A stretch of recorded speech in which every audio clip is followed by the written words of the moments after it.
Good morning and welcome to Foothills County Council meeting for April 15, 2026. I'll call the meeting to order at 9 a.m. First up is approval of the agenda. I didn't hear of anything emergent today, so I would look for a motion to approve the agenda as presented today. Councillor Estes, all in favor?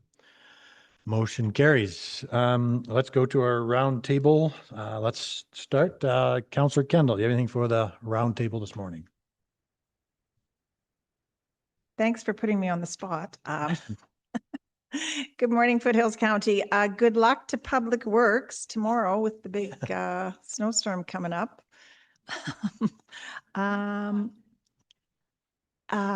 Thanks to everybody who helped repair the bridge on the west end of Old Mill Road. Thanks for that.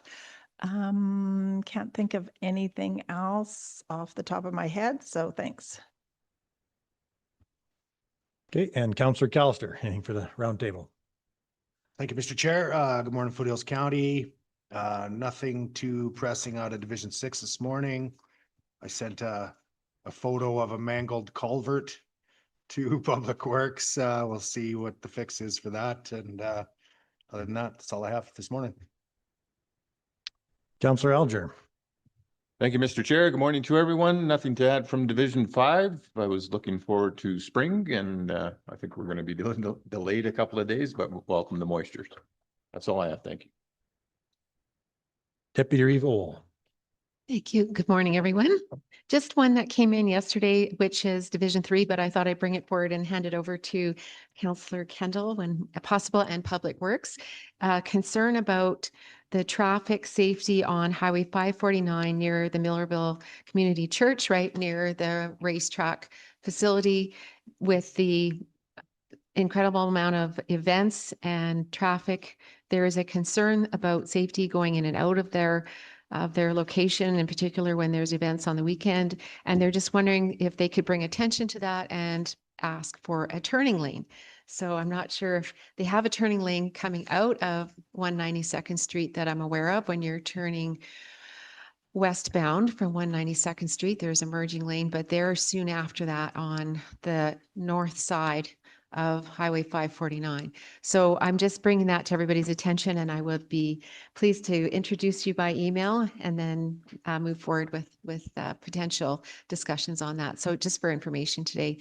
And then I have really loaded you guys with a lot of things. So thank you for all the work that you've all been taking on for Division 4 this week. Thank you.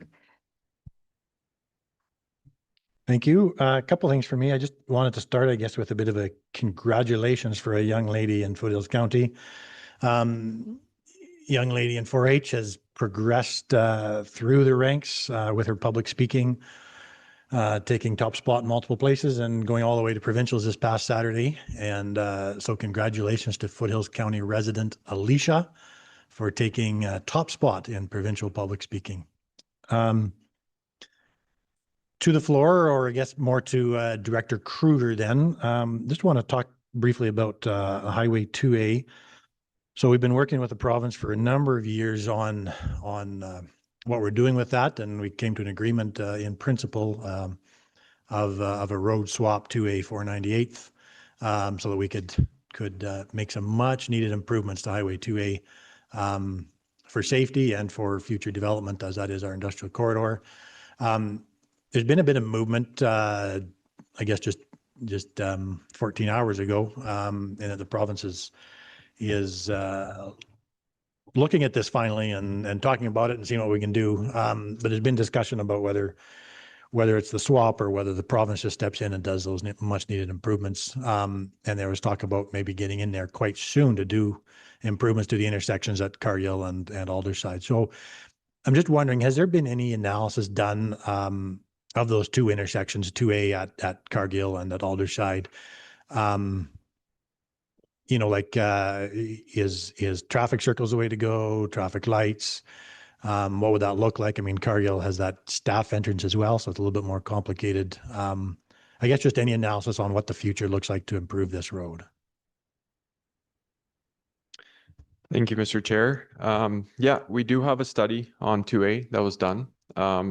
They evaluated both signalization and roundabouts for quite a few intersections along there, but the two main ones, as mentioned, I believe is 418 in Alderside and 466 by Cargill.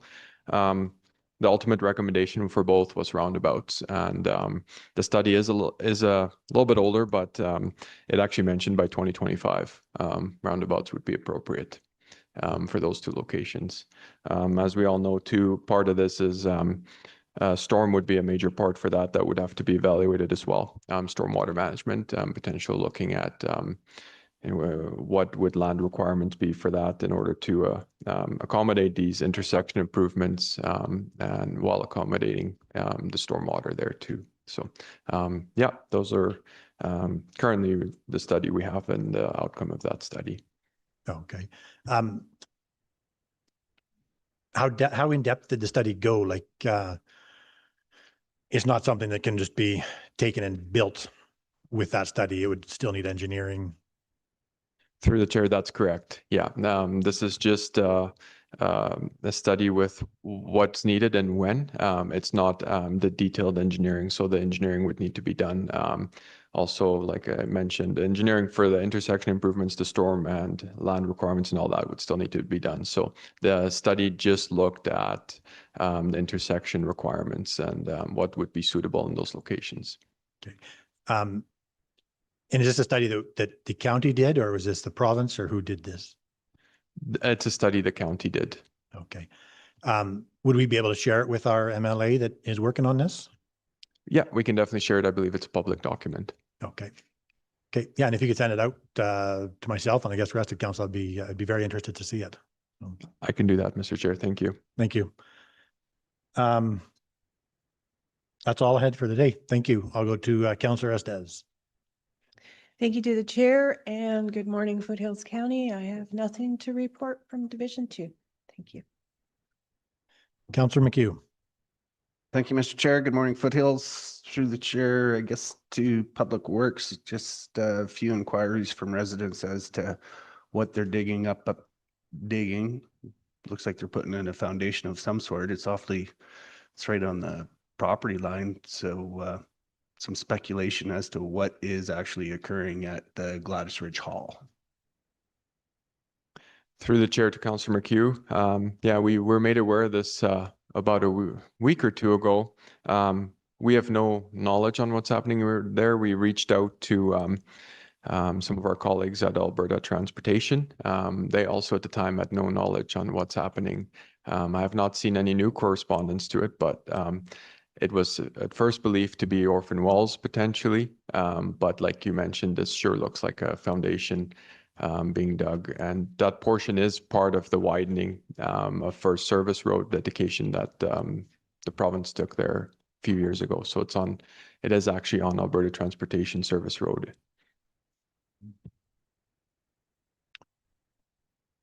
Okay. So how do we find out what's going on there? Through the chair, I'll ask the group to touch back with Alberta Transportation to see if they've got any update on who's been doing that work.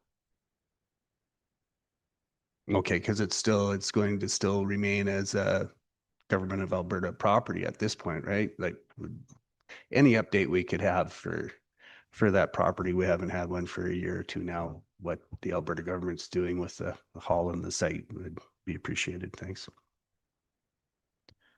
Councillor Kendall. Thank you, Mr. Chair. I just forgot to mention last night on 549, I passed a motorcycle oncoming doing a wheelie right in front of me. So just kind of a heads up that the motorcycles are out already displaying, dangerous behavior. Yeah, just to follow up on what Councillor Ohl was mentioning. If anybody can inform me about what we have to do regarding the MRAS events, if there's something else that we need to do in regard to that, or did you want like something actually done to the road right away? Go ahead. Sure. This typically has to go to Alberta Transportation for any action whatsoever on the highway. So the the point of bringing it up today was just to inform you, and then I'm going to introduce you by email to the gentleman who shared with me. I just happened to be in connection with them through a committee. And so giving you the information, you could contact them and then work with Public Works to see if there's anything that you or Public Works might be able to bring forward just to raise awareness about it or ask for changes. I also had a question from a resident to Director Porter. He's the president of the Millerville Sports Association and is inquiring about an email that he got regarding having to fill out, exchanges of different counties using the facilities, and he's just wanting some clarity on that, and I need clarity to help him as well. Go ahead. Through the chair to the floor. I can definitely assist you on that. We already have the information that we needed in that from his, the coordinator for the ball teams and that. So we already have that information. So I can definitely, at some point in time, discuss it with you for sure. Thank you. Councillor Alger. Thank you, Mr. Chair. Through the chair to Mr. Porter, is Mr. McHugh's comments on the Glass Hall, is that the same hall that Mr. Mills is speaking of through the historical committee? Through the chair to the floor, that's correct in that, and I've already just talked with Director Kruger that we'll work together on that. I'll go through my channels, and if he goes through transportation channels, we should be able to get an answer. I also do know the neighbor there, so I'll give them a call too to see if they have any knowledge of anything. So this could be a potential reclamation project going on. I'm not sure. I will definitely try and get to the bottom of what's happening there for sure. Okay, thank you. Thank you. Councillor McHugh. Sure, through the chair to the floor, this, the local historian in the area says that's actually the actual location of the original school. So right where they're digging, it's right in the corner. So at first I thought maybe they were taking out the foundations, but it looks like they're putting in a foundation to me, the way they've got it dug out and stepped out. Anyway. Okay, we will go to our departments. First off, looks like a good snowfall coming and we look forward to it. So Mr. McLean, what do you got for us this morning for updates? Thank you. Good morning, Foothills. From Public Works with Alderside, we're just gearing up for the spring season. So we're done with the seasonals have picked up their package. So we'll be moving ahead with that. We're hoping to get started with our normal summer work in the beginning of May. And that's about all I have to add today. Thanks. Thank you very much. Director Kruger. Thank you, Mr. Chair. I've no updates in open today. Thank you. Councillor Alger's got something for you. Thank you again, Mr. Chair. Just wondering, north of the new reservoirs, there's a lot of dirt action there. What's going on there?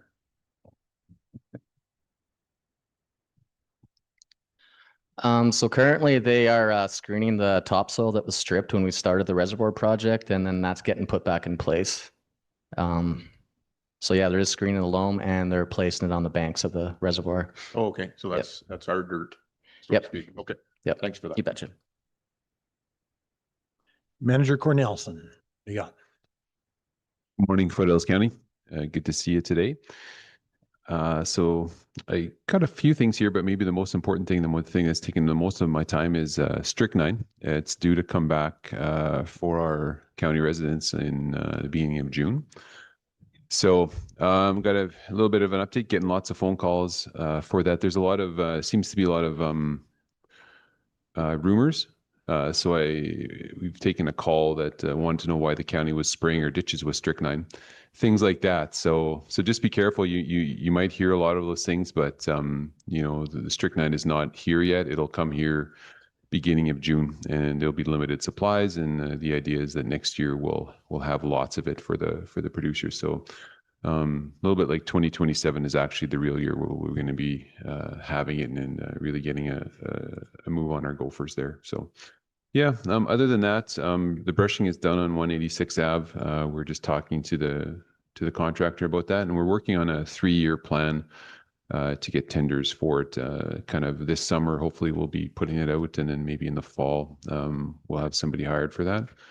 April 7th, we had stock talks with some of you were there with our Ag Service Board, and toured a chicken barn, and got to hear lots of interesting ideas about intensive livestock organizations and operations in the county, and looking at maybe getting the National Resources Conservation Board, some speaker from them to come talk to our Ag Service Board. And that's all I got for now. Thank you very much. We picked up our 2 new mowers too, our 2 new zero-turn mowers. And the old ones are currently, I guess, waiting for the auction date at Michener Allen there. So you can go look at those online if you want. Thank you very much. Thank you for that. I can't help but wonder why anybody would think that we'd be spraying the ditches with strychnine. That's just pretty wild assumptions or something.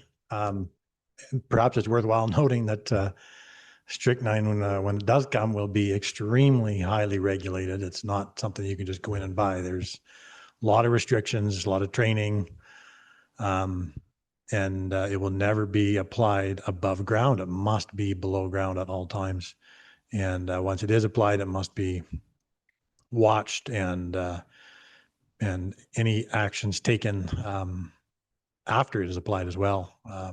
So it's not something that is easily accessible or easily used. So, Councillor Estes. Thank you to the chair and through the chair of the floor. Just to follow up, it was my understanding that it was the NRCB was going to be requested to do a presentation to all of council. I think you're right there. Yeah, I said Ag Service Board, but it was to council. Yeah, that's correct. Yeah. Thank you. Good distinction. Thank you. Manager Porter. Good morning, Mr. Chair. Good morning, Council. Just one thing for Council this morning.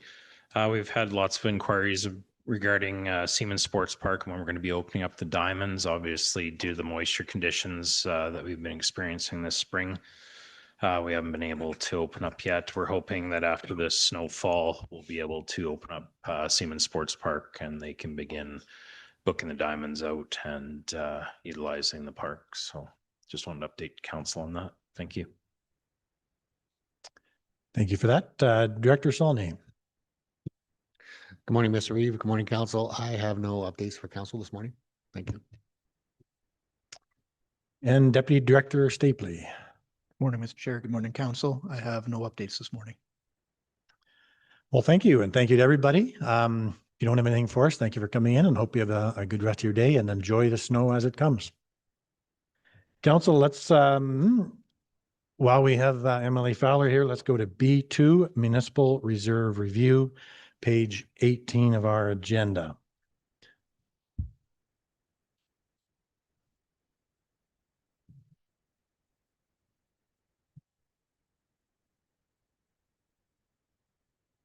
Take it away. Thank you, Mr. Chair. Good morning, council. Today I have an item just for information. It's a municipal reserve review, and it's to talk about the potential uses for an MR in the county. The specific MR is described as Plan 9912520 Lot 5 MR.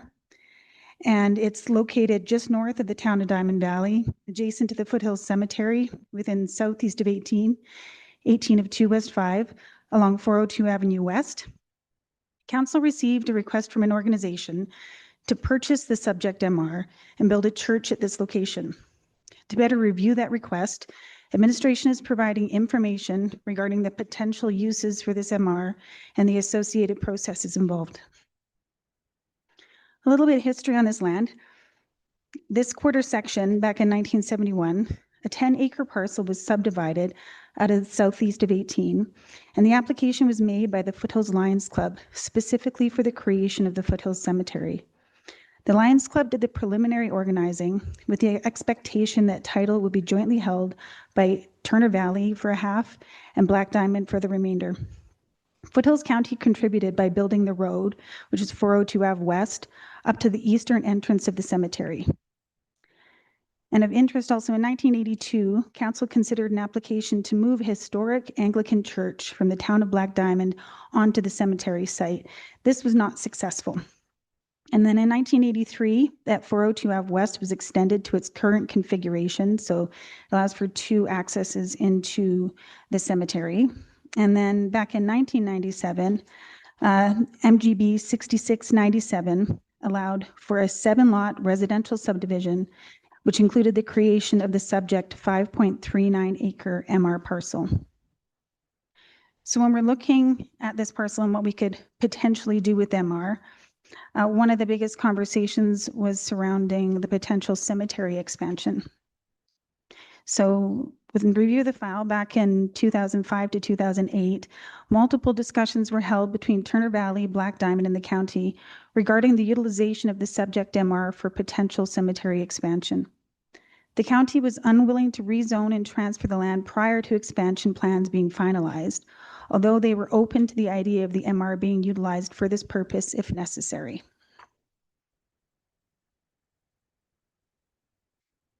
Also of interest in this quarter section, there's a large pipeline running north-south through the quarter. This pipeline is owned by Plains Midstream, and a representative from Plains confirmed that the only requirement is a 30-meter setback from the pipeline right away for any future development within the quarter section. This 30-meter setback does not encroach onto the MR parcel, so shouldn't be an issue. Should council wish to consider the request to sell the MR for the purposes of a church site, this item should first be referred for review and discussion by the Foothills Cemetery Board, with a recommendation being made to the Foothills County Diamond Valley Intermunicipal Committee for consideration. In the event that the county chooses to sell the MR to the church, the parcel would need to be disposed of and rezoned from municipal reserve to service district. Section 6741 of the Municipal Government Act stipulates that disposal of an MR requires a public hearing and associated notifications. Should this hearing be successful and the resolution is passed, the parcel could then be rezoned to service district and sold. The sale proceeds would go to the municipal reserve fund. And so all we're requesting of council today is that after reviewing the information provided, that council could provide some direction regarding the next steps for this MR parcel. Thank you. Okay, thank you for that. Councillor Kendall.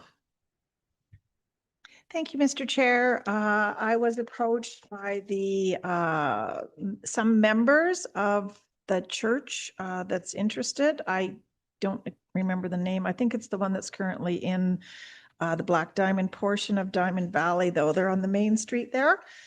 So that is why they're looking to expand. As they related to me, they're kind of bursting at the seams there. So they have expressed interest in this property, and I've explained to them that there is like a few hoops to jump through. So yeah, I would be happy to give you any motion to proceed with number 1, which would be the cemetery board being the number 1 stakeholder, I guess would be the word for that to proceed. Okay, so that's a motion then to refer it to cemetery board for review? Is that? Yes, that would be the first thing on that would be required, I guess. Okay. Or put it on the agenda for the intermunicipal committee of Diamond Valley and Foothills as well, just so it's on there. But yeah, I know they are very anxious to get going. They seem very driven and organized and have a lot of good people that really want to get a piece of land to do this. Okay, Councillor Alger. Thank you, Mr. Chair. I would agree this is a fitting spot for a church. Just a point of clarity, Ms. Fowler, it's Southeast 1820-2 West of 5th. Through the chair to Ms. Courtney Allen. So through the Cemeteries Committee, we've had discussions over the years about this being a potential spot for a county cemetery, but we've never really got real heavy into it, have we, as far as that you recall? Through the chair to Councillor Alger, there have been conversations prior to 2013 and onwards, just very few, but nothing major. Okay. Maybe we will have some discussion tomorrow in our meeting. Okay, thank you. Deputy Reeve Ohl? Sure, thank you. I know there's been a history with this particular land, and one of them is to consider is this that the toe of a big hill. And we're talking about a huge hill, and we have had other locations where construction took place at the toe of a hill, and it was quite the nightmare. So the other discussion, I believe I recall, is the expansion of the cemetery. So I do recall that there was some discussion about using this land for that purpose. So part of the caution would also be watch it seasonally to see how it works and performs with drainage, and then a real concern about building at the toe of that major hill there. So just a couple thoughts to keep in mind, certainly for discussion, but again, we don't want to short ourselves land if we need it for our cemeteries. And that's something to keep in mind. Thank you. Councillor McHugh. Thank you, Mr. Chair, and through the chair to the floor. Is this not the location where we were hauling in fill in preparation of a cemetery?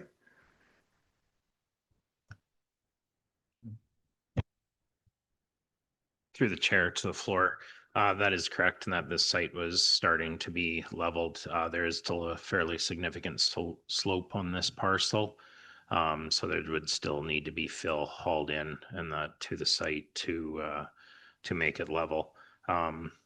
There is also, and that been some work and that done by Coordinator Cordenshell Allen in regards to this site as far as what would need to be done in regards to a cemetery expansion or a standalone cemetery, and that we were under the impression that it was a pretty onerous process to go through to actually make it a cemetery expansion. But after talking with Director of Cemeteries, we can go through just a expansion process that involves a boundary adjustment in this case, and that to be able to add it on to the current Foothills Cemetery if council were to see fit and IMC and the cemetery board to go that route. So thank you. Back to you, Councillor McHugh. Well, so I guess this is just additional information, like we can take it to these boards, but like Foothills already has quite a bit of work in to expanding. Well, we're no strangers to hills out there with the existing cemetery. I guess this was Manager Reva Cambrian's file at one point, so I guess it's speaking to the, maybe a comment on the need. I guess at what time we would actually need that expansion to occur when the current cemetery, why was Foothills looking at this expansion to the cemetery? Let's go there.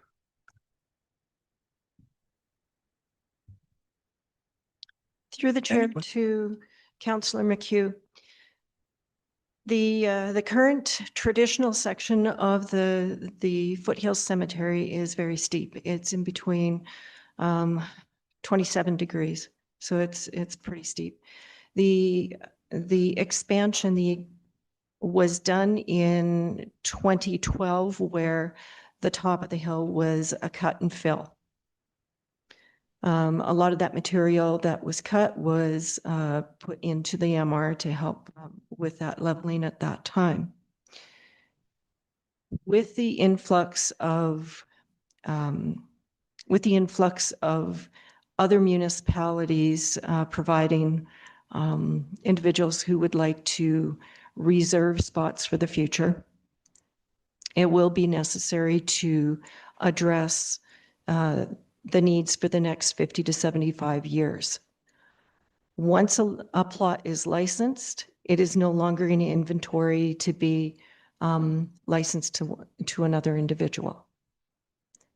With the last the last development of the ribbons, we are seeing that that was done in 2017. We see that there is the need this year for another 2 ribbons because we have a huge uptake on licensing. Not necessarily that folks are in the ground yet, but that they are licensed. So they're going to be tied up, if you will. I don't have the exact numbers, but we can get those numbers for you on the availability. I know, CO Payne? Yeah, just for council, going back to 1999 when the MR lot was created, the intention had always been that it was there to serve as a future cemetery expansion area. Cemetery operations get very expensive if we start separating parcels where you don't have one joint piece of land where you're managing the cemetery. So moving equipment back and forth and people between cemeteries really is not an efficient use of time or resources. I think Okotoks is a recent example where they had some good cemetery planning in place. And then they ran out of space and a developer owned land next to the cemetery wasn't interested in using that land for an expansion. And they've had to now leapfrog and jump somewhere else with future cemetery expansion area. The reason, I guess, that it was suggested that the cemetery board maybe have a discussion about this is really just a procedural step to ensure that everyone's on the same page, because now for the last 26, 27 years, the intention's been that this land would be used for cemetery expansion. So if that's changed and the cemetery board's not interested in expanding onto that site, then that would make this parcel available for something else like a church to locate here. The MR is in the county's name in terms of title. So at the end of the day, council has the jurisdiction to make the final decision as to what you would like to see that MR be used for in the future. But out of respect for our partners, it has been an ongoing discussion that the intention was that this would be used for cemetery expansion. Certainly it does have a little bit of slope to it, but it's not near the slope that you see in the existing operational area of the cemetery on the map. Going back to 2011 or 12, we did do the expansion on the cemetery on the very west side where you can see that road loops around up to the north. And that made a lot flatter spot with some walkout sites for cemetery lots.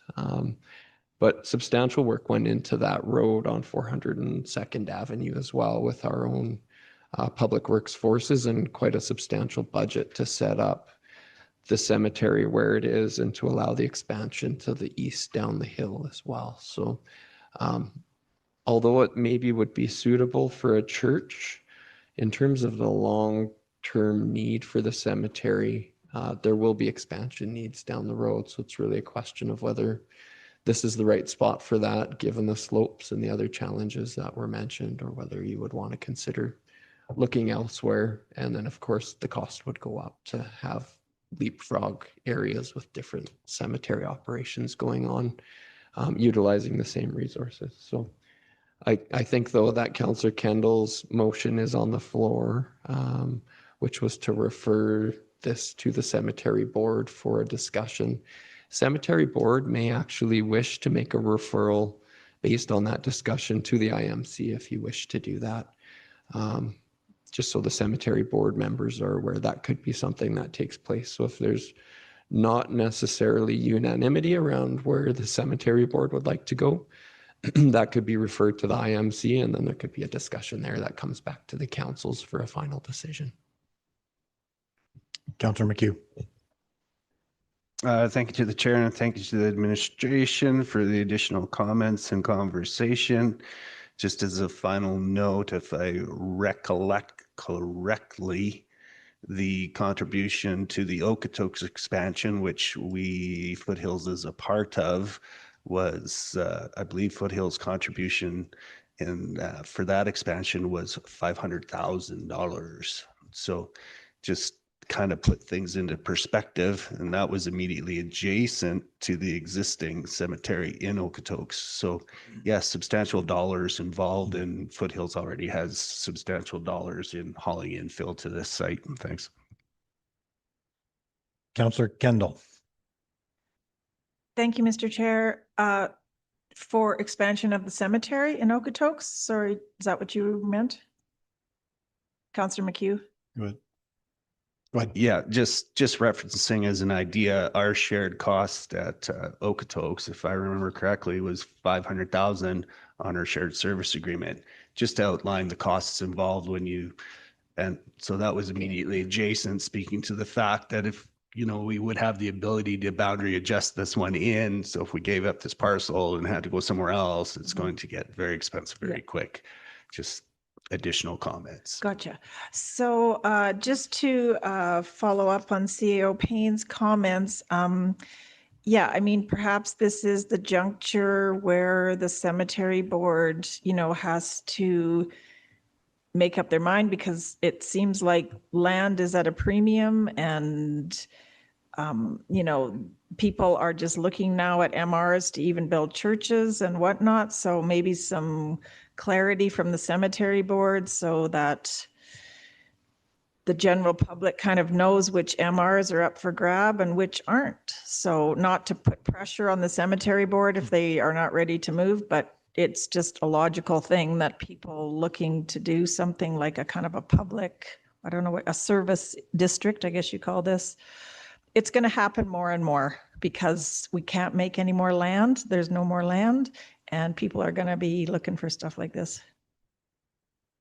Thank you. And I guess just from my perspective, I did also meet with members of the building committee at the church that has put this request in, and following that, I did have some conversations with some administration involved with the cemetery, and it was my understanding that there is certainly question about whether the economics of doing cemetery here makes any sense, just because of the slope and the cost of that. So I'm certainly anxious to hear what the cemetery board as a whole would come up with. So I look forward to that. Deputy Reva Wool.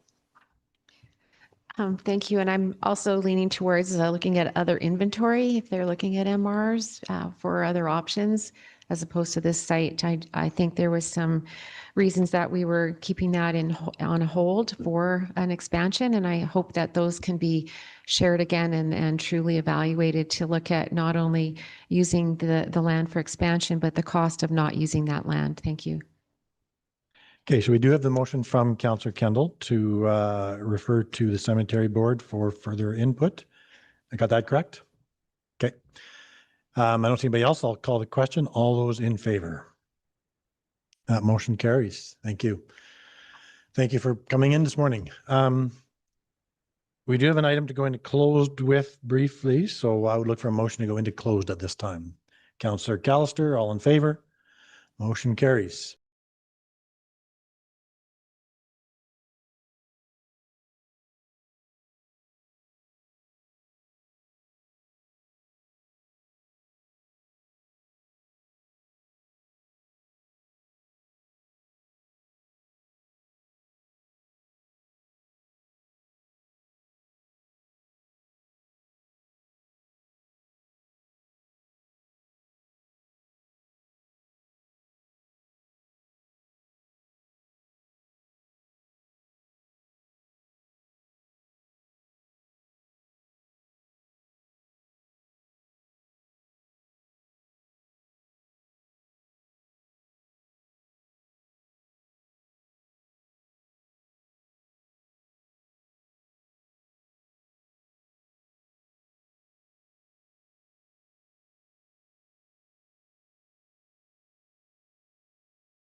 Welcome back. I will open our 10 o'clock public hearing for Eldridge, northeast of 11, 1929 west of 4, redesignation, page 23 of our council agenda.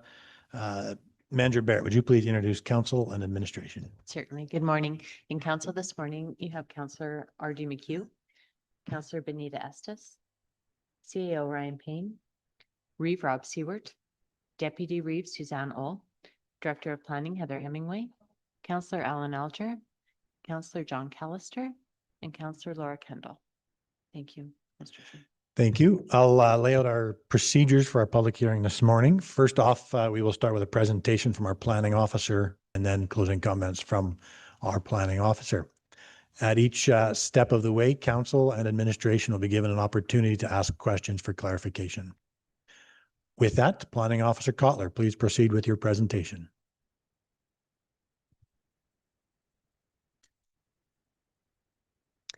Thank you, and good morning, Reeve and Council.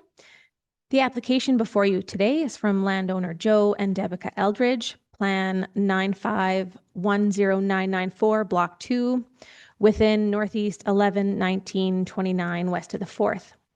The application for the redesignation from Rural Business District to Business Park District and Country Residential District to allow for the future subdivision of one 9-acre Business Park District lot and 13-acre Country Residential District balance lot, as well as a future boundary adjustment, exception to the purpose and intent section of Business Park, as there is no ASP or outline plan currently in place or proposed for this area, and section 14.1.5.3 acknowledge the utility servicing for the proposed 9-acre business park parcel to be private on-site individual water and wastewater. The subject parcel is located within Council Division 1, adjacent to and south of Highway 543, and adjacent to and north of the town of High River. The application proposes to redesignate a portion of the subject Rural Business District parcel to Business Park District in order to allow for the future subdivision of one new business park parcel of 9 acres with a future boundary adjustment into 2 existing business park parcels shown shaded in yellow. This will leave a 13-acre balance to be redesignated to Country Residential District shown shaded in blue. The 13-acre Country Residential District parcel will retain the home and personal buildings. The 9-acre Business Park District will retain the RV storage operation. And the existing warehouse and industrial storage buildings will be part of a future boundary adjustment into the existing business park parcels to the east. A brief history on the parcel. The 5-acre parcel in the northeast corner of the property was removed from the parcel for public utility of large electrical transformers. 1993, a development permit was approved for a temporary RV storage operation as a home-based business. This was issued on a 2-year term and was renewed in 1995 and 1998. In 1998, through the appeal board, a development permit was granted to add self-storage in conjunction with RV storage. In 2000, Council approved redesignation to Industrial Rural District and the subdivision of 2 2.5-acre and 1 3.75-acre Industrial Rural District parcel, leaving a 24.1-acre balance. 2002, Council approved site-specific amendment for gravel extraction to expand the mine pit run located within the boundaries of our subject parcel and the 113-acre parcel to the west. The size of the area is approximately 35,000 square feet with a depth of 6 to 7 feet. The current approval is 2023 development permit to allow for the removal and processing of the remaining aggregate and subsequent reclamation for a term of 5 years. Also in 2002, Council approved a site-specific amendment to allow for the existing RV storage to be permanent, to allow for an expansion of RV storage, and to construct storage buildings on site for industrial storage, such as truckers, RVs, and possibly small contractors. 2004 to 6, development permit approvals for the construction of commercial storage buildings. 2006 and 7, development permit approvals for businesses to use the existing buildings for storage, warehouse space, trucking, and mechanical repair shop.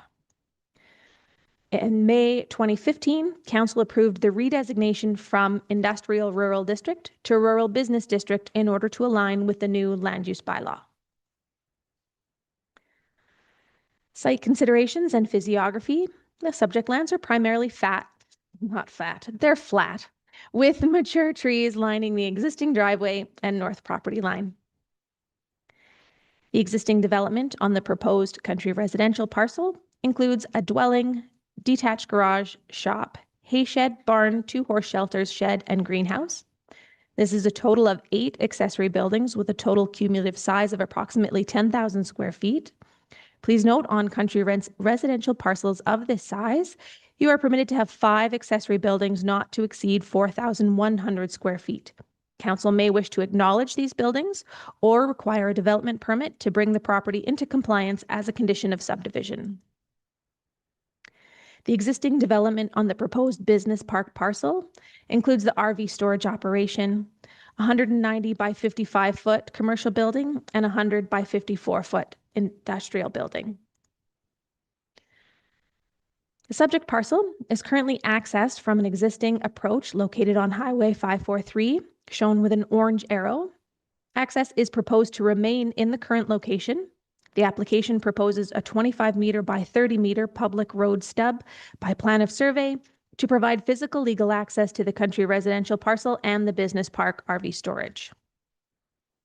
The size, 25 by 30 meter, will allow the landowner to retain the electric gate to the residential property shown in green.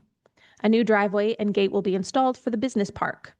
Alberta Transportation is prepared to grant approval to the subdivision authority to vary the requirements of Section 19 of the regulation, subject to the declaration of this 25 by 30 meter service road stub by plan of survey as indicated on the plans to ensure that future access management requirements are met. This photo shows the current approach taken from the highway facing south towards the driveway.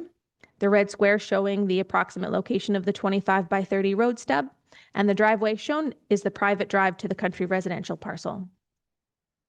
This photo was taken from within the proposed road stub dedication facing east toward the location of the proposed access to the business park.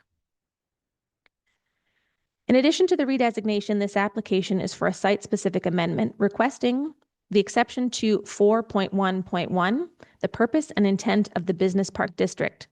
This section stipulates that industrial activity be within a comprehensively planned development in accordance with an approved area structure plan or outline plan. No area structure plan or outline plan is currently in place or proposed for this area.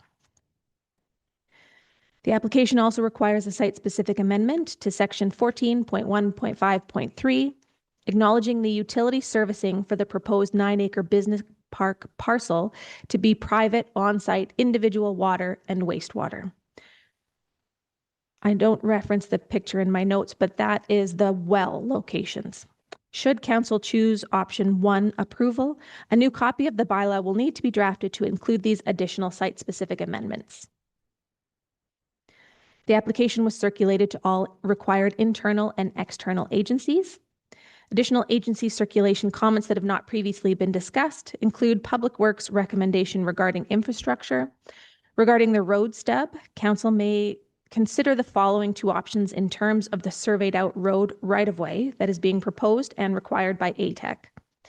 If not taking over the stub as municipal road, it can be constructed with no engineering cost estimates or insurance required. If it is to be accepted as a municipal road, it will need to be constructed to current municipal standards, complete with engineered road design, cost estimate, deposits, and insurance. Also, there's no stormwater management plan on file for this property. It is recommended that a stormwater management plan and lot grading plan be provided showing catchment, flow direction, and any improvements that may be required. This is to include all lots involved, including the boundary adjustment, building, business park, and CR lot. Overland drainage right-of-way may be required pending the results. This application was published in 2 issues of the Western Wheel publication on April 1st and 8th. Also, area residents within 1/2 mile were circulated as shown on the map. This concludes my presentation. Thank you, Reeve and Council. Thank you very much. I'll go to Council Administration for any questions you may have at this time. One I have is that road stub piece. Alberta Transportation requires that road stub, but we have an option of taking it over or not taking it over. So if we don't take it over, does it become Alberta Transportation's, or does it stay with the landowner at an easement, or explain what that looks like, you know? I see Director Kruger has jumped on and he may be able to answer that question far better than myself. Okay, thank you very much, Director Kruger. Thank you, Mr. Chair. I had discussions with Alberta Transportation about the requirements for these road stubs, and all they require is for it to be surveyed out. It doesn't specifically mention the road. It is up to council to decide whether the road is going to be built to a municipal standard. In that case, if it is built to our standard, we will maintain it, or if we're just going to allow it to remain as is, unmaintained. So it will be surveyed out. It will be the county's, basically county's right away. It's a service road, but the province does not require us to. It's up to the county, I guess, sorry, to determine if we want a municipal road in there or leave it as is, undeveloped. And the biggest question comes whether we're going to maintain it or not. If we're going to maintain it, we're going to require a county road built in there to our standard. If we're not going to maintain it, then it's just not going to be taken over as a municipal road at this time. Doesn't mean it can't be in the future. It's just at this time it won't be. I hope that answers your question. It does. Thank you very much. I appreciate that. Director Hemingway. Okay, Councillor Alger. Thank you, Mr. Chair. So Mr. Kruger, if that road is county standard, would that include a cul-de-sac at the end, a bulb or a hammerhead or something like that? I've had discussions with our operations crew about this, and just looking at designs for these. We have a few undeveloped ones. I call it, I guess, like a plus sign, where it's like a three-way approach. The concern with those are when we do have to maintain them is where do we put the snow? The maintenance of those become just a concern. That's why typically for these, if council decides this is going to be a municipal road, a municipal maintained road built to our standard, we'd like to see a potential cul-de-sac at the end there. I believe it depends how many properties too. We have roads where hammerhead is appropriate at the end, but anytime in this case, if an access is going to be required to the south, then we're stuck in that situation again where you have three accesses, and just from our end, operationally maintaining that is just not preferred. We can make it work, but yeah, that hopefully that answers that. Yep. Okay, thank you. Okay, thank you for that. I'm not seeing anybody else, so I will go to the applicant, Mr. and Mrs. Eldridge. This is your opportunity to share with council what you'd like to. Yeah, there your mic. Regarding the approach, so as you can see, it's pavement, there's recycled asphalt, and it's very stable. And as far as the road goes into there, it's not very far from here to there, and then it's going to be on the other property, the where the line is for the road stub. So it's basically a little area like this that's going to get filled in and blacktops like that, and then the road going to the gate would be on the private property. So it's not much to do there. And I could give you a personal guarantee that it'll be built over and above the standards required, and there'll be enough room if future they want to do the maintenance, there'll be enough room to turn a truck in there. So, and I've done lots of approaches for customers in MD, and I've never had any comebacks. So, and like I go over and beyond, so that's going to be blacktop on top kind of thing. So it's not gravel. Okay. And anything to share in terms of the whole proposal today, the development or the subdivision? Sorry? Anything to share over the whole proposal today? The entire subdivision before us? The echoey. Proposal, do you have anything to add? Oh, no, basically, to make it simple, everything's existing. The water on our property runs into the pond there, and there's other areas where the water drains for the RV storage. So it's just property boundary adjustment for future to take care of all, any easements. We're trying to get rid of all those and just simplify access for future.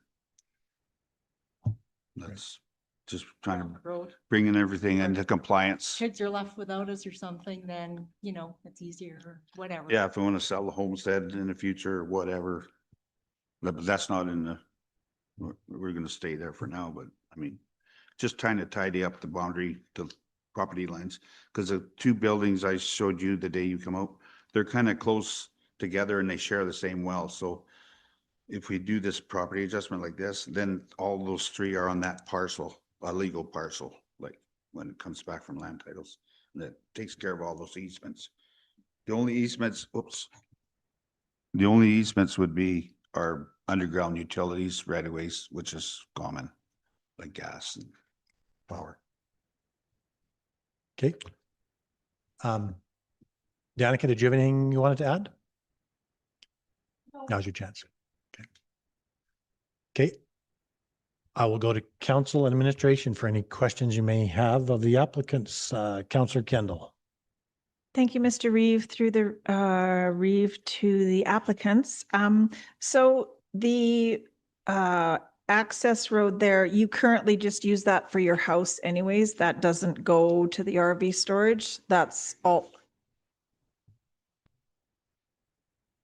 Yes, it does go to the RV storage now. So the new drawing, The entrance right now, it do you have that? veers Stacy? to the right up to the home property Yeah. or goes straight to the RV storage. Right. And so what we're wanting is for, instead of going straight up to the RV storage, it would just Yeah, it just, go off to the left. that's why the road stub is coming. The entrance would be relocated. Yeah. So then they've got their own entrance separate from, they wouldn't have to go through a big gate or anything like that. As far as snow removal goes, I can address that. There, the other fella, that can be piled, we just off to the side and on the property there, so. And we maintain it now anyhow, so they wouldn't really have to maintain it, like he was saying. So you wouldn't care one way or the other if the county took over the road or if you maintained ownership of it? It doesn't. We kind of maintain that, and when it snows, I'm out there doing it right away anyhow, so. I mean, Right. but in the future, like that little chunk of square would be legal property for the MD. And if they wanted to take over the responsibility in the future, I guess they could, but. But with that type of business that you have, you more or less have to get your access pretty quick anyways when there's snow for people, I imagine. Yeah. You have to it's get not right a on big that. deal. Yeah, it's, there's lots of room there to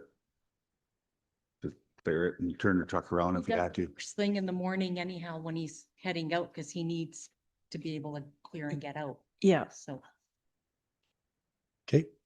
Thank you for that. Deputy Reeve Ohl. Thank you for that. Thank you for your explanations.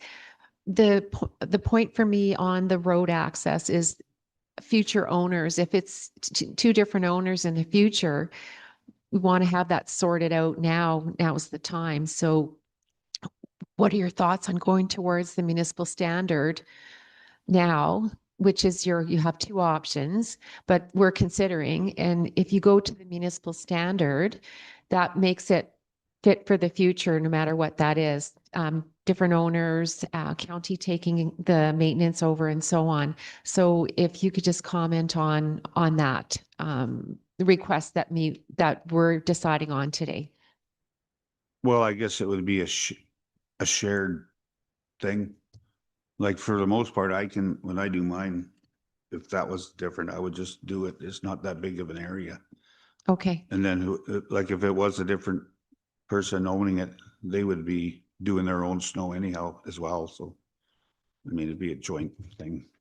Okay, I see what you're saying. So, I mean, if, like I said, if the fellow that was on the speaker, in the future, if the MD wanted to take that over, there's room to bring a plow truck in there and turn around. Okay, so I have a big truck and I know, so I mean, they could pull in there and there's gonna be lots of room to the east with the new roadway going in, so on on that other parcel that we want to divide off, so. Okay, thanks for your comments. Director Hemingway. This is not a fully formed thought, so I'll try my best and perhaps Vion might have to assist. One of the challenges I think council's having with is once this land, this road stub is registered as road, it belongs to the county. Even though you still look after it and it's already developed very nicely. Yeah. And when you construct that driveway to the RV place, it will be constructed very nicely. We're well aware of that. But at some point, these lands will all be owned by different people, and that road stub will be the county's. So, this is just a thought, we could consider executing a development agreement and registering it on the title of the RV parcel and the country residential parcel, just indicating that if they would wish the county to maintain those lands, that road stub, that they would have to potentially undertake upgrades to that road area to our standard. And that way the future landowners, whoever they may be, would have something on title understanding that they can't just call us up and say, look after your road, because it will be our road and it will be our responsibility. See, the road that's going in there is actually on the private property. Because the road that's there now is quite wide, so we're just filling in a little bit of an area there to join up to the new road on the private property. So it's a very small area. Very small area. MD. And it would be done to standards as you can see in the picture. It's so. It may be very close to municipal standards already, but I don't know that. Well, I guess, yeah, that would be what would the difference be between municipal standard? Like I see, yeah, lots of road stops in the MD and they're just gravel. Yeah. Like this. I know it's very well built, but I'm just saying that we don't want you to rip it, to do anything. If council supports us without making any changes to the road, other than the connection to the RV I component. call it more of an approach, like that's what we're doing there. It's a little And the urban road is road. gonna be on the private land, so. Yeah. I mean, the road is almost practically there already. It's just a little bit of a nub we're gonna put on to. Okay. Yeah, no, I agree. And I acknowledge that it's Yeah. very well done. And there may not be any need for upgrades. Yeah. But in the future, 20 years from now, which is really just a blink of an eye. Yeah, a blink, understood. 20 years from now, that's our responsibility as that road. So, because it will be municipal land, my suggestion is the execution of a development agreement indicating to those landowners at that time that this road is not our responsibility until it's constructed to our standards. So it's just an idea that you wouldn't have to do anything, but future landowners would have to understand that we're not looking after that road. Right. Until it's upgraded, if it needs to be upgraded. And they may not have the equipment in the future to look after it. They may call us up and say, come look after your road. And in which case we'll say, then build it to our standards before we do that. So we've done that in other situations where the roads are really good, the driveways are really good, and we don't feel there's something now. But I know 20 years from now, there will be a need for something. Yeah. So it's just a thought. I wanted to put it Yeah. out in the room. It wouldn't require you to do anything Understood. beyond But- what you're doing now. We will probably go that way. And then in the future, if you wanted to upgrade it to MD standards, I'm sure that I'll exceed that anyhow. Yeah. Because I don't doubt I'm in that. the business, I have all the equipment and it'll be done very nice and it might be approved. It when- might be, yeah, Yeah, and that- I don't doubt that. I'm not worried about But I you. I'm agree, worried yeah. about the next guy. No. Okay. Thank you for that. Not seeing any other further questions. At this point in time, we would go to members of the public, but there is nobody to speak. So we will go straight then to closing comments. So do you have anything you want to share with council in closing today? Anything left that you want to say to council in closing? Not really. Basically, to put it simple, we're just doing some property line adjustments and it's going to be improved. Easier access for the RV too, safer for people pulling off the road and all that stuff. So. Okay. Thank you for that. And yeah, we are concerned about the sound system in here and working on some improvements to get it fixed. So I don't see anything further from council at this point. I'll go back then to Planning Officer Kotler. Any closing comments from you? No, I have nothing further. Thank you. Okay, and council and administration, one last chance for any questions you may have. I'm not seeing any, so I will close the public hearing for today.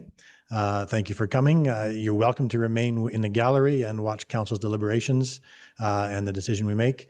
Or you can watch it online. Either way, a decision will be sent to you regarding council's decision once the minutes are ratified, likely next week. So thank you, and I hope you have a good day. An answer? Yeah, you're welcome to wait in the back if you'd like. Sure. Okay. Are we we're good to carry on? Okay. Thank you very much.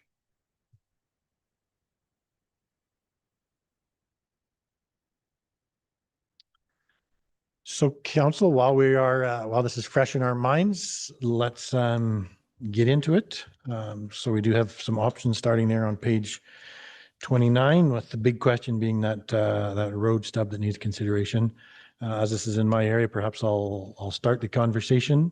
I have no concern with this application. I think it does do some cleanup and gets things better lined up for the future.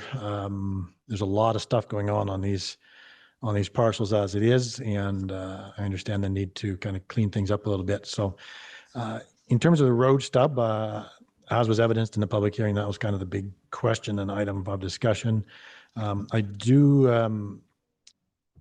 don't have any concern as long as the current landowner is around. I mean, he does a remarkable job of looking after things, and I'm sure he will carrying on in the future. But we certainly do need to be mindful of what happens in the future, and in terms of ownership, and we know that it will change in due time. I do like the direction that Director Hemingway was going with a development agreement for the future. So I like the idea of just not taking ownership of it, not taking over the road right now, but having some sort of an agreement in place for future building it when the time does come. So that's my thoughts at this point, and I'll look to the rest of council for anything you may have. Deputy Reeve Ohl. Well, thank you for your comments. And similarly, I'm in favor of the application, but the road is my sticking point. I'm just wondering why we wouldn't do it now to just get it done and then not have a future issue, and then decide on the maintenance aspect of it. But if it's so close to being municipal standard right now, why not do it? Just a thought, as essentially just cleaning up the whole thing. I don't know if we need the drainage that had been suggested, but we have some buildings that need to be brought in compliance, and then the road issue. So for me, I'm just asking that question because I think if the road is in such great shape, does that mean we'd have to rip it up if it wasn't municipal standards? Perhaps our director might be able to speak to what would need to be done for that stub to be brought up to municipal standards. Is it just a width addition, or do they have to rip it all out and redo it? What type of work has to be done on that stub? Thank you. Director Kruger, did you have anything to? Thank you. Through the chair to Deputy Reeve Ohl. So typically in the past, when we've had roads like these that they would like to keep and prove that they meet our standards, there's a few tests that can be done. Like you mentioned, if it meets the width requirement, that's one of them. You do core samples to determine the thickness of the asphalt, the thickness of the base. So if an engineering firm can go out there and confirm some of those aspects for us and write a letter saying that this road was built to meet our standards, it's not very often we've had that happen. A handful of times at most, where it actually comes out meeting our standards, but those are typically the things we would look for, just to confirm it was built to our standard.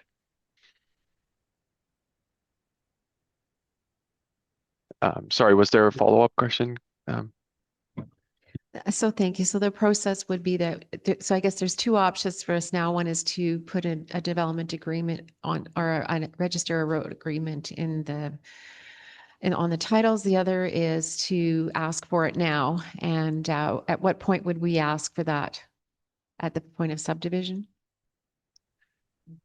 We have a condition here now? Okay. Yeah. Okay, thank you. I think page 29, the second or would be. Yeah, it's the or. And can we build it to municipal standards to have it done and then not take it over for maintenance? It's just, I'm just thinking this through, like a future, all the properties are sold and this is done, and that it just trails on to the future landowner again. We've just got so many road things coming into future landowners that buy stuff unsuspecting what they're in for. So I just thought, consider getting it done now. Through the chair, typically if the requirement is to build it to our current standards, that would trigger us taking over and maintaining the road right after. Okay, Councillor Kendall.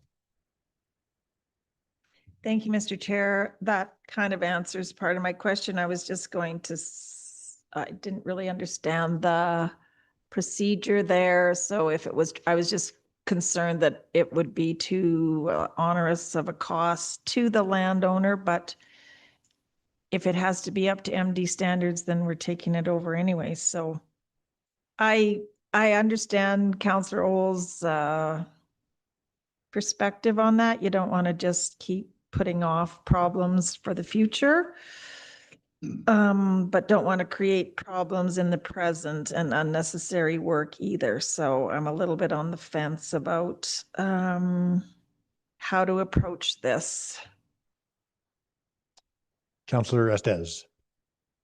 Thank you to the chair. And just a question. So if this road was brought up to county standards and then becomes county's responsibility, but as the landowner stated, he wanted to continue to maintain it, are there any considerations there? No. So not. We would have to. Right. So, yeah. Deputy Reeve Ole. Thank you. Another scenario came to mind that, did we allow a situation west of Longview on the highway where we just didn't want to have our plow truck go all the way out there? And so we allowed something like this to happen out there a while ago. And so instead of bringing it up to municipal standards, we allowed them to do an approach off the highway and then not call it a municipal approach at that point. And so that would then not require our trucks to head out there. So I'm not sure if that was an example. I was trying to think of a reason why we did it, and it was quite remote as opposed to this being right next to the town. Thank you. Go ahead, Director Hemingway. I don't recall that exact situation south of Longview, but I can think of several times west of Longview. Okay. I can think of several times where the county has required the execution and registration of a development agreement indicating that the road utilized by this parcel is not constructed to municipal standards, that we are not, and therefore not maintaining it, and that should they wish the county to maintain these roads, you will have to upgrade them to municipal standards. Probably 5 or 6 times in the 25 years I've done this. So not several, but a few. Not a lot.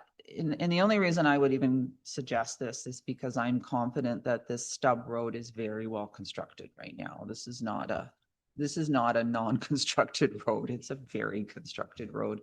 I would suggest it's going to last a very long time, but at some point in 20 years in the future, someone's going to want us to look after it, and then they can do an analysis as to what's necessary to upgrade it and to do the work. So either you do the work now where I'm not sure it's really necessary, or you do the work in the future where it probably will be, but people will be warned as it'll be on their title. And Director Hemingway, if we did go down the road of that development agreement, so there'd be no cost to the county for maintenance at this point in time going forward. And when it does come time that should the future landowners want us to take it over, the cost of any improvements would be borne by those landowners, not by the county, correct? We would be giving them the caveats on title, the development agreement on title would specify in the Schedule 3 that in order for the county to take over this registered road plan for maintenance is that construction upgrades would be necessary. And we would list engineering, letters of credit, and required liability insurance as all being components of that necessary action. Okay, thank you. Councillor Callister. Thank you, Mr. Chair. I've known Mr. Eldridge for a number of years, and we used to use him a lot for construction of approaches and stuff like this. So I've got every confidence that he will build it to whatever standard we require. If we provide him the county standard and he builds it to that, would we, at that point, would we need to maintain it on a regular basis, or would he be able to just build it to that standard for future and then maintain it himself? Go ahead, Vion. Director Kruger. Through the chair, it's my understanding, and I think if we're going to require an applicant to go through that process, go through that money of upgrading a road to municipal standard, it is for the purpose of the county taking over the road. I also just want to mention the one west of Longview, that wasn't a subdivision, that was just a little landlocked piece of property there. And as Deputy Revo mentioned, it's the reason it made sense in that case. The resident, first of all, was okay with not having a municipally maintained road, and also maintenance for it. This one, I anticipate we're going to see more and more of these. You see a lot where Alberta Transportation is requiring these stubs. And I had a conversation with them about this just to understand, with these stubs, are we required to have a municipal road in there? And they said no, it is up to the county, up to council. So from our end, these short little stubs, it would be good to get council's direction on them moving forward. And our view on this, like Director Hemingway mentioned, a lot of these already have well-established driveways in them that are suitable for use. That would require substantial upgrades if we wanted to maintain these, if they wanted them to be maintained by the county. So I would expect more of these to come, as the province is going to require these stubs to be surveyed out instead of having them on caveat or dedicated. So sorry, I know it went off there, but hopefully that answers the question. Councillor Kendall. Thank you, Mr. Chair. Just in terms of the maintenance, if it does go to the county, this individual looks like he's not going to be waiting for the county to come do his driveway, his entrance. He's in the habit of doing it. He's going to be doing it. That puts him at a little bit of a problem too, because then if something happens, then he's responsible. But if you're a business owner, you want to get this done. You don't want to sit around and wait for the county to come plow you out. If I may, Mr. Chair. So if it's going to be a municipally maintained road built to our standard, then it would be a concern that the resident should not be plowing the road. They have expressed interest in keeping it, I guess, undeveloped, unmaintained right now, because they are doing it and they're more than capable of doing it. From public works side, we have no concerns with that at the moment, especially if we can get a development agreement on title, just talking about the future of the road. If anybody comes in and needs the road built, what the requirements would be. So if we're going to maintain that road, it's going to be a county road. I don't believe we will probably satisfy their requirements of what they need on timing for clearing that road. So I can see that being an issue, but yeah. Okay, are we ready for a decision? Councillor Estes. Thank you to the chair, and I would give you the motion for giving this first reading to also include the development agreement for future road upgrade to municipal standards. Okay, for future, so that would be the second or, I think. So we're not accepting it as a municipal road, but development agreement for the future. Okay. Wow, Director Hemingway. Point out one more condition. Stacy, you mentioned something about an additional acknowledgement. I missed that. You went really fast. So currently council in their staff report does see that there's an exception to the purpose and intent and acknowledging the utility servicing for the proposed 9-acre business park. Was there another one you wanted? The direction on the country residential parcel and the accessory buildings being over, and whether they will be acknowledged by council or whether we need a development permit in the future. Well, they're, just so council's aware, I'm sure you are, the accessory buildings on the country residential parcel are valuable. They're not, you want to be able to insure them and rebuild them. So I would suggest it's up to the applicant, and it would be our advice for him to go through a development permit process to have everything come into compliance. So that's 4 development permits subsequent to this land use rezoning. So 3 development permits on the business park parcels that are all involved in boundary adjustments. And then 1 development permit on the country residential parcel to bring the accessory buildings. And I think there might be a setback issue on the west side. So into compliance with the numbers, size, and setback. Okay, so in terms of conditions, so then we would just on item or on condition number 3, we just add in and the CR district. Yes, please. Okay. Okay. And Councillor Estes, is that, you're amenable to that? Okay. Anything else? So we have that motion for approval with that second or, and then that addition to condition number 3.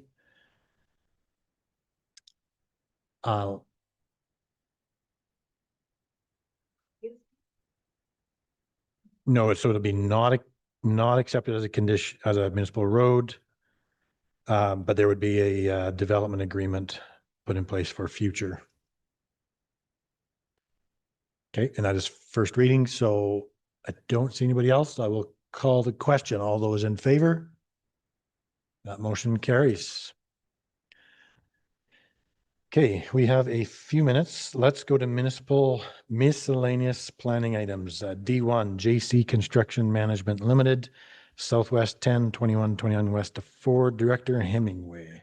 Thank you, Mr. Chair. Council will recall this application. It was in front of you in February, where a application directly north of the town of Okotoks on the east side of 32nd for the creation of country residential lots was in front of council. Council granted it at first reading, not approving the over-density component, but asking for a redesign for a full-density country residential subdivision with the municipal reserve provided by way of land, and that additional conditions would be provided upon acceptance of that redesign. The redesign is in your staff report, as well as the previously shown site plan. And we're looking for acceptance of the redesign as well as conditions that we've suggested. Please note there is a request from Public Works, as there was with the original application in the public hearing, to build the internal road portion from 32nd to the direct control 27 parcel. That's the Caben Farms landscaping business parcel to a commercial standard. And the applicants have made a request in this that they not be required to do that. So we have highlighted that specifically as condition number 1 for your consideration. If you're prepared to have that, of course, Director Kruger is also available to speak to that if you'd like. I wouldn't mind just chatting with Director Kruger about condition number 5. A little concerned about putting stormwater as a condition of subdivision. I almost think we need to see that at land use. This is this is a lot of development, and I'm kind of thinking that we might need to look at where the public utility lots are going to be located if we're looking at storm ponds and how that's going to work. So I wouldn't mind suggesting that the stormwater management plan be provided as a condition of land use. I know that's a little bit unusual, but just considering the density and activity on this quarter section and the grades, might be a good idea to see that at land use.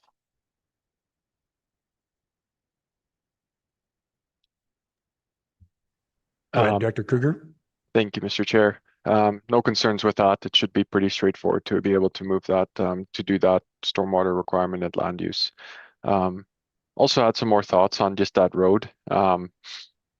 One thing to keep in mind, and I guess this is the developer's risk, but if they do decide to go to a 90, which is our residential standard, basically, you're only going to have 50 mils on the road for the first 2 years. Then before we take the road over, they place the additional 40. But like I said, if the road gets damaged with that 50 mils on that point, it will be up to them to repair it before they put the 40 on, and the county takes over the road. So guess it really depends on the traffic on there, the business traffic, but that my thought went just to that initial stage where there's a 50 mil surface on there, and the type of traffic. But again, that will be developer responsibility to repair if there's any damage. So yeah, and no concerns with storm at land use. Okay. And so if we want to do that, we would just look at condition 5 and just remove the last little bit as a condition of subdivision. Is that correct? Okay.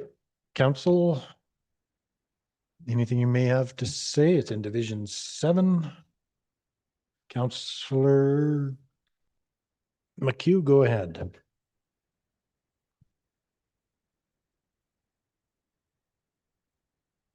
Thank you, Mr. Chair. Sorry, I was in another file, so I'm just still getting up to speed here. So if someone else has something to say, that'd be great. Okay, we'll go to Councillor Kendall. Thank you, Mr. Chair. Thanks for bringing that to our attention, Director Hemingway, because it, as I recall, I voted against this subdivision because of the proximity to a commercial situation, and I am going to maintain that position because I see just issues, not just with the road, just knowing how people are. They expect the roads to be perfect, especially, I would imagine, especially in a situation like this. And I would imagine that K-Bend Farms is hauling not big loads, but maybe they are. I don't exactly know what size of loads they haul, but potential for damage to that little piece of road. Yeah, I still have concerns about the density of this, but that's just me. Thanks. Deputy Revol. Sure, I'm just going to focus on the road. With the redraw, we see less lots than the original proposal. And of course, this business was pre-existing for many years. So with them still wanting to conduct business at a slower rate and still use the site for likely more traffic, I'm still thinking that it should be a higher standard for the piece that goes directly into the Southwest 10, 21, 29, 4 that you can see in their diagram on page 79. So I'm still thinking a higher standard. They do have a risk that has been explained well by our Director of Public Works. So I would sure just be interested in conversation on that. Otherwise, I'm satisfied with the redraw and the requested conditions with the one amendment. So I'm just wondering if there's any rationale for going to a lesser standard that makes sense. And I'm just wondering from their perspective too, if it's a lesser standard, if they would, with the amount of construction going on, see more damage in their, I guess, expense as well. Thank you.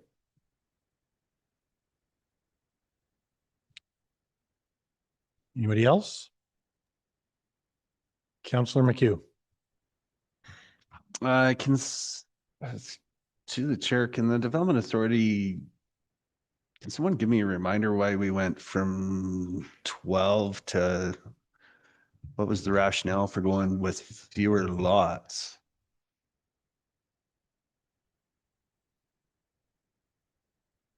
We've gone from 12 to 9. We've dropped 3 lots.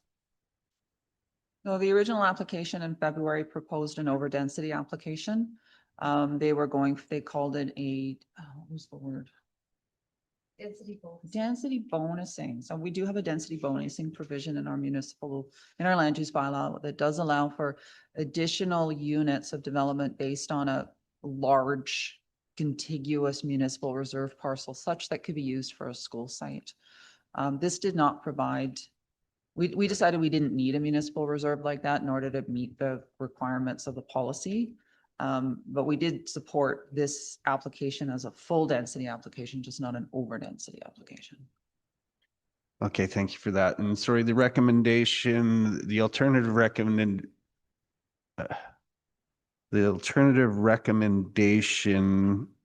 for the road condition is the option for the developer to go to, sorry, how does that one get worded if we give them the option to go to 90 mils later? Is that what was contemplated there? I'm not 100% sure. We were suggesting that 1A, it'd be a condition and that the portion of the internal subdivision road from 32nd to the adjacent land to the east be constructed to a commercial standard to the satisfaction of the public works condition. And we'd include that in the development agreement, but we were giving council the option to remove that condition should you feel so inclined, because the applicants have suggested that they don't wish to do that.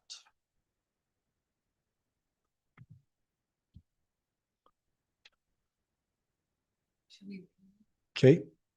Are we ready for a decision? Yeah. Normal 90 mil lift. Perhaps we want to table this till after our 11 o'clock? Okay. Okay, let's hang on to this till after our 11. We have an 11 o'clock Nichols Applied Management Inc. Technical Growth Study. So this is listed as a closed session item. I'm not sure why it's closed. Yeah, we Hello. wanted to make sure that what was available, sent out to the public was acceptable to council. I didn't want different copies of it out there. So I'd look for a motion to go into Turns out closed there. then. Councillor Estes, all in favor? Motion carries.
Welcome back. It is lunchtime. I'd look for a motion to break for lunch.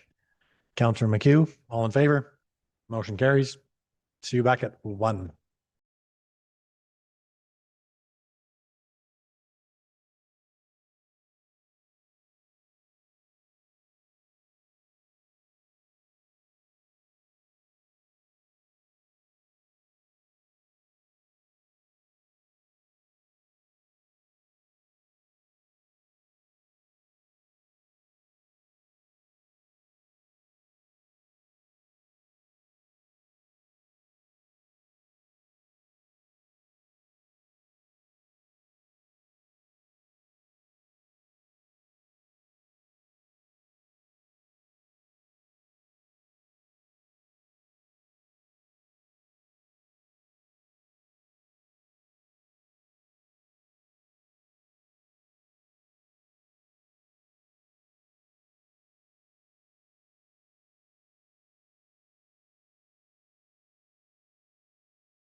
Welcome back.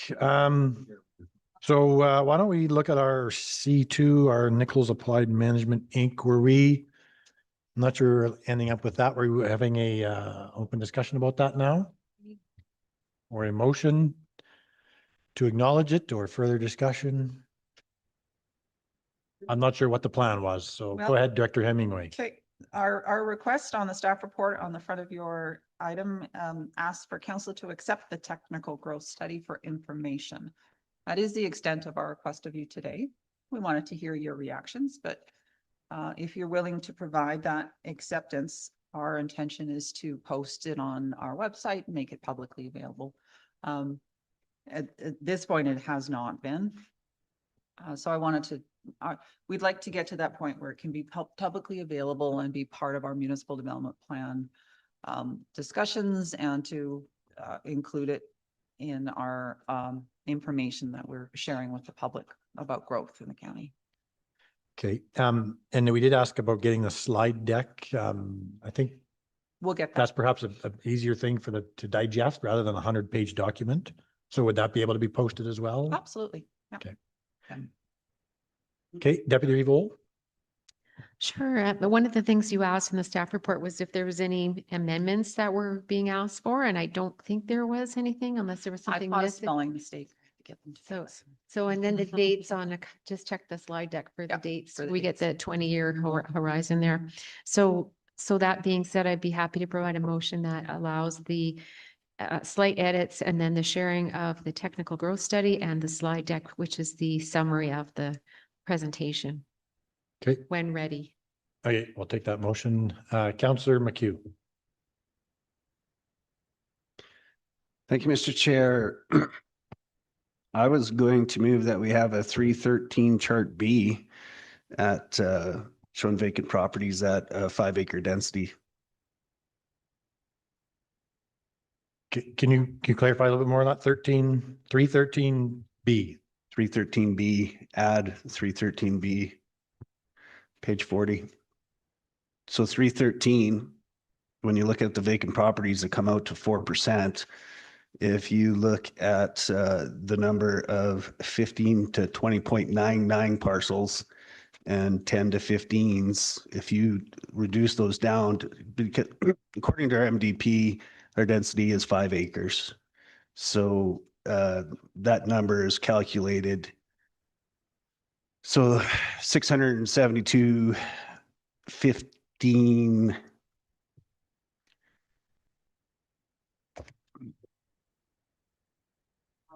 Just so I clarify, doing that work is out of scope with the consultants. We would have to try and do that ourselves, or we would have to pay them to do that. Even doing the vacant land study was not in scope. Okay, I'm just gonna go back to Councillor Got McHugh to that. finish the No. thought though. Okay. Want something like that from them, we would have to pay them for that. Okay, I can live without it. Just for my own curiosity, at some point, I'd just kind of like to see what that table, I'd like to see that table from our administration. Just to see what effect that has on the 4% number. Thanks. Okay. I think administration is making a note of that for our own consideration. Director Hemingway. Nothing, sir. Right, you got that, okay. So we have that motion from Deputy Reeve Ohl to accept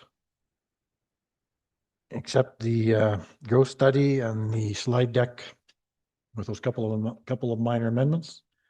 I don't see anybody else. So I'll ask the question, all in favor? Motion carries.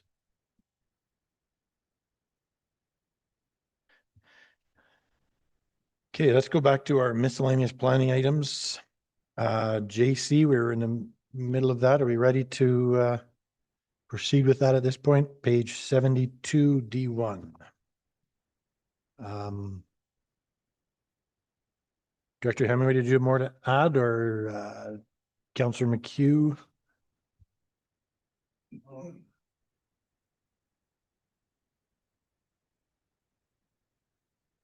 Sorry, you went back to.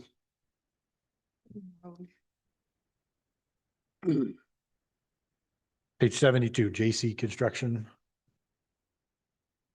I got a couple other names on here. Why don't I just go to Councillor Alger? Thanks, Mr. Chair. I would kind of refer to Mr. McHugh as to the scope of Caben's work now and the necessity of having a commercial standard road as opposed to the scope that, you know, I'm aware of the scope they had when they were a full-fledged farm, but like, are they going to abuse a road that bad with the traffic that you're aware of?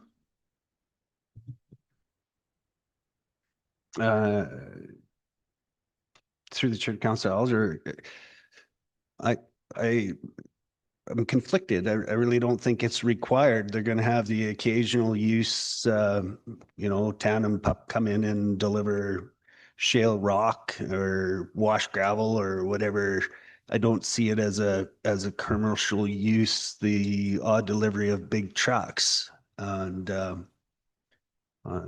like further to that, this is a land use consideration for something that exists that isn't related to the residential development. So I have a little bit of a problem putting it on this developer. Councillor Callister. Thank you, Mr. Chair. Yes, I'm looking at this for the 9 lots proposed, and they want to. I don't see that it'd be necessary to carry that road through to the Caben Farms. Again, it's well traveled road. It's not they maintain it themselves, and I don't think it'd be required to. Sorry. If I may, sir. Go ahead. Just a little bit of an explanation. If you take a look at your map on page 79, the internal subdivision road goes east-west from 32nd. And that is the entrance, that east-west portion is the entrance to Caben Farms. And that's about 133 meters. And that's the portion of road that Public Works is requesting be constructed as a commercial standard. The balance of the internal road to the individual country residential lots would be at a residential standard. So a lower asphalt level, I believe. So it's only the 133 meters from 32nd to the entrance. Now, when council approved the subdivision of the Caben Farms, and it's a direct control DC 27, lands you require that they utilize an access to 32nd as an easement, knowing that this property would develop with a public road in short order. And as opposed to allowing the Caben Farms property to utilize north, the road that they had proposed north. And you can see that orange area at the very eastern edge in the northeast. That was their original panhandle proposed. That'll be absorbed into the country residential lots through a boundary adjustment through this subdivision application. And the Caben Farms property will only utilize that 133 meters in and out to 32nd Street. Okay. Councillor McHugh. I'd give you the motion for approval of revised site plan and manage. Whoops. Plan amendment to first reading conditions. And so then conditions as listed on page 74 with the addition of the highlighted recommendation 1 with A. Okay, so that's the commercial standard on that stretch of road? Yeah, my rationale is for 133 meters, let's be done with it. Should be it's going to be an additional cost, but on 133 meters, we're not asking them to do an inordinate amount. Okay, and secondly, condition number 5, that's a stormwater management. We had talked previously about removing the last section as a condition of subdivision, so that this would be removed, or this condition would become a condition of land use. Is that part of it, to remove that as a condition of subdivision? I believe administration had no problem with it remaining, so. We had requested it be amended to be a condition of land use. just Okay. because of I want to know where the public utility lots and things might need to be located. Just Okay. Easier. Yeah. As a condition of land use then. Okay. Okay, we have that motion from Councillor McHugh. I don't see anybody else. Call the question. All in favor? And opposed? Motion carries. Let's go to D2, Roberts, Northeast 11, 21, west of 5, second and third reading. So this is for the 4 returning councillors, page 80 of our agenda. Director Hemingway. October 1st, 2025, council granted first reading to bylaw 65, 2025, authorizing the redesignation of a 7-acre portion of one of the 53-acre sites. We've got 2 approximately 53 to 54-acre agricultural parcels involved in this application. This is in Councillor Este's division. And we are basically doing a boundary adjustment, but one of the 53-acre sites is becoming 7 acres and the other one is enlarging to be about 100.95 acres. So in order to allow for one of them to become the 7 acres, we have to rezone it. We have to rezone that 7-acre parcel from agriculture to country residential district. It contains a residence already. So council granted first reading on this. All conditions have been met. The applicants will be requesting the subdivision / boundary adjustment later on in your agenda. So I'd like to request second and third reading on the bylaw, and we see where it is correct. We are only our more seasoned councillors are able to vote on this one. Okay, thank you for that. Council. Councillor Alger. Thanks, Mr. Chair. Yeah, I took me a while to get this wrapped around my head again and kind of a oddball way of doing things, but I have no issues with what's going on, so I'll give you a motion for second. Okay, you have the motion for second. I don't see anybody else. Call the question. All those in favor? That motion carries. And third, from Councillor Deputy Reeve Ohl. All in favor? Motion carries. Let's go to D3, R Barua Holdings Incorporated, Southwest 6, 2229 Development Permit, page 88 of our agenda. Director Hemingway. Thank you, sir. This is a development permit application under Direct Control 11, which is the Heritage Point commercial site. The council has a development authority associated with any development permits under direct control land use. This application is proposing a development permit to allow for the installation of a optical store called Focal Point Eye Care within a condominium under that, in that district, in that commercial center. We have included a description of the approval and conditions for your consideration. I believe that we are in line with the conditions. If council has any questions, I'd be happy to answer them.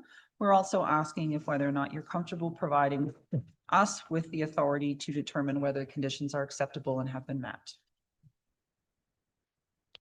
Thank you for that. I'll go to council. Councillor Alger, I see your name on, but I'm thinking that's from previous.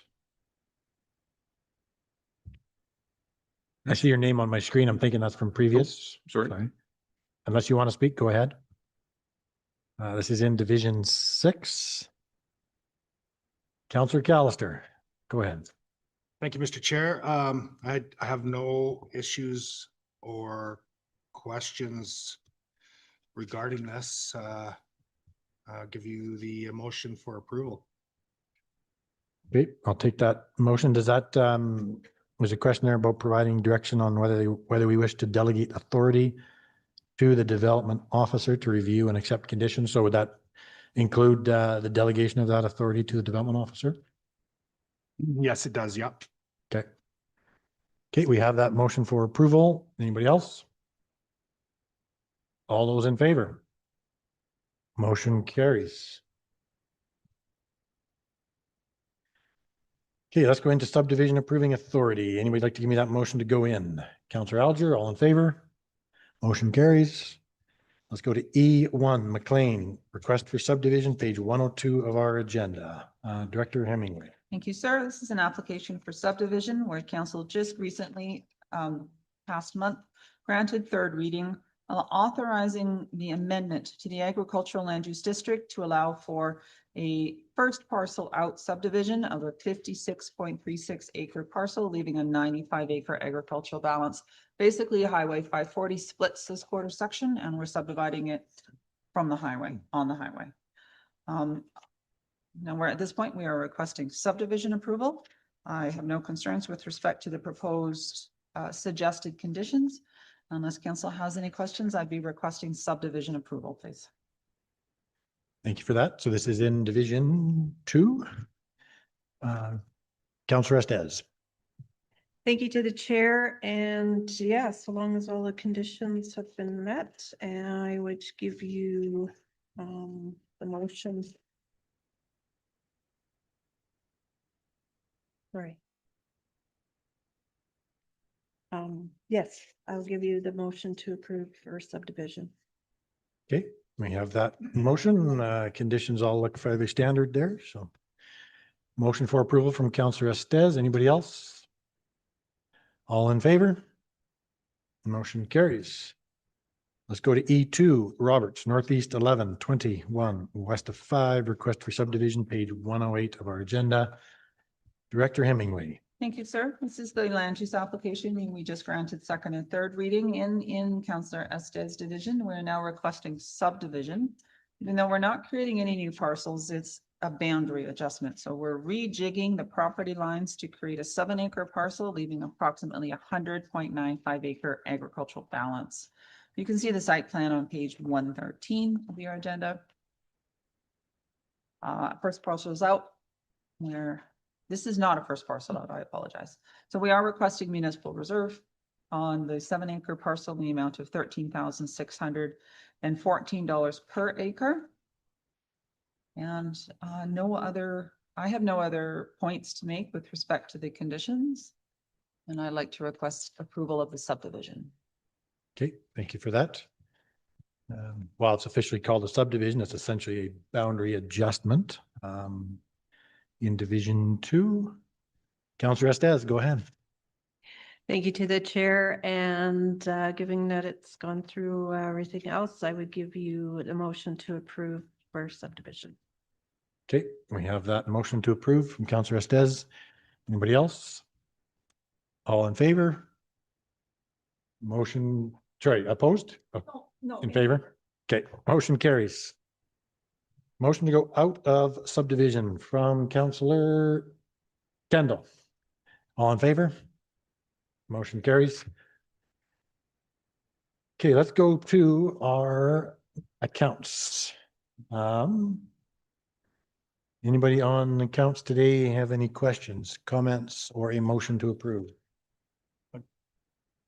Councillor Callister? I'll give you a motion to approve the accounts for today, sir. Okay, got that motion to approve. I don't see anybody else. All in favor? Motion carries. And minutes. Anybody questions, comments, or a motion to approve? Motion to approve minutes from Councillor Kendall. All in favor? Motion carries. We are moving right along. Why don't we get started? We have about 10 minutes till our next hearing. Why don't we get started with committee reports? Oh, sorry, we do have under H, acknowledgements and information items. We had a request. There was an email we all received from we're in AUC. Deputy Vole, how about I just turn to you? Can you introduce it, please? Sure, thank you. It was a request that came through Councillor Estes, and it was just sharing with us there is an opportunity for us to take part in the Alberta Utilities Commission municipal proposed standardized setbacks for renewable infrastructure. And this is taking place on April the 24th. So it was just a request that those who are interested to attend could learn what is going on in this regard. Thank you. And you have to yourself sign up for it. Okay. So were you looking for a motion then to allow councillors to Yeah. attend? Okay. And just a quick note, I understand the MD of Willow Creek recently had a very big win as they had an appeal to the AUC regarding a wind project. So, sure. Councillor Estes, did you have, go ahead. Sorry, so I'm making the motion. Okay, so I'm making the motion To allow councillors to attend the AUC. to allow counselors to attend the AUC online session regarding setbacks. Thank you. Okay, we have that motion from Councillor Estes. Any questions, comments? All in favor? Motion carries. Okay, now let's start on committee reports.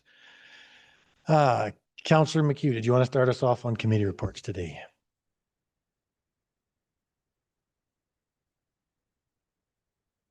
Maybe we do the mill rate after.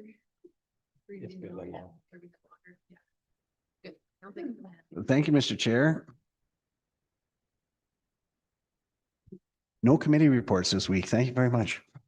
No committee reports. It's a good week. Councillor Estes, committee reports.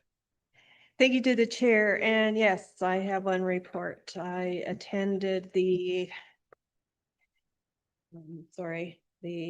Southern Alberta Energy from Waste Association seminar yesterday regarding a project that they're looking at going ahead with in the county of Newell. So a lot of talk about themselves and where they stand in the world. Their technology is Japan-based, with Mitsubishi being one of their components. Yeah, it's a waste, basically a project that they're going to take feedstocks, make renewable diesel, electricity, hydrogen, and biochar. And it looks great and all on the top, but going further into it, when I asked them, well, how are you producing electricity? It is biogas with cogen units. And further to that, asking even more questions, they will be using a lot of water. It couldn't tell me how much. Don't know if they're going to have lagoons. So it's still in the kind of draft phase, even though they do anticipate trying to start building in 2027. So we'll be continuing to follow this project. They do also highlight that they won't be producing many odors, but I question that when they want to run 24/7 and unload trucks with open doors. So yeah, I'll continue to follow along with their progress, but this project's been a long time in the development stage. And have they got location chosen? Yes, again, it wasn't an exact, like there wasn't anything detailed on a map, but they have 10 acres proposed.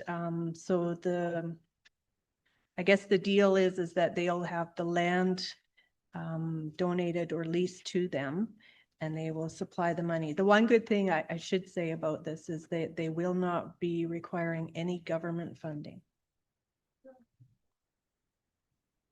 So yeah, 10 acres to start with, and then possibly up to a total of 30 to expand. Sorry, you caught me at no government funding. Yep. No. With the exception of municipalities, like. Nope, there's nothing. They're working on tipping rates and negotiating that. But yeah, no, they do pride themselves in not needing any government funding. Okay. Thank you. That was all you had? Yes. Okay, Ina, I guess for me, I had appeal board yesterday, development appeal board. Of course, can't say much about it. I don't know if we made the right decision. Very lengthy and convoluted as there's pretty much everything, including the kitchen sink thrown into the whole mix of it. Had Mayor's Reeves meeting of Southwest Alberta. Good reports, good conversations. We did have a report from a group that is concerned about the state of seniors housing and how people are being looked after in that regard. And some of the things we heard and saw were very alarming in terms of how some of these senior centers are run and how they're looking after certain people. And I guess the key takeaway was we need to be very careful when we have loved ones in these homes, particularly the privately owned ones. They said the rate of issues is significantly higher in privately owned versus publicly owned senior centers. Sorry, my brain just left me for a moment. I'm not sure where it went.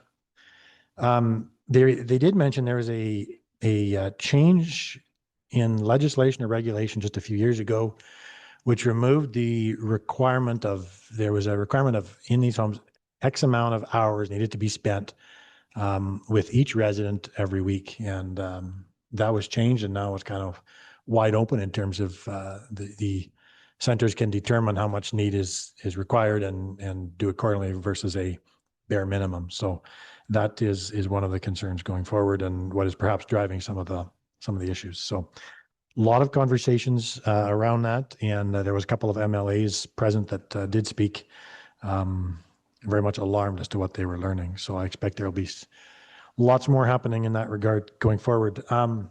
Also had a report from a couple of MLAs there and all the stuff, one in government, one in opposition, and heard from them and what's going on in the provincial world. And I'll perhaps just forward you a Minister Hunter's report. It was very, very thorough, very helpful. Not official, but the Cayley Community Association a couple nights ago also had a meeting with what is now called the Foothills Open Space Research Group. So I did mention this a few weeks back, and this was now more of a formal meeting. A former employee of the Nature Conservancy Nature Conservancy of Canada. I started asking the questions as he lives in Okotoks, asking the question related to how do we conserve perhaps a little bit more purposeful and meaningful land in the region, really focused on watersheds. And so this meeting they just pulled together, there was myself and the mayors of High River, Okotoks, and Diamond Valley, and a few other designates there to just talk about what more meaningful conservation could look like and how we could get there. And so there is going to be a meeting request come forward to each of our municipalities for kind of the head of this unofficial group to meet with us and just as an entire council and talk about what conservation looks like going forward. So I look forward to that, and I look forward to the request to meet. And a couple more. So I attended the Intensive Livestock Working Group with a number of you last week. That was well reported on last week when I was not here.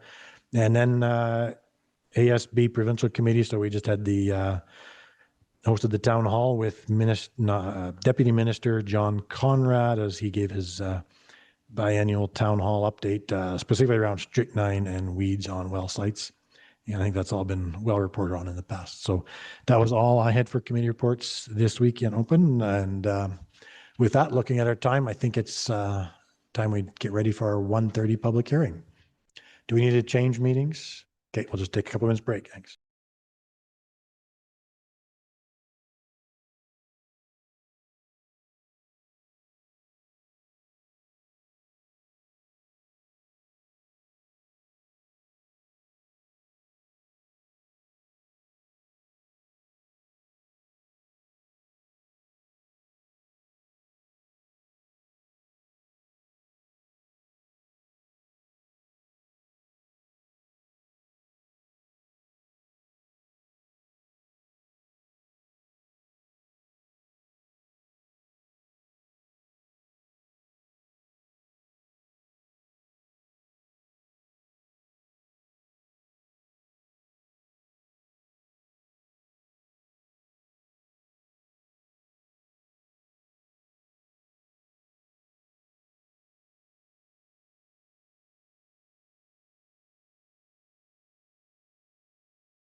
Welcome back. I'll open the public hearing for Hague or Hage. I'm sorry if I pronounced that wrong.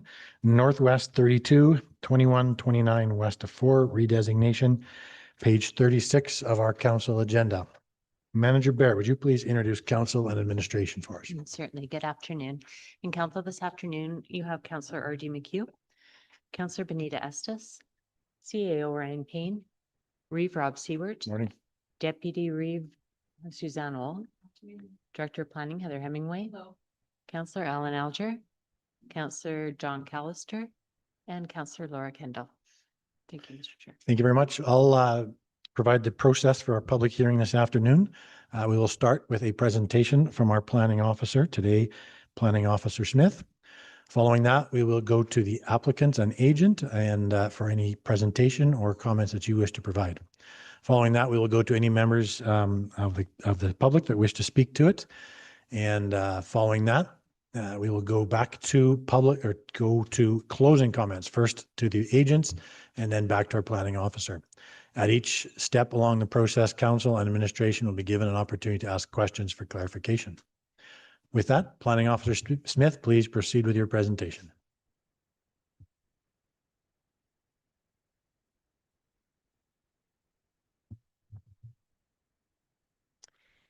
Thank you and good afternoon, Mr. Reeve and Council.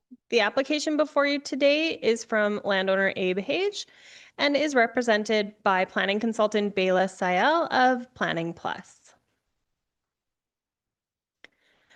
The subject 15.13 acre country residential district parcel is located 400 meters south of Dunbow Road and directly east of 2nd Street East.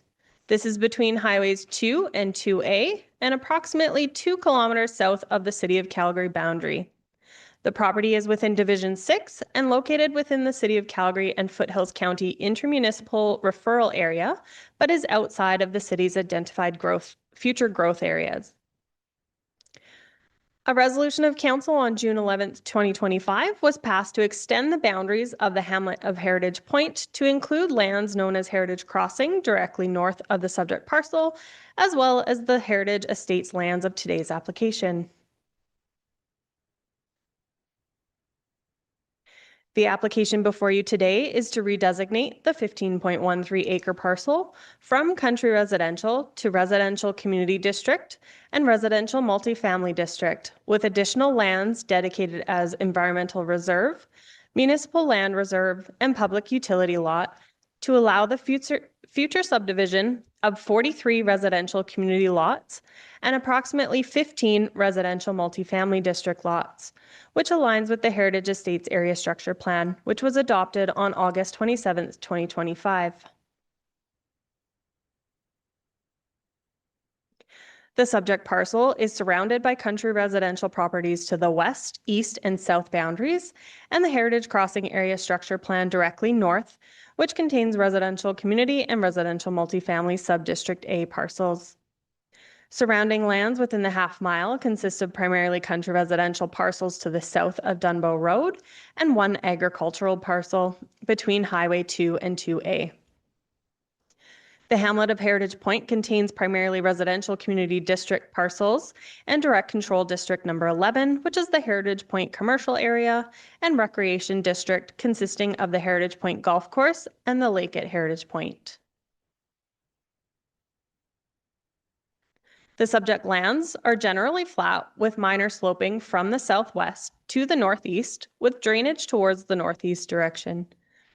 A shallow draw runs through the middle of the plan area, and environmental reserves are proposed over existing drainage through the north portion of the property, and stormwater facilities are proposed to integrate with these features. No geotechnical or environmental reports have been provided thus far by the developer. Policy in the ASP states that the developer shall prepare a geotechnical assessment prior to subdivision approval and any environmental reports as required by Foothills County prior to land use. Public Works has advised that there are no requirements for any further environmental reports.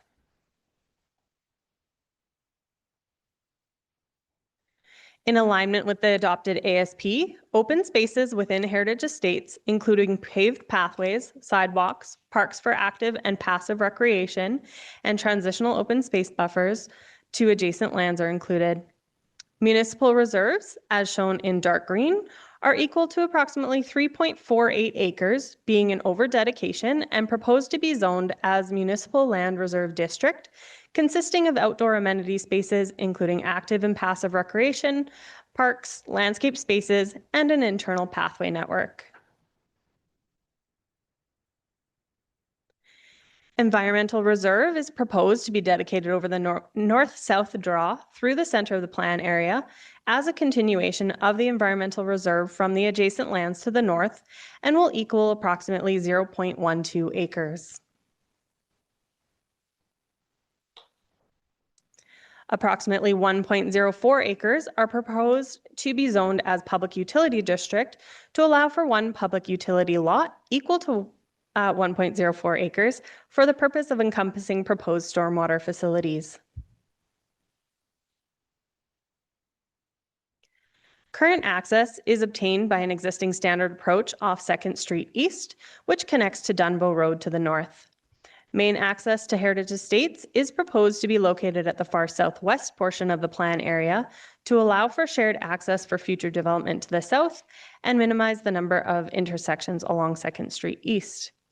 The top photo here was taken at the ASP stage from 2nd Street East facing north from the approximate new approach location, depicted by the yellow arrow, and the bottom photo was taken facing south, showing the existing approach as indicated by the blue arrow towards the proposed new approach. All access to the proposed residential parcels would be gained through a proposed internal road network constructed to county standards. Additional connections will be available from Heritage Crossing area structure plan to the north, as indicated by the yellow circle, and shown in the top right photo, and future development to the south, indicated by the orange circle, and shown in the bottom photo on the right.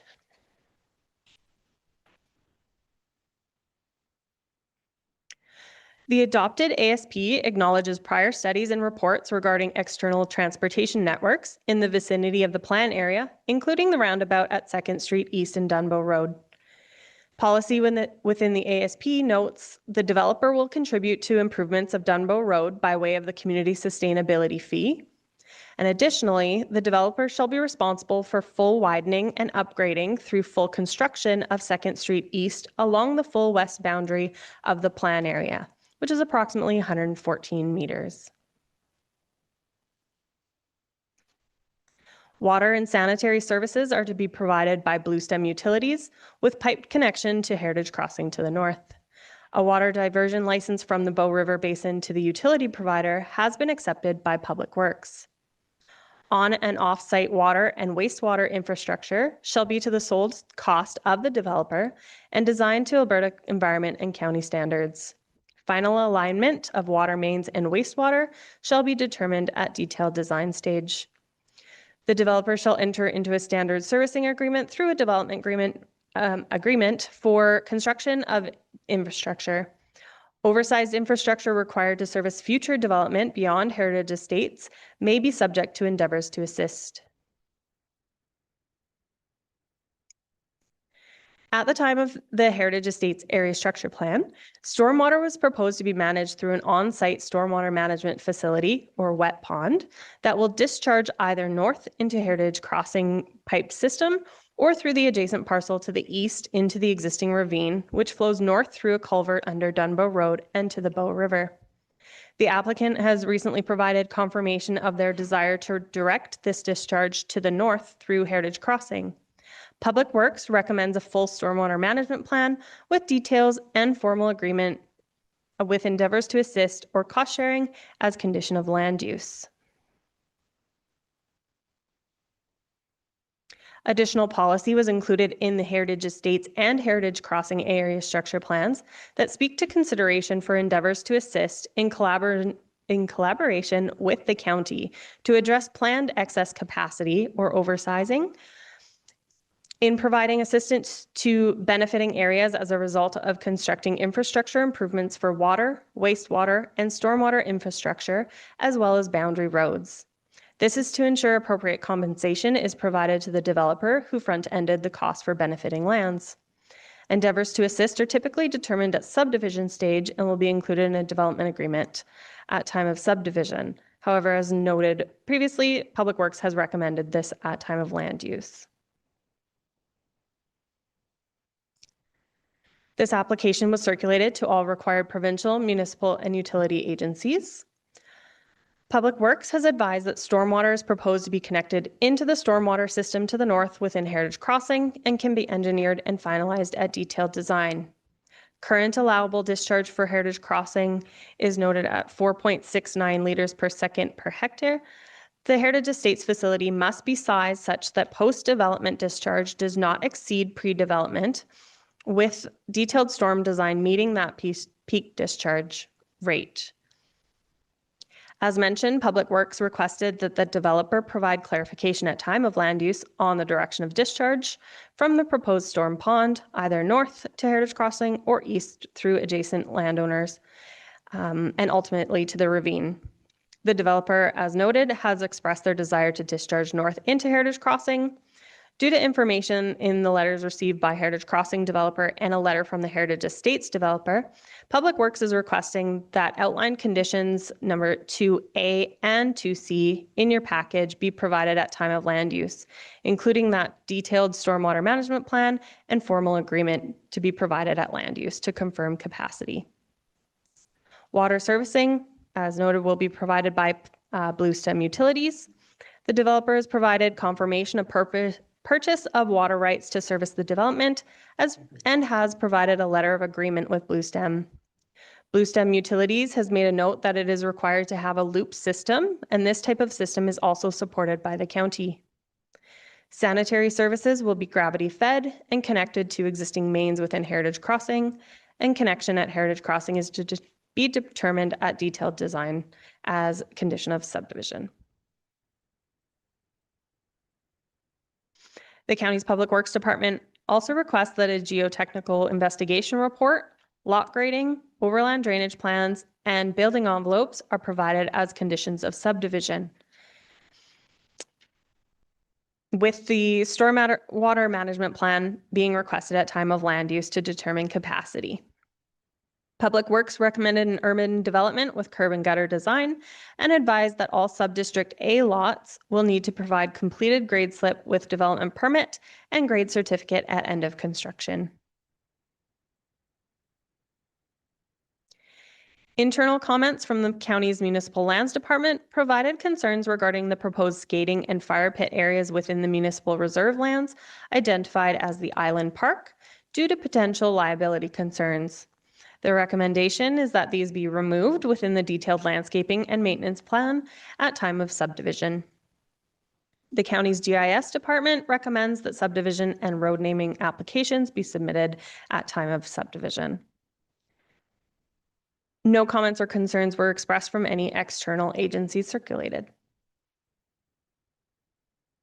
The application was circulated to area landowners within a half mile on March 25th and advertised in the April 1st and 8th issues of the Okotoks Western Wheel.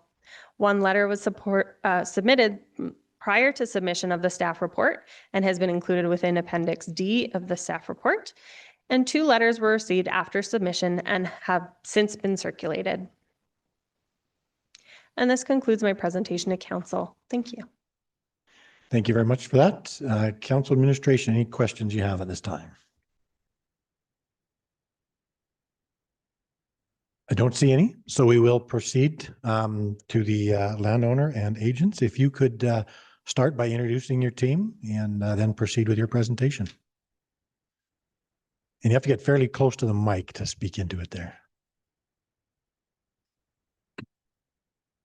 Great, thanks very much, Council. My name is Abe Hage. Today here to present our project, Heritage Estates. We have Bela Sayal from Planning Plus and Bob Clark also with Planning Plus. Thank you very much. Thank you. My name is Bela Sayal and I'm the planning consultant on the project. I've been was part of the ASP as well and here to present the land use today. And my name is Bob Clark, and I'm also with Planning Plus, and I'll be discussing the mobility and servicing items in the land use.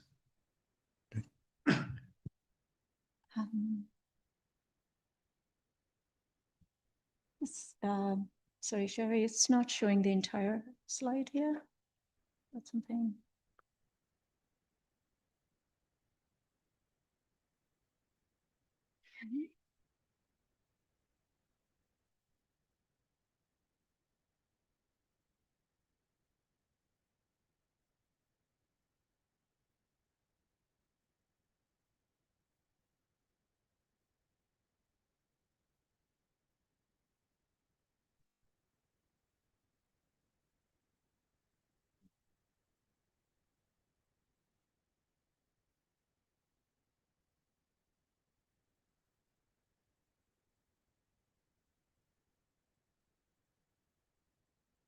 Yeah.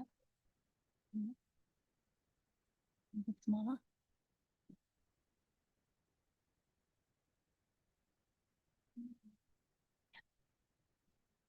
Okay.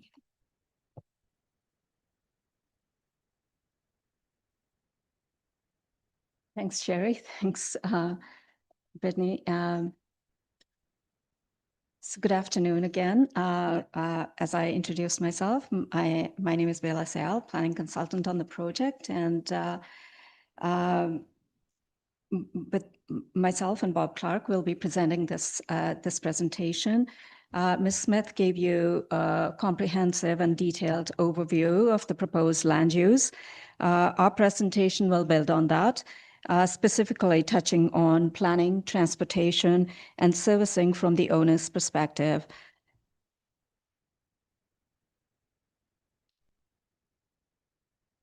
Let me start by sharing Mr. Hage's vision for Heritage Estates.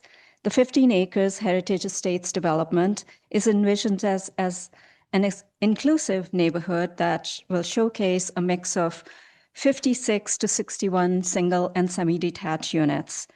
Mr. Hage's vision is to create a sustainable and high-quality development which echoes and reinforces the value created in Heritage Point in terms of design, open space, pathways, and recreation amenities. To bring this vision to life, Mr. Hage assembled a team of seasoned professionals in planning, engineering, and engagement.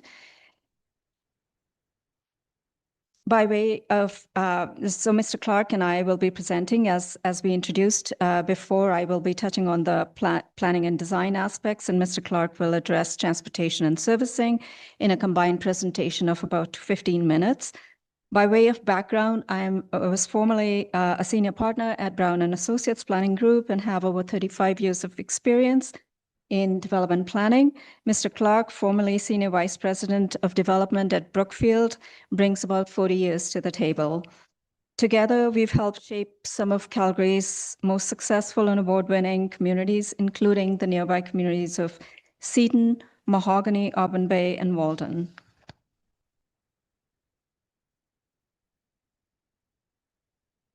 The Heritage Estates parcel shown in red on the screen is located in the hamlet of Heritage Point within the triangle framed by Dunbow Road and Highways 2 and 2A.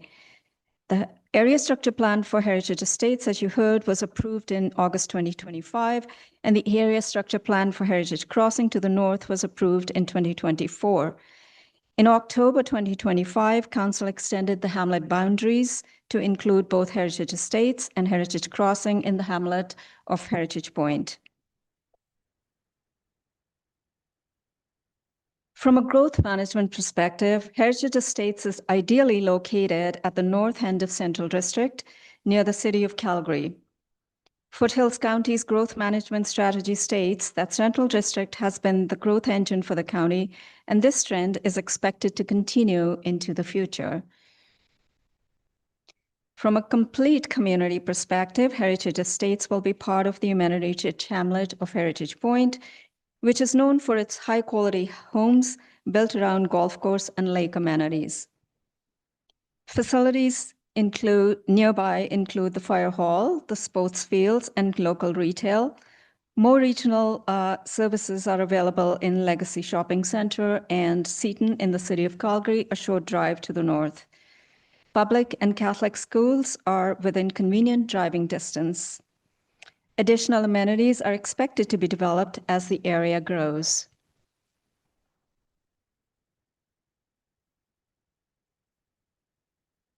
The land is accessed from 2nd Street East, currently a rural road, and will be upgraded by the developer adjacent to the parcel. The subject land are characterized by gentle rolling topography with low-lying area in the northeast, suitable for a storm pond location, which will drain through Heritage Crossing into the ravine located to the east. Currently, there is one dwelling on the site, Mr. Hage's residence, which will be removed for development. I should mention that this is an older aerial, and you will see in the next slide that underground and surface works on the lands to the north is fairly far along. The drone image on the top left was taken when the construction commenced for Heritage Crossing in 2025. The image looks east from 2nd Street, and you can see Mr. Hage's residence in the foreground with the grading and stripping on Heritage Crossing lands. The images to the right and to bottom left were taken last week, show surface works are nearly complete in Heritage Crossing. As per the ASP, Heritage Estates is approved for a total of 61 housing units to include single, semi-detached, and townhomes. 28% of the plan area is dedicated in open space, including municipal reserve, environmental reserve, and a public utility lot. At 4.1 units per acre projected density, the development in Heritage Estates strikes a right balance, compact and efficient enough to support utility infrastructure while maintaining a distinct character of Foothills County. The proposed redesignation today is in keeping with the approved Heritage Estates Area Structure Plan for residential, open space, and public utility areas. In terms of number of units, there will likely be some adjustments as the detailed design and subdivision plans for the RMF sites and the RC lots are prepared.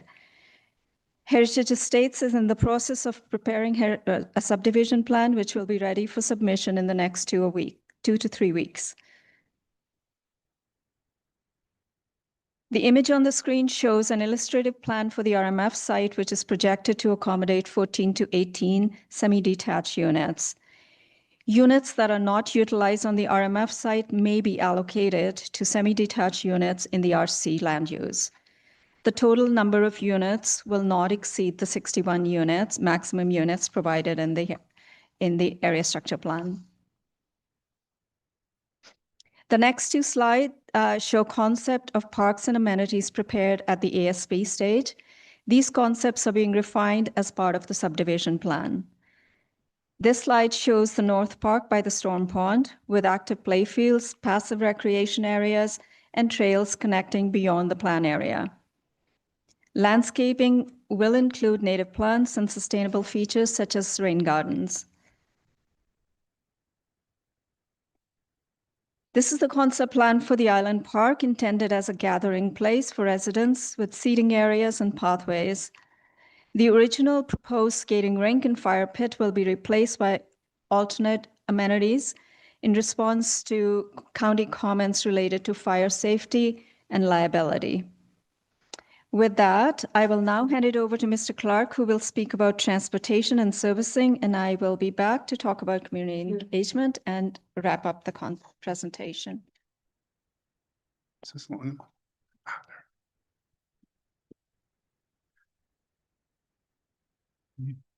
Ask you to move the slides on.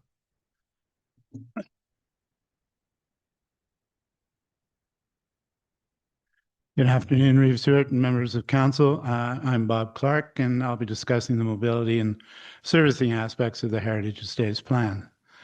The transportation overview was prepared by Bunt in support of the Heritage Estates Area Structure Plan and indicated that there will be sufficient capacity for this project at the roundabout proposed for the intersection of 2nd Street and Dunbow Road. Furthermore, the analysis states there will be sufficient capacity in this roundabout by 2044. On February 4th, 2026, Council approved the construction of the roundabout at 2nd Street and Dunbow Road, and construction is scheduled to commence in May, weather permitting, and should be completed this year. 2nd Street, adjacent to the lands, will also be upgraded by the developer as a condition of the development agreement. The developer will be responsible for the cost of upgrades along the entirety of the west boundary of the development area. Heritage Estates will also be providing emergency access to the lands to the east in conjunction with the plan of subdivision.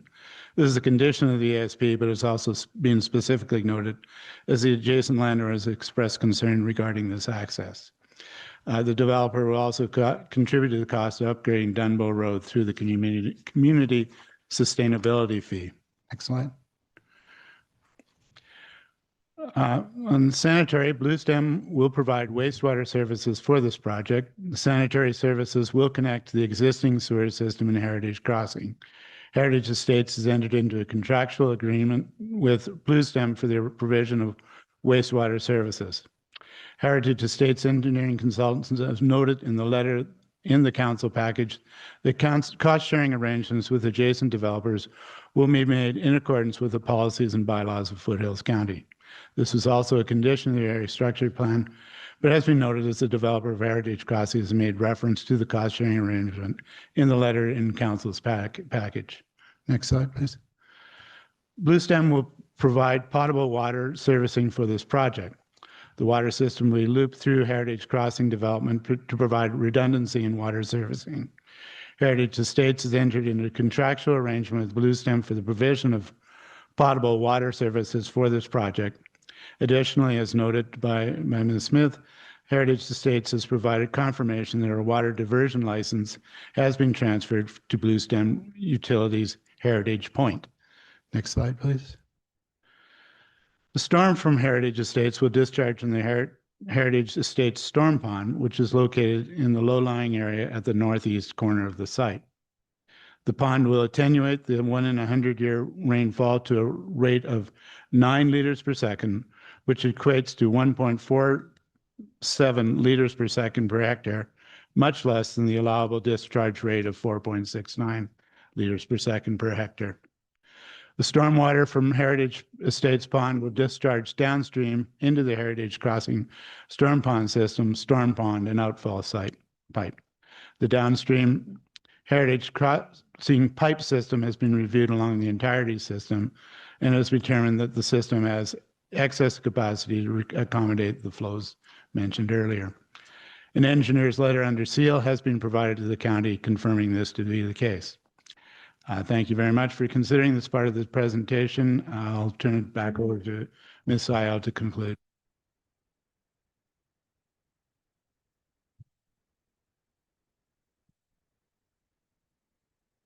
Thanks, Bob. I'll wrap up now with commentary on the engagement and summarize the presentation here. The engagement for the proposed development was carried out as part of the ASP. Mr. Hage retained Albion to lead the public consultation. An open house was held on October 23rd, 2024, with invites sent to neighboring landowners, Heritage Point residents, members of council, administration, and the wider community through the Western Vale. We had around 25 attendees, and feedback was largely positive, especially around the quality of the proposal. The most common concern we heard was traffic on Dunbow Road, which is slated for upgrades, as you just heard. In summary, Council, the proposed land use redesignation is in keeping with the approved Heritage Estates area structure plan. Heritage Estates is a logical extension of development to the north. It is a high-quality neighborhood with integrated open space and pathways, and it is a compact and sustainable development supporting long-term infrastructure investments. In closing, we would like to thank the county administration for their help and guidance throughout the process and agree with staff's recommended option 1. Heritage Estates team has been working with the county to address condition 2, Heritage Estates engineers, Sheffer Andrew, have provided a letter to the county indicating there's capacity for storm drainage to run through Heritage Crossing to the north. Conditions 1, 3, and 4 will be addressed over the next several weeks as part of the subdivision application. We respectfully request council support for the proposed redesignation, and thank you for giving us the opportunity to speak, and we are available to answer any questions you may have. Thank you very much. I'll go to council and administration for any questions you may have at this time. Director Hemingway. Thank you. I'm not sure who wants to answer this, but I'd like to hear a little bit more about that PUL on the east boundary of the development and how you anticipate that'll work without us having an understanding of the lot to the east and how that will connect. Sure.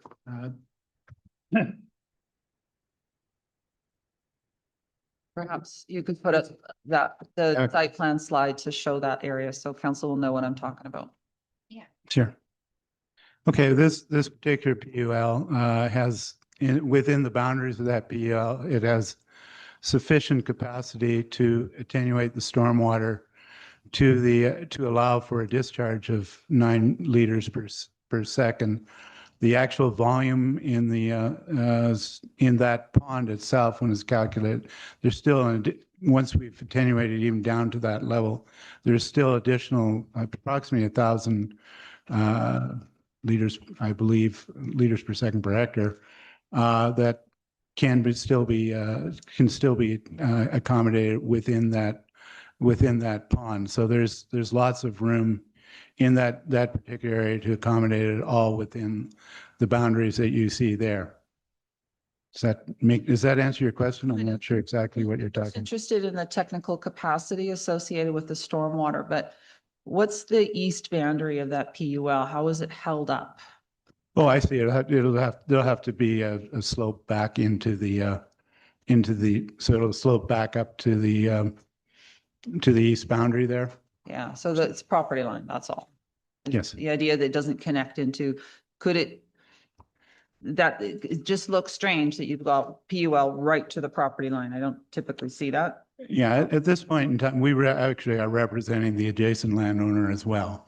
At this point in time, he is not willing to offer a right of way into his property. So we anticipate once he actually is given ASB approval, and that's what he's waiting for, is that those 2 ponds will connect, or there will have to be literally an island or a berm between the 2 of them if he doesn't grant access, or if access isn't available through that property. So it would be almost looking like 2 ponds at the end of the day. Yeah. Thanks, Heather, for the question. Actually, we're actually in the detailed design of that pond currently right now, which is going to be submitted at the subdivision application stage. So the proposed is to discharge to the. Sorry, you really got to lean in there. Sorry about that. Get in, yeah. So we're in the process right now, actually, of the detailed design of that pond has been completed and will be submitted to Public Works shortly. Our engineer, Ross, has already communicated with Vion on that. And so the question is, why is it at the border to the east? In the design, it won't be at the border to the east. There will be a pathway through there. But what Bob mentioned was, if there is potential that our neighbors to the east do get an ASP approval and they do proceed with the development there, that could be an option where the ponds could be connected at that point there. But in terms of the design, that will be, you'll see that very shortly, within a week or so. So is there an opportunity to potentially change the direction of your stormwater? Should that parcel to the east come in and be approved? No, we're going to the north, but the east is still an option. But our subdivision application is going to be discharging to the north. Even though the east is still an option? Even if the east is still an option. Yeah. closer, isn't it? To go east. It is closer, but you need right of way from the neighboring neighbors, right? So they're not, right now at this point, they don't have an ASP approval and they don't want to provide that yet. So But as I understand it, Ms. Dial, you are representing and Mr. Clark are representing the neighbors to the east. So, okay, it's just the piecemeal component of it is challenging. It's not overcomable, but it does create some problems specific to the stormwater. Yeah. for sure. I mean, at the ASP stage, again, thank you for the unanimous vote for ASP approval. That we had the option there was an option to discharge to the east or to the north.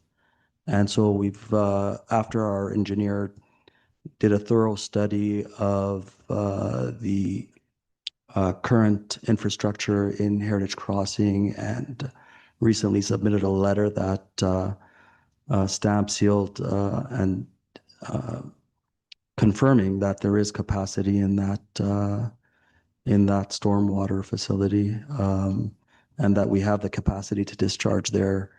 We've decided to move in that direction. Thank you. So the construction of that stormwater facility in Heritage Crossing was, of course, at the dollar of Heritage Crossing. So you're comfortable with the idea of an endeavor to assist to pay for your benefit, your proportionate benefit associated with that infrastructure that they've created? In our ASP and in our communications previously with yourself and Public Works, we are absolutely willing to discuss and agree upon an endeavors to assist with Heritage Crossing. Okay. Yes. I thank you. Yeah. Okay. I'm just wondering about timing myself. As you mentioned, we're looking at a traffic circle on Dunbow Road, which would be the access point for this development. What's your expectation in terms of when to start construction here? So, yes, thanks for the question. Our expectations is obviously we're going through the process right now in terms of after land use, satisfying the conditions and submitting the subdivision applications. The timeline for that is, we're hoping, our goal is for shovels to hit the ground in August of this year, August 15, and get as much work as we can get done before frost, similar to what Heritage Crossing did last year, and hopefully complete the project after frost, whatever's left over to be done. Yeah. Okay, thank you. Councillor McHugh. Right up close. Oh, thank you, Mr. Chair. Through the chair to the applicant's agents. Mr. Clark, you went pretty quick there. You were speaking to the traffic impact assessment, and you said the roundabout would be good till 2044. Is that what I captured?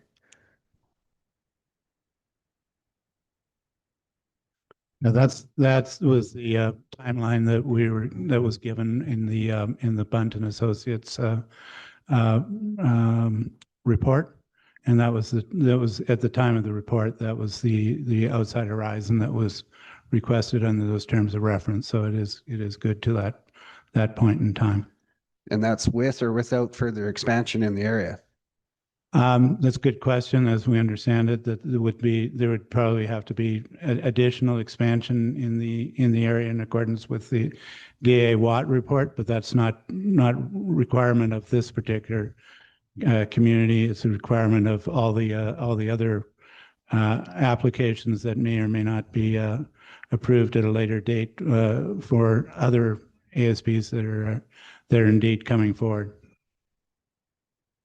Does that make sense? I'm sorry, I'm not sure if I'm actually I'm looking at your body language. I'm not exactly certain I've answered the question correctly, but so it's good for 2044 at the current capacity, like including the capacity from that would be added by the Heritage Estates.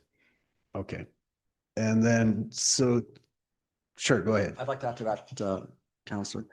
So yeah, so our engineers, our traffic specialists at Bunt and Associates did complete a traffic report, which was submitted at the ASP stage, that did confirm that the traffic would accommodate our development within that report. Okay, thanks for that. And so through the chair to the applicant's agent, some pretty good buzzwords, sustainable. What about this development is sustainable? So the reference to sustainability was primarily related to the landscape design there, that we are proposing some native planting there through our landscape architect, as well as rain gardens and such within those areas. Overall, in terms of the broader sense of sustainability, it is achieving a density of 4.1 units per acre. Foothills County typically has lower density than that. This particular density will, from a financial standpoint, sustain infrastructure investments that are being invested in this area, both by Bluestem and funded through the developers. So just looking at it from a financial standpoint, that density, as I said in my presentation, it does strike a balance between, keeping the Foothills character, keeping the heritage point value that's there, at the same time achieving a compact enough development for Foothills standards. From a social standpoint, social aspect of sustainability, as we said, there is the island, which is the gathering place for people to gather in there and create a sense of community. So those are some of the the three pillars of sustainability that we talk about. It does touch upon them. Good. Okay, thank you very much. And I think you kind of touched on my follow-up question. So you have touched on infrastructure development a little bit here. It was described as, I believe substantial infrastructure development for the municipality. I'm looking what you feel is the outside contribution to infrastructure development within Foothills County.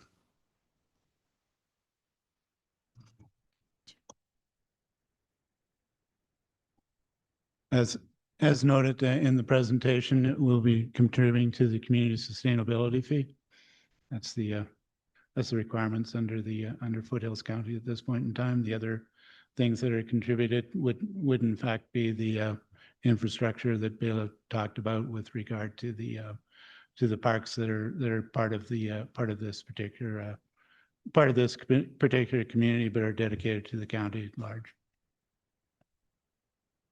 And as well, Second Street will be improving Second Street along the entirety of the project. Okay. Thank you for that. I have a Ross Thurmeyer that's listed as part of your team. Was he wishing to speak, or is he just here for questions? At this point, not, but he's available if there's any answers that need to be, any questions that need to be answered. Okay, thank you. No worries. I don't see any further questions from Councillor Min. So at this point, I'll go to members of the gallery that wish to speak. I do have a bit of a list. First up, and Nathan Kuntz. Did you wish to speak? If you could proceed over to here, and there's a little face on the bottom that will turn your mic on.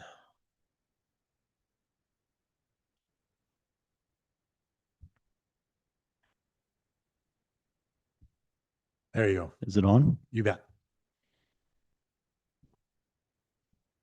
Good afternoon, Reeve, members of council. My name is Nathan Kuntz, and I'm speaking on behalf of Heritage Crossing GP Limited.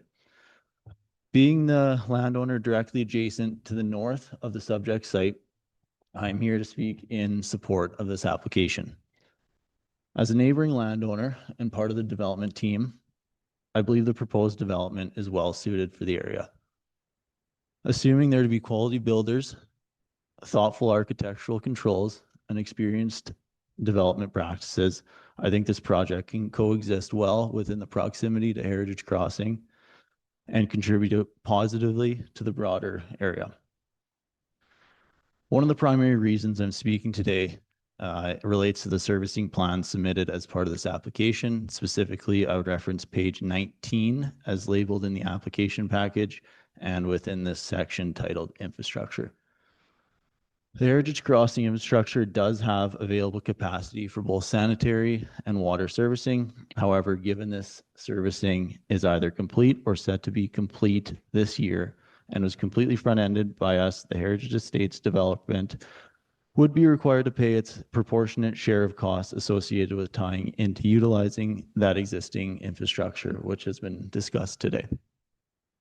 Cost recovery would also be required for the construction of the proposed access road, which is intended to serve as a shared point of entry into both subdivisions.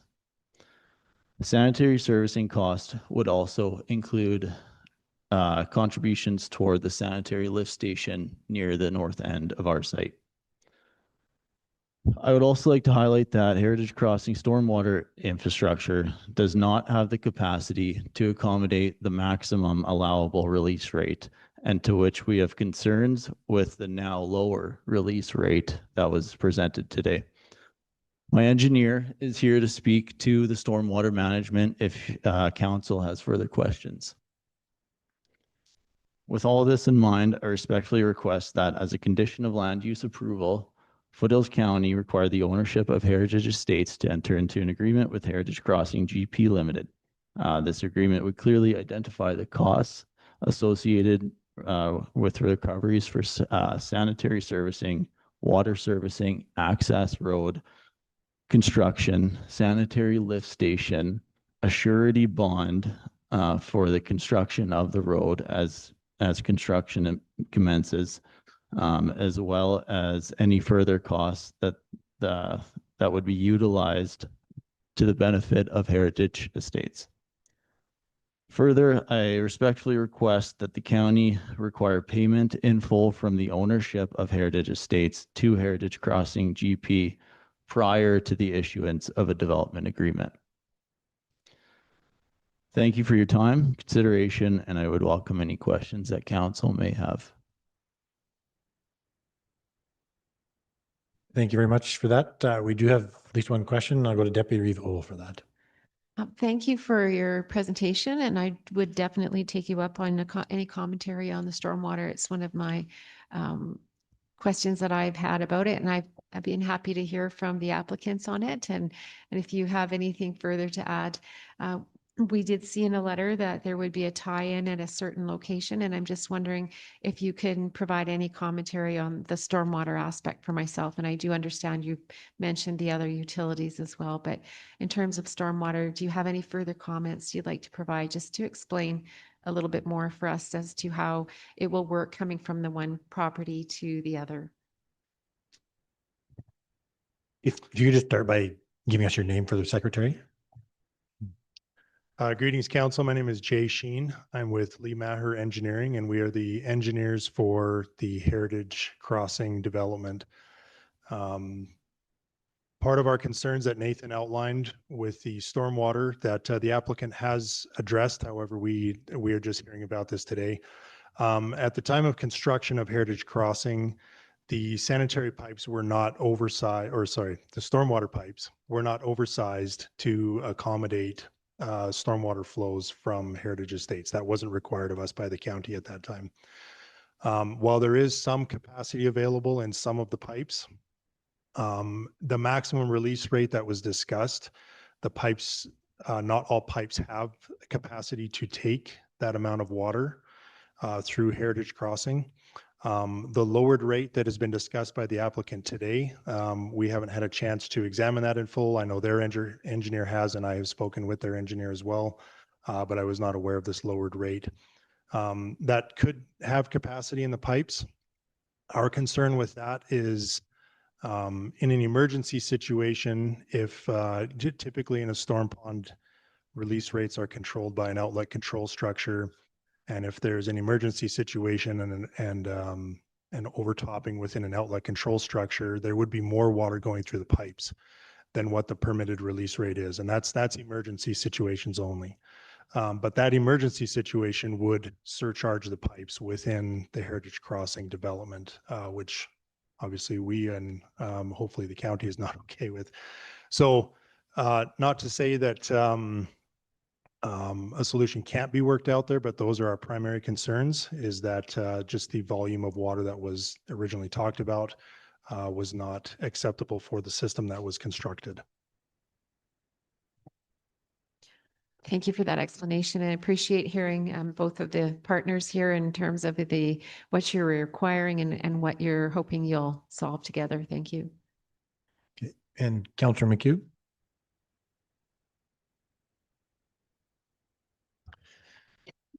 Thank you, Mr. Chair. So through the chair to the concerned neighbor, go that way. So that was stormwater. What happens here with the sanitary? Because so Blue Stem so those pipes are in the ground as well already, are they not? So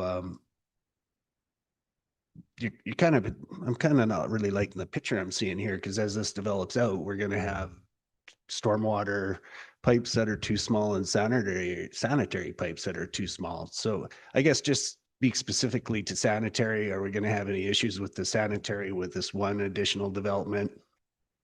Like if there's another one, what will end up happening? So through the chair, sanitary has no concerns from our end.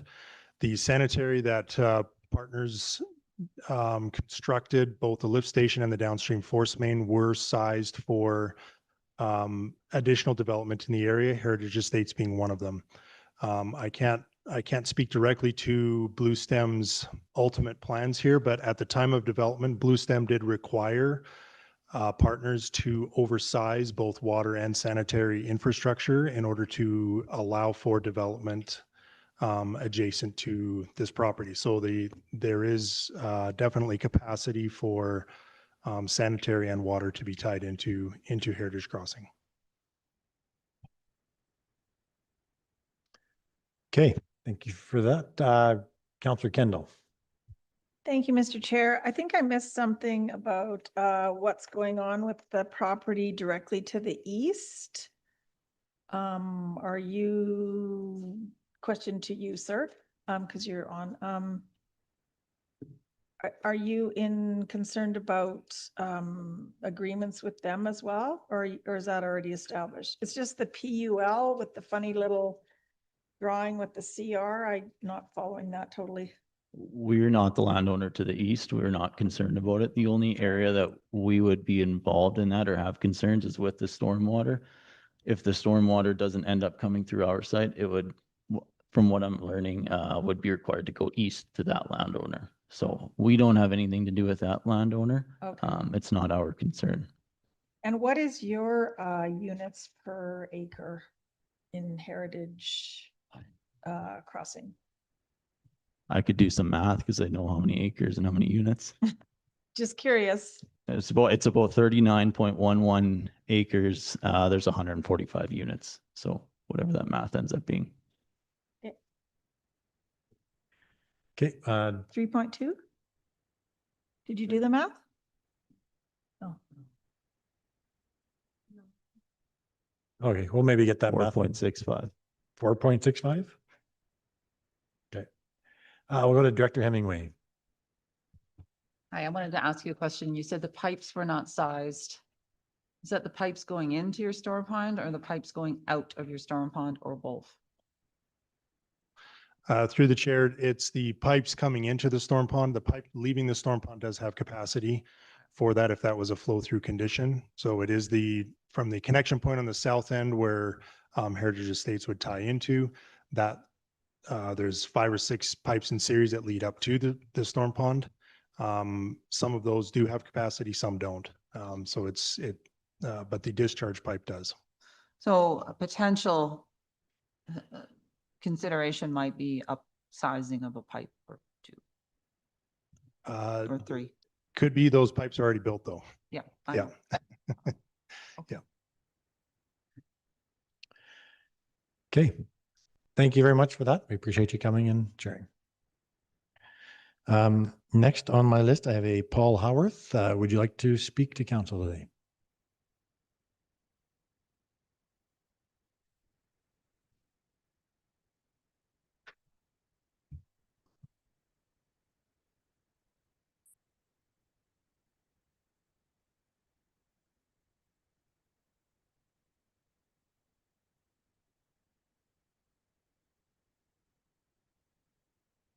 Good afternoon, Council and Reeve. My name is Paul Howarth. I'm a Division 6 resident just off Dumbo Road.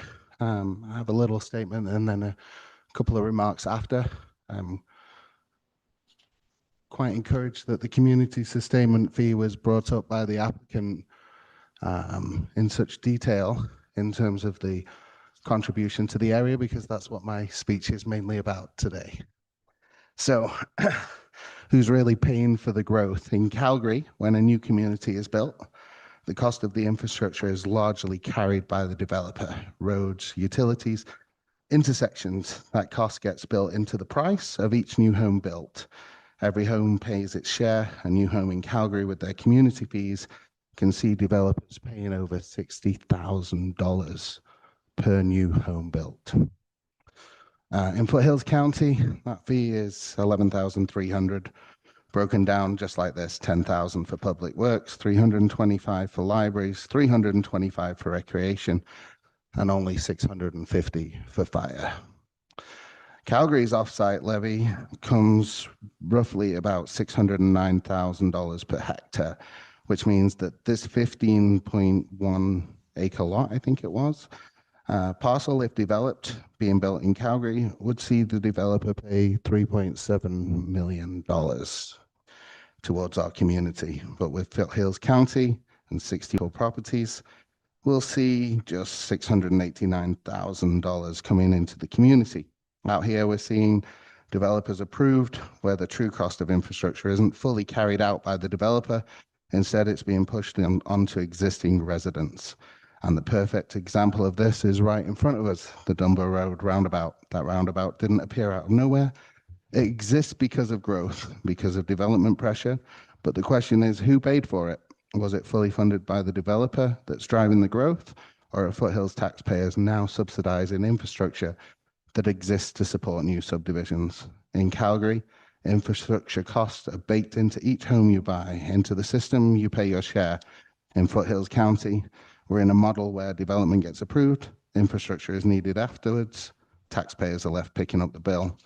That means long-time residents are effectively subsidizing the new growth, and that's not sustainable.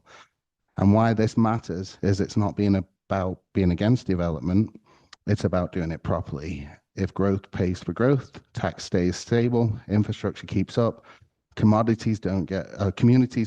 If it doesn't, taxes go up, roads get retroactive upgrades instead of planned ones. The bottom line, I, like many people in Foothills County, are not against growth, but we are against being quietly handed the bill for it. If development needs a roundabout, expanded roads, or major upgrades, that cost should be clearly tied to the projects driving it, not buried, not delayed, and not downloaded onto taxpayers after the fact. Growth should pay for growth, and right now in Foothills County, it doesn't feel like it does, and that needs change. And then just to add a few more things, I own a business and I contribute into the community. I guess a question to the developer, if they would choose to answer it, what have they done for the county? I visit Scott Siemens Arena and there's a wall there of people that have donated to our community and added to Foothills County in some pretty legacy buildings. I myself spend about 10 hours a month volunteering my time into the community through different events. And I would like to see the developers that are developing the area put more towards Foothills County and the quality of life that goes there. And I'd be happy to answer any questions. Any questions from council or administration? I had one. You mentioned, Mr. Howarth, you mentioned the offsite levy in Calgary. What was that number? What? So $609,000. It actually might be a little bit more now because it was recently updated. And that's per hectare. So a house in Calgary can end up paying over $60,000 from the offsite levy, and there is other fees that go on top of that as well. So planning fees and so on and so forth. And do you have a breakdown in terms of how much of that is for utilities versus recreation versus fire? Calgary has a number of different areas that require fees. So there is actually like a central city limits fee that they break it down in different ways.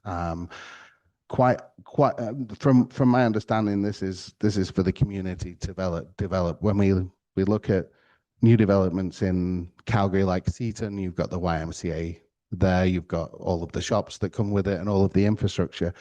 Here on Dumbo Road that I traverse every day, the one roundabout is great. Thank you so much, council, for getting that through. But we actually need more traffic control. The people leaving the golf course right now are just inundated with the vehicles. It's super noisy around there for them. I've spoken to the residents at Heritage Point, and I would have quite more questions for Bluestem. I'd encourage council to reach out to Bluestem. They put their residents under a water restriction last year, and to my knowledge, there's no improvements going into that water system as a result of any of the extra building that's going around there. So I'm not sure how you can restrict water, not upgrade it, and then ask residents that were under a restriction to then share their water facility. I think that there's a bunch of problems. I actually think this is the right area to build if you're going to build in Foothills County. But I think we need to really take a serious look at what this is costing existing taxpayers and what is our developers that are coming into the area, what are they putting into our community? Okay, Director Hemingway has a question. Hi, Paul. I just wanted to go back to Hi. that 600,000 per hectare offsite levy bylaw within the city of Calgary. And I'm wondering if you could tell council what services or infrastructure that goes towards in the city. Yeah, that's a great question. They have a number of different fees that are on top of that may go into their fire and into their water and other infrastructure. One thing is for sure is that not only are we charging less in Foothills County, but if I take an example of a recent development like Serenity, they have attached bungalows, which we've never seen in Foothills County before, to my knowledge. They're selling those houses for $2 million. And that can only be because of the prestige that Foothills County is. So not only are we charging less, but the properties quite often are worth much more that are being built. I wonder if I can answer Mr. Howard's question, or that I asked that he didn't answer. So the city of Calgary charges that money for roads, for water, for sewer, for recreation, and something called stabilization, which I'm not exactly sure what that is, but it's a deep pit of money that goes into the city of Calgary. We don't provide any of those facilities with the exception of roads to this developer. So the developer has to pay for water, for sewer, some recreation, although we don't have any in the area, and of course, nothing called stabilization. So there's a very big difference. You can't just throw a dollar value at the developer and say, pay that, because the city does. You actually have to provide a service for that money. And Bluestem provides the vast majority of the water, the wastewater. We do require the developers to upgrade roads and to pay for roads. I have a question back to Director Hemingway, if that's possible, as I'm being asked questions. You can say something through the chair. But my question would be is that I think that would need a deeper breakdown, because I think that you might be surprised how little of that goes towards water and how much of it goes towards the community. Do you have a breakdown of exactly what that is? Well, you told me that there's a breakdown and where it went to. Do you know what the breakdown consists of? Perhaps we're just going to move on from here. It's a good That's conversation. I'm sure we can have it later, but For sure, that's something that I'm willing to go and get the breakdown for, but it would be nice after being questioned on it to be told what it is. Fair enough. That information is all available on the City of Calgary website. It's all readily available. Okay. Thank you very much. Thank you for coming. Next on my list is I have Sandra Egroff. Would you like? She wave. Okay, that is everybody on my list. Is there anybody else in the gallery that wishes to speak to the application for us today? I don't see anybody, so we will proceed then to closing comments. First to the agent. Do you have anything to share in closing today? I want to thank everyone here before I hand it over to Bela. And I'd like to thank Heritage Crossing again for their acknowledgement and support of our development here. And just want to give comfort to council that our engineers are working or will be working with Public Works and Heritage Crossing to find a viable solution to the stormwater. As Vion from Public Works has requested that a detailed stormwater plan be presented to Public Works as a condition for subdivision approval and also land use. We will provide that to Public Works. Again, he has confirmed that it can work. There is capacity in the pipes based on the amount of discharge and the size of the pond. And so we will find a meaningful solution for both parties and also work with Public Works for the endeavors to assist with Heritage Crossing. Thank you. Yeah, thanks, Abe. I too was going to comment on that. I think the key thing here is that we have lowered the discharge rate substantially, which would work. I'm not an engineer, but which does make the capacity work to the north for the storm pond. So I'm going to just leave it at that. I'm very tempted to comment on the levies portion of it, but I think I will keep myself contained here. Did you want to add anything to that pond? Yeah, I just wanted to add with regard to the process here, as we understand it, we understand that at this point in time, we're seeking first reading, and that these items will be worked out between first and second reading. And part of this, as we understand it, and Ms. Smith may correct me if I've got the process wrong here, but we understand that we will be submitting a plan of subdivision application for this. This will start to stimulate a development agreement. At that point in time, we understand that the development agreement will address the oversize payments that are required to be made to Heritage Crossing, and in that we will understand exactly what is owed to Heritage Crossing with the assistance of the county stepping in to make sure that everybody is on side here. In other words, we're asking for the county to be a bit of a referee here because, and we think it makes sense to sign deal with this through a development agreement versus being required to sign an agreement separate with Heritage Crossing. We think this all should be done within the confines of a development agreement, and that will outline exactly what the payments are required to Heritage Crossing. Does that make sense, Heather? Through the chair, or Ms. Smith. I believe that's the process that should be followed here. Okay, thank you for that. I'll go back to council administration for questions of the applicant, Director Hemingway. Yes, our expectation is the execution of a development agreement, which illustrates the endeavor to assist payment requirements that will come to the county, and we will provide those to the developers to the north. It won't be a direct payment to the both. And our suggestion is the engineering needs to be worked out for everything, that we would do that at the subdivision stage and not hold up your bylaw. If Public Works has some concerns with respect to storm, if we can't figure those out completely, we can look around at the subdivision stage too. And I also wanted to address your timeline. I think you're a little fast. Heritage Crossing could not move a piece of dirt until they had executed those development agreements. It was not permitted. And those development agreements, again, are conditions of subdivision. So August may be somewhat premature. Just to be aware of that. Yep. Thank you. Okay, Director Kruger, I see you had your hand up. Thank you, Mr. Chair. Apologies. I'm not sure if I heard that correctly, but just on Mr. H's comment there, I'm not sure if he meant that Lee Mar confirmed that there's capacity, or myself. I haven't committed to anything yet.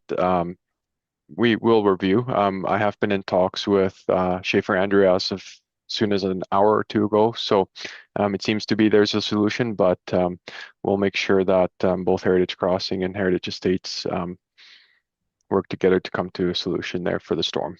Thanks. Okay, thank you for that. I don't see anybody else. So I'll go back to Planning Officer Smith. Any closing comments that you have? I have no further comments. Thank you. Okay, one last time to council or administration for any questions. I don't see any, so I will close the public hearing. Thank you all for coming. You're welcome to remain in the gallery to watch council's deliberation and decision. I assume it will be not too long before that happens. You're also able to watch it online on the council's YouTube link found on the county's website. Either way, a decision will be sent to you once the minutes are ratified, likely next week. Thank you all. I hope you have a good day. Need to switch meetings? Okay, let's take a couple of minutes.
Thank you and welcome back. We do have our mill rate bylaw. Thank you to Mr. Hammond for coming in. Let's go to that right now so we can get that looked after. So let's go to B1 mill rate bylaw and budget amendment, page 3 of our agenda. Thank you for all the work you've done on this, Director. Good afternoon, Council. So, in front of you is a report to highlight the 2026 budget changes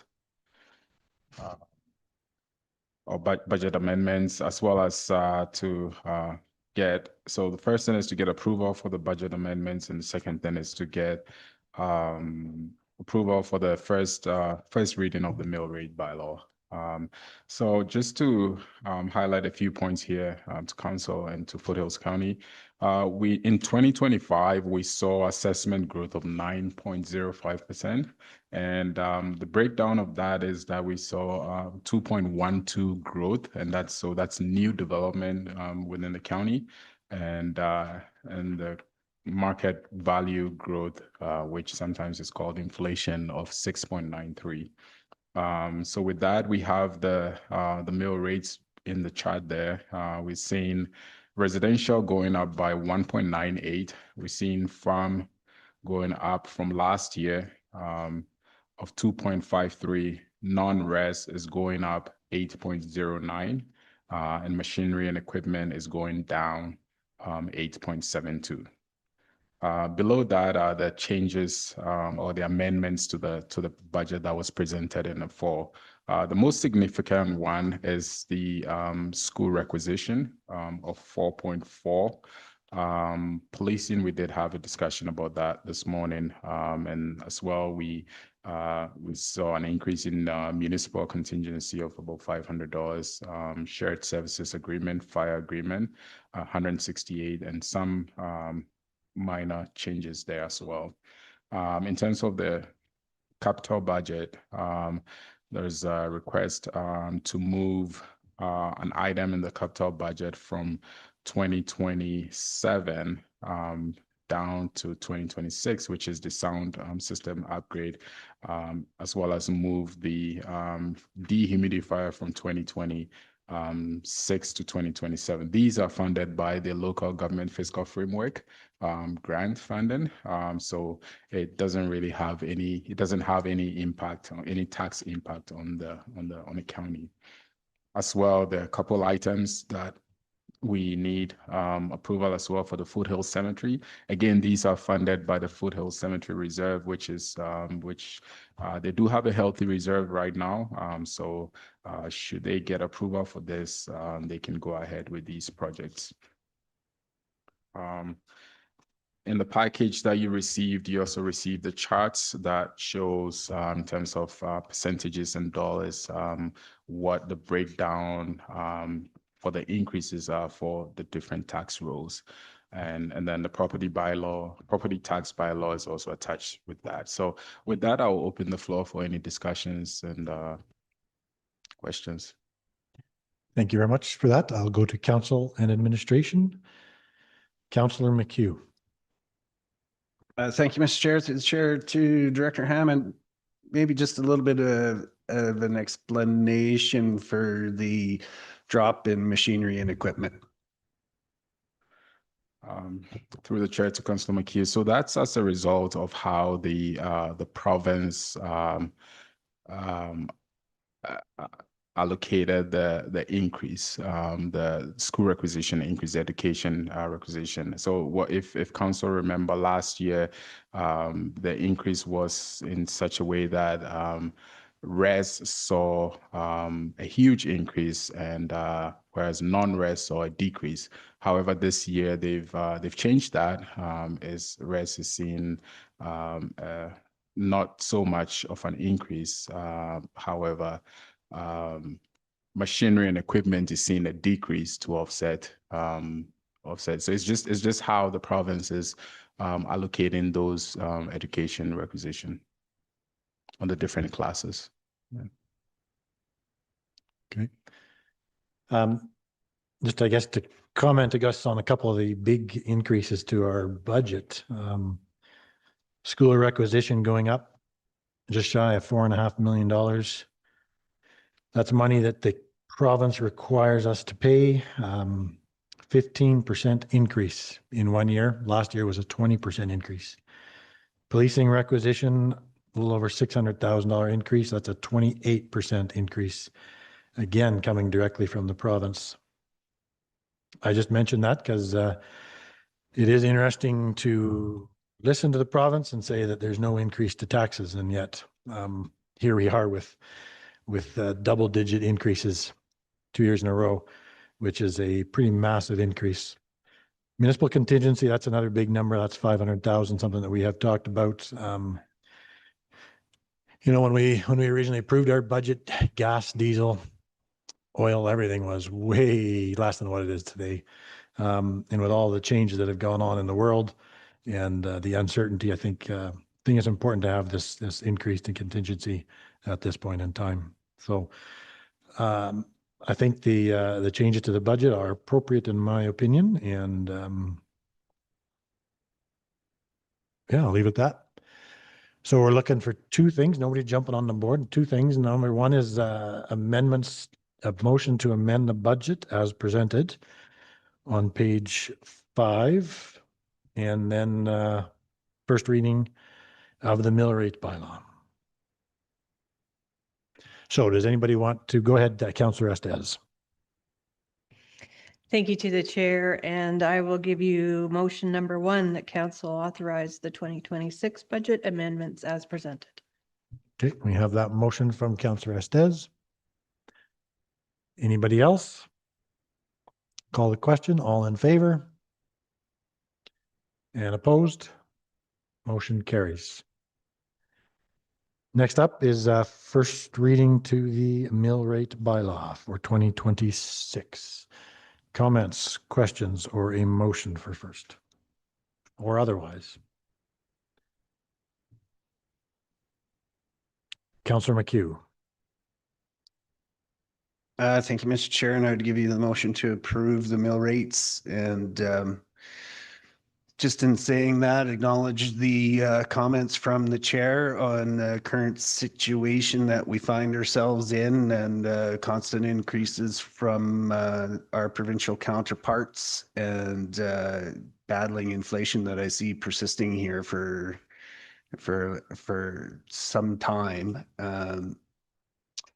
There has been lots of discussions around this council table on how our residents are going to be able to afford to carry on going forwards, and just want to acknowledge that is at front of mind.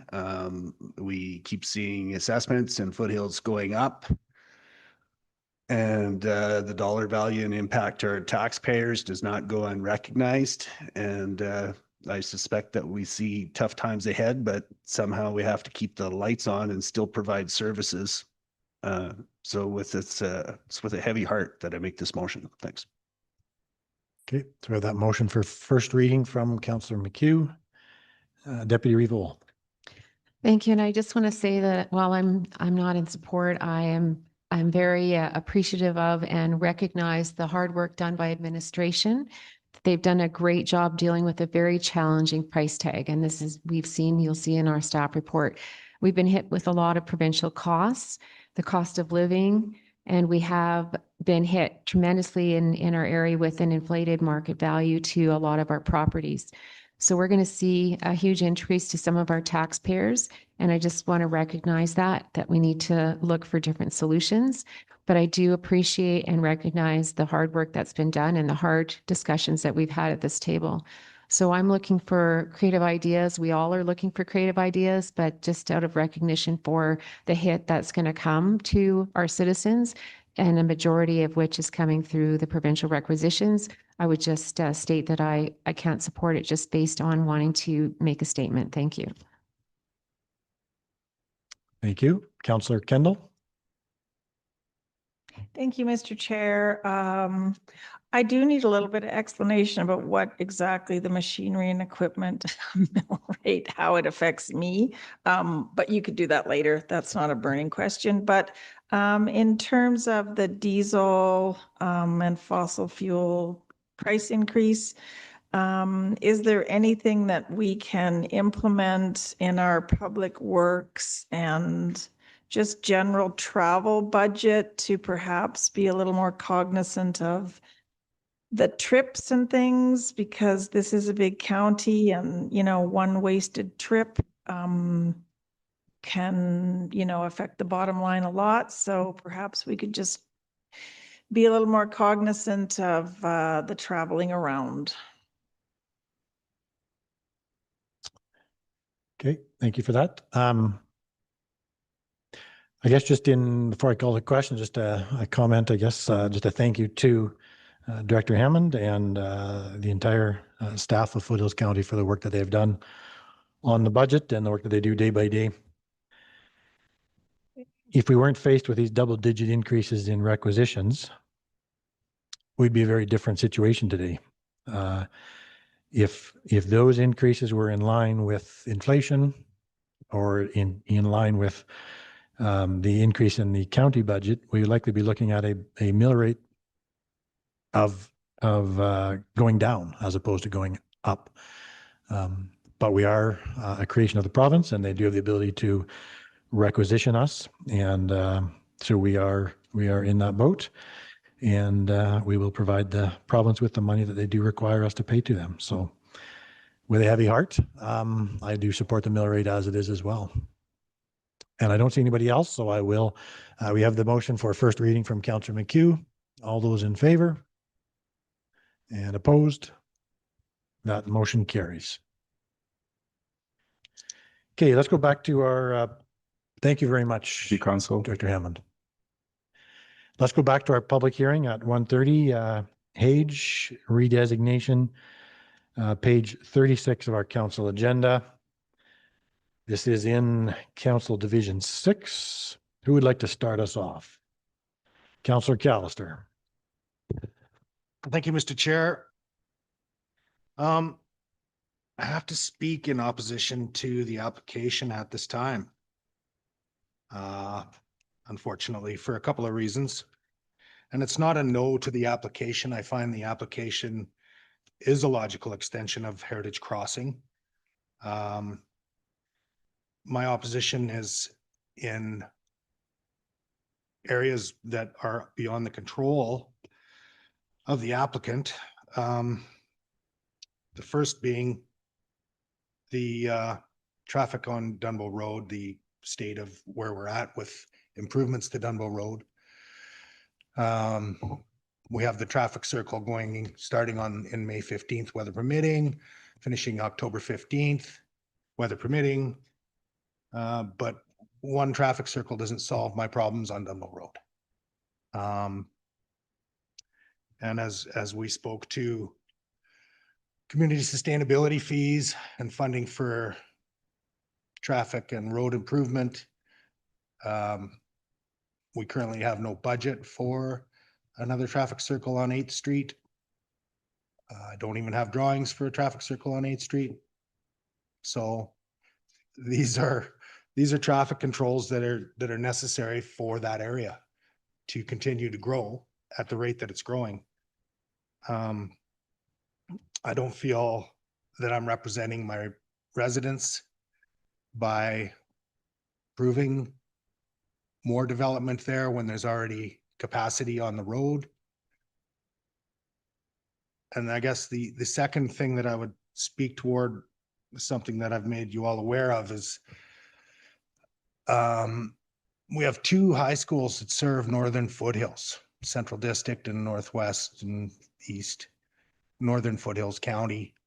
We have two high schools, grades 10, 11, 12.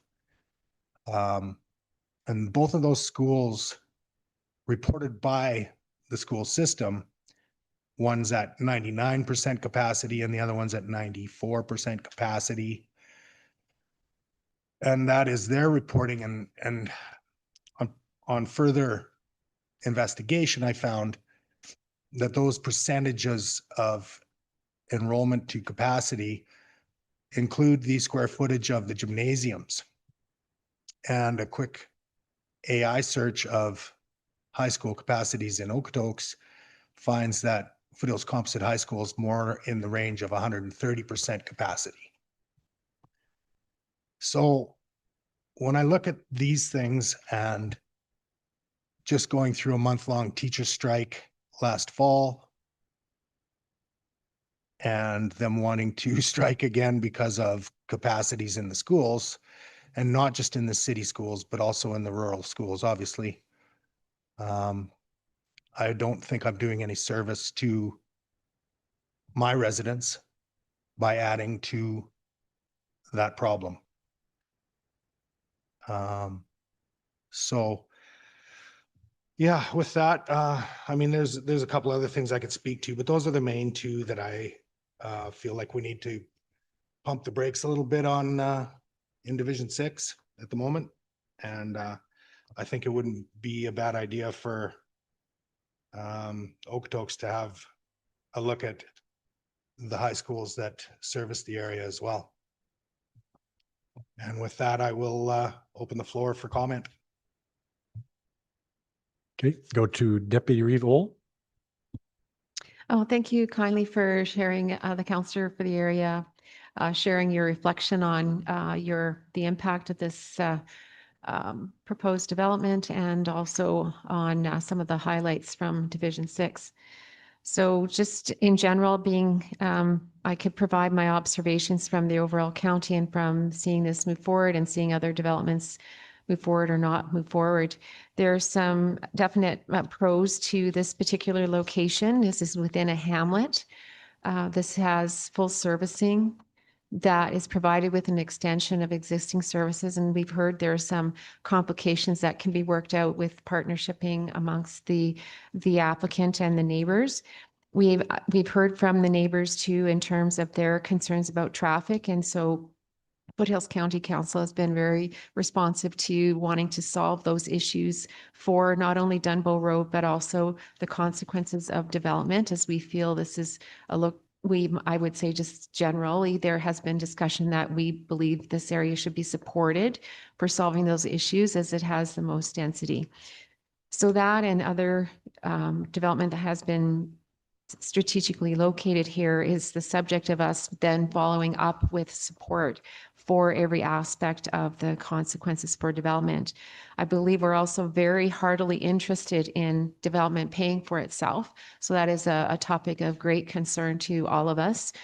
And I feel that the application presented to us is contiguous. They have to sort out everything with their neighbors, and we recognize that they are working, that they are coming to the table together on that. And I believe there can be solutions that can come out. I believe we heard a statement also earlier that the forecast to start in August is a bit, you want to say maybe a bit premature, but not necessarily something that we would hold up. But at the same time, realistically, this could all tag along properly with the conclusion of the building of the traffic circle and then come out where the impact is mitigated. And certainly there might be other things that we can consider for mitigation if we're to approve this today.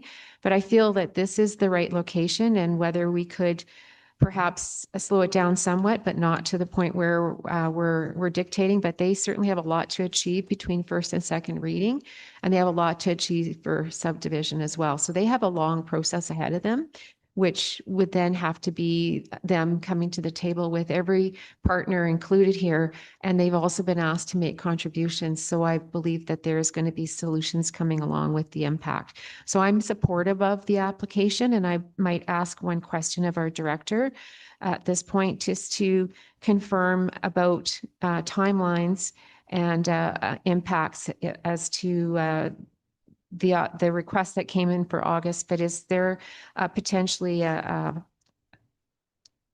forecast or wording that you might be able to suggest that it may or may not achieve that as of August? Thank you. Go ahead, Fairby. Are you asking me how long I think this will take?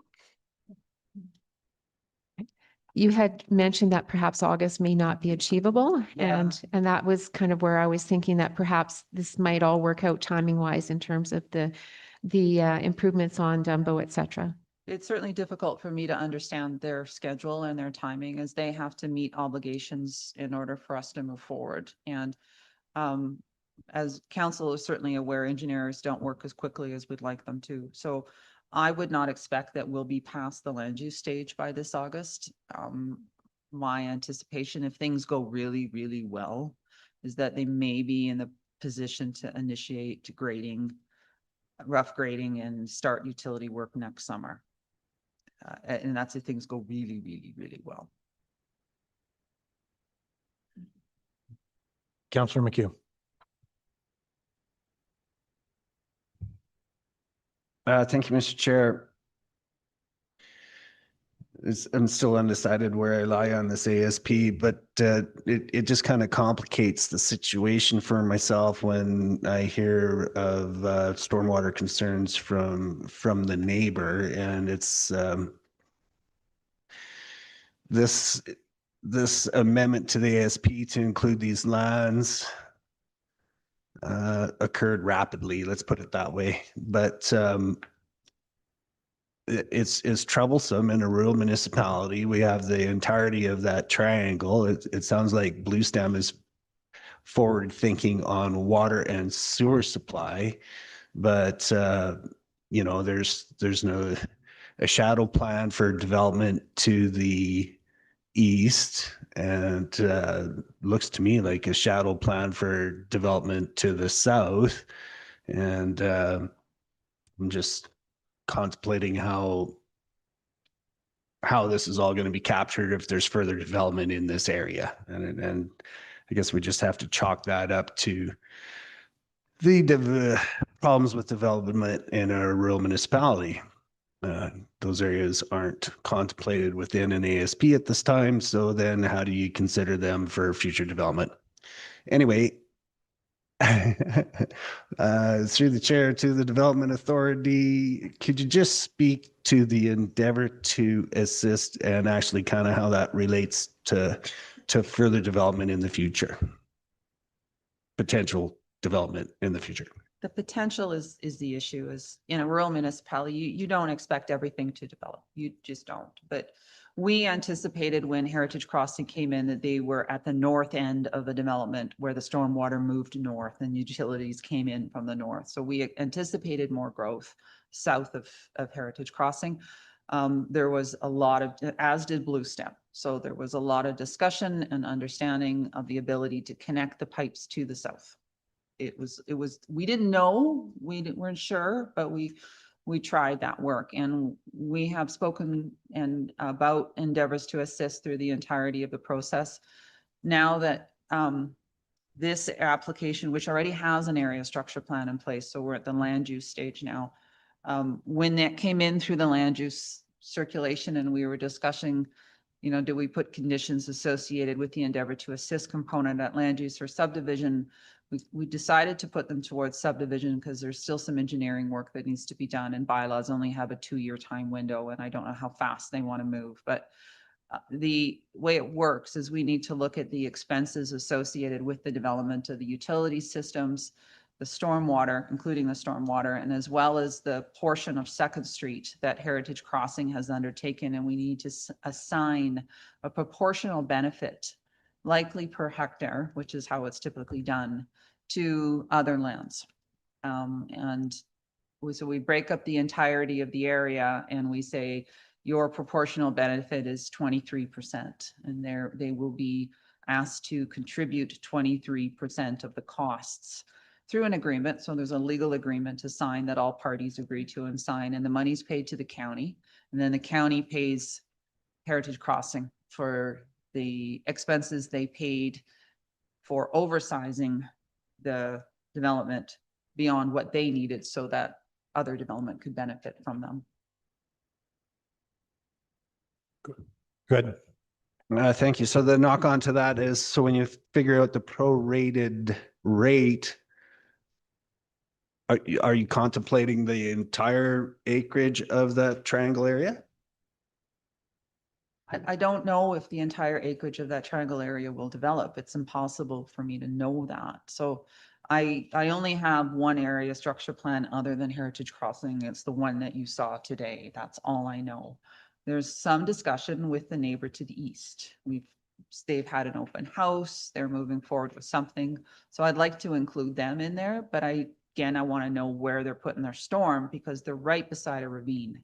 So that's why I kept saying going east is good because it's closer. So that ravine can carry a great deal of storm. So once we really figure out where the storm's going, but of course that developer to the east will require the water and the wastewater utilities and the benefit of the upgrades on 2nd Street. So yeah, maybe not all of it. Also endeavors to assist are only their time narrowed. So it'll be typically they're 15 years. You can come and attach onto that developer's work after about a 15-year time period for free because they can only hold you for about 15 years. So I don't know when other development will be coming in and I have no idea. So that's the challenge in a rural development, or that we didn't do a stormwater plan for the entirety of that triangle initially, just to understand what the best direction is to go for the water. But they have options. They can still go east. If it doesn't work going north, they can still go east. So I think it'll work going north. I think there's engineering options that can make it work, but if it doesn't, or it's too expensive, because it might be, you could still go east. Okay, thank you for that. And I just want to make sure I captured that one point right. An endeavor to assist on a piece of property can exist on title for 15 years. Is that correct? Usually as part of a development agreement. So the development agreement would indicate a time frame that endeavor to assist is valid. So after this date, 15 years from this date, this endeavor to assist is no longer valid. Okay, but that is only applicable to the current applicant. Currently, yeah. And Heritage Crossing. I mean, Heritage Crossing is the one that front-ended the infrastructure. Yeah, we got too many heritage crossings in here. But so my point is 2 years down the road, we have someone else come in. They're not a party to that development agreement, or they would have to sign on to it. A new one. There would have to be So we'd have to hit them again. And it would be another ask to Yep. enter into another development agreement. So that's the piecemeal solution. yeah, it's not Okay. ideal, but yes. Councillor Callister. Thank you, Mr. Chair. So the neighbor to the east, I've been to his open house as well, and I've spoken to him about this, about his ASP that he wants to propose as well. I'm not just looking at, when I say I'm not in favor of this at this time, I'm not just looking at 61 residents. I'm looking at, if the 61 goes through, then the 38 from Gildo Augusti goes through, and the 104 from Serenity 3 and 4 goes through. And I've already got about 300 residents in Pine Creek and Serenity 1 and 2 and Heritage Crossing. So now I'm crowding, I guess, 500 to 600. Okotoks just grew at 2-point-something%, which is another 600. I'm just wondering where all these high school kids are going to go to school. Just wondering. Anybody got an answer for that one? Okay. Councillor Estes. Thank you to the chair. And yeah, I also am not in favor of this. For me, it's the public utility lot slamming right up onto a border. And then you look at the diagram and it carries on to another parcel. It seems to me that there's a lot of cart before the horse in communication with other developers there, and like the stormwater undersized lines to hold, that all should have been negotiated and at least, brought forward to us in a better plan. Yeah, and I'm I guess I'm just not understanding how Foothills County, we are to be put in the place as referee to balance these plans out. I just, I mean, I have a hard time understanding when these can't be done beforehand, before they're brought forward to us. Anybody else? Councillor Kendall. Unless somebody else was ahead of me. Yeah, I'm just thinking about the kind of the ad hoc nature of this little area there. And again, just, sometimes these hindsight is 2020. And when you've got this high density in the middle of all these, what supposedly was just country residential,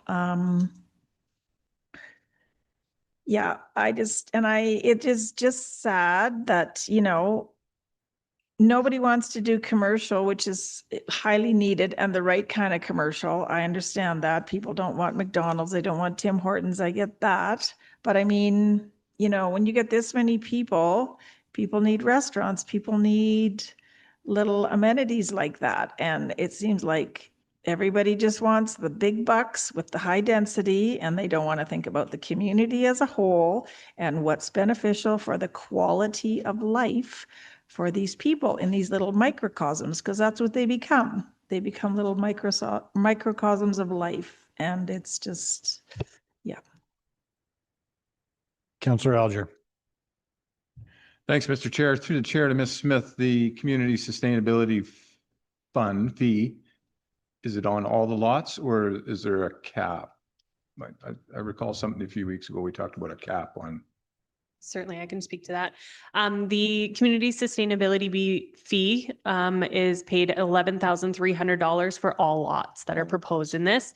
Anything over 80 units would be at a reduced as 3,000 rather than 11,300. Yeah, okay, that was the cap I was looking for. Thank you. Director Hemingway. Okay. The idea of us being the referee, that horse left that barn a long time ago, and we're very much the referee. And previous councils approved Heritage Crossing initially with the idea without knowing what was coming to the south. So we fully expected this is the situation we were going to be in. And there's no way around it. And frankly, I think we can deal with it. We've got good developers at the table, and we feel that everybody's being fair and talking to each other. I'm not worried about it. I think it's going to be actually very interesting. I think it'll be okay. Nobody wants to see commercial down the south side of Second. It'll really mess up our traffic circle traffic. I think we do potentially want to see additional commercial in this area, but we need to keep it off the same access point that we have, or you're going to have a lot more traffic accessing things that are people from outside your community coming down into your community that will just really make the traffic areas much worse. So certainly we do want to see additional commercial, but we need to be very smart about where that's located along that stretch of Dunbow between Highway 2 and Highway 2A, or we will cause significant issues with outsiders and additional traffic beyond the community coming into the community. So I certainly agree. A little bit east of the fire hall, we have some potential room. As council knows, we own that land in there. And the idea is that in the shadow plan on the north side, that we would potentially see some additional commercial development on the north side of Dunbow Road. And we've been harping on ensuring that there is pedestrian friendly access across that traffic circle so that people can get from south to north. There is a little bit of land once the Alberta Transportation figures out what they want to do with that interchange at Highway 2A and Dunbow. There'll be a little bit of land around there on the east side of Second that I think might be left over and not particularly perfect for residential development. So that's a longer vision though, that I can say right now. So it's not that, council approved this area structure plan earlier. There was no commercial contemplated. It was a fully residential development. Brett, when was this ASP adopted? The area structure plan was adopted in August of 2025. Yeah. So as the council's seen it, of course, you don't have to move forward on the land use. That is your prerogative to do so or not. There's no requirement to do so or any component of it. But it was never contemplated that any commercial development would be located in here. We have talked about commercial and we're trying to keep it sort of off the same access point off the Dunbow Road traffic circle so that it doesn't cause additional problems. Yeah, and I think that's all I was going to say. Thank you. Okay, Deputy Reeve Ohl. Well, thank you for all the conversation today. I guess I just want to raise a point about Heritage Point being really our only hamlet with an expanded border and the servicing and the opportunity. And today we looked at another tough discussion, which is going to be part of our municipal development review. We looked at and released the technical growth study, which is a report that shows us that we're going to grow. We may not grow a lot, but we will grow in some ways. And we have a choice to make, and we're going to involve our citizens in all the discussion that will come along with that. But when you look at something that's before us here today, and which we deal with because we deal with applications as they come in, is we're going to have to decide here, are we going to do a development in a hamlet that uses and places large acreages in here versus an opportunity to fill it in with more efficient use of land and then accommodate what likely is going to be the growth coming to Foothills County. So it's something for discussion and consideration as to discouraging any development within a hamlet versus trying to accommodate it and mitigating where it is required to mitigate, as we don't have a lot of other opportunities for putting in this type of development. There's just not an appetite in the county. And this is the area where, yes, I understand there's change, but it's our only hamlet where we've expanded the border and have the opportunity and the servicing and the infrastructure, and certainly attention that we need to pay to it for that reason. So just knowing that that is something that we're constrained by with basically the rest of the county is our decision-making based on resident input and on thoughtful consideration of the reports that we're going to be reviewing coming in. I believe it's the right place for development. Thank you. For myself, I do support the development. It's the right place and I think close to the right time,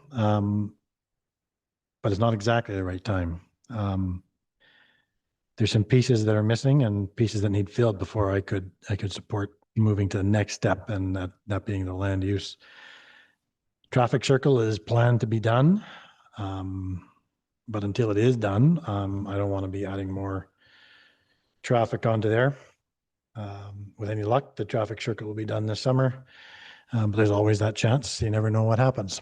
This is government. Traffic in the whole area, we need to start talking more about what the appropriate road levies are, or not road levies, but levies for the roads, so that we're not in a situation where development is not paying for development. We get one traffic circle, but that solves a piece of the puzzle, not the entire road issue. And we need to make sure that we're collecting proper funds to build those other pieces. Additionally, the ASP, that public utility lot butts right up against the property to the east, and the diagrams even show that storm pond or that utility lot extending into that other lot. So I need better understanding. Sounds like there's a potential ASP coming in for that parcel, and that would certainly answer that question in that piece. But at this point in time, I need more clarity on that. So at this point in time, I'm not ready to fully move ahead. Now, whether that looks like just postpone the application till we get some more of these details sorted out, or whether we add in additional conditions, or whether we refuse it at this point in time and look forward to it coming back another time. I think all are viable options in my thoughts. So with that, I'll go to Councillor Estes. You're back off. Did you want? Well, I guess I just wanted to, thanks to the chair, just make the comment that perhaps maybe the horse has gotten out of the barn, but maybe we close the door and we don't continue to referee with, having staff stretched as far as they are Perhaps it's, again, like I said, better that the developers get together and come together with a plan rather than using us. And again, the schooling, we start incorporating many more families. The children need to go to school somewhere. And I just feel that this wasn't brought forward in a great fashion, especially when they're relying on neighbor properties to fulfill the servicing. So thank you. Councillor Callister. Yeah, sorry, just to reiterate, thank you, Chair, from the chair to the floor. Just to reiterate, I'm not against this development. I think it is a good fit for the area. I'm just against it at this time until this traffic circle is installed. Part of my campaign platform was infrastructure before development. If the infrastructure is not in place, how can I support more development? The first question. The second question, no, the elephant in the room for me is the high school capacities at the moment.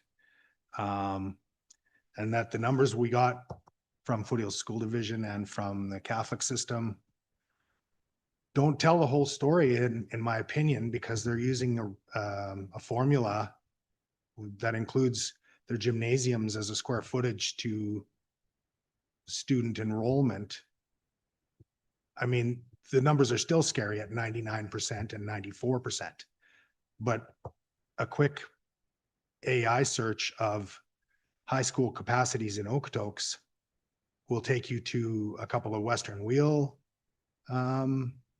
editorials that tell you that the high school capacity is actually more close to 130 to 140%, which means our schools are already overcrowded, which again leads me to believe that supporting this at this time until the traffic circle's in and until we get a contract to build the new high school in Okotoks, which we don't have yet, we're not representing our citizens properly.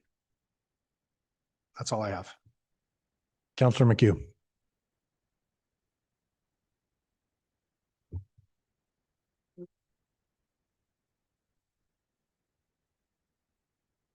Thank you to the chair. If we were going to, this is land use, we can't put, but where would we put a condition that the traffic circle, that would be at subdivision? If the request from the area councillor is that nothing proceeds until the traffic circle is done, that type of condition would happen at subdivision? Yeah, there's lots of time.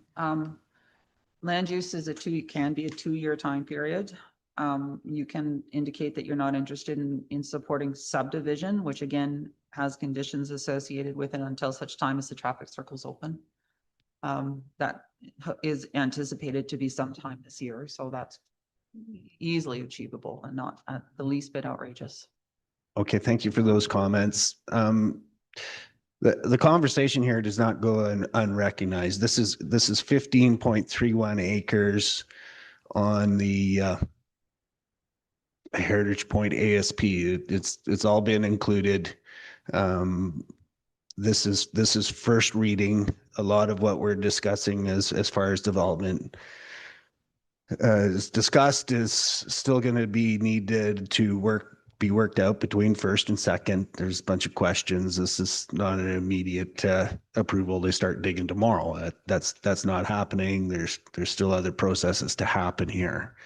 I do have a little bit of a question. Like when I look at this ASP, we cannot, I don't think it's responsible as a council to just wait for every 15-acre parcel to come in and add it to the Heritage Point ASP.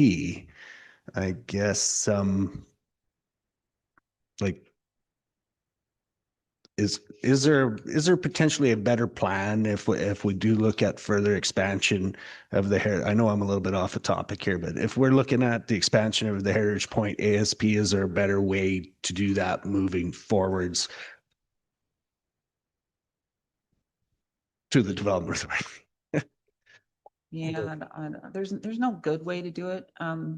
These developments south of Dunbow Road are separate ASPs. They're not part of the Heritage Point ASP. They're separate.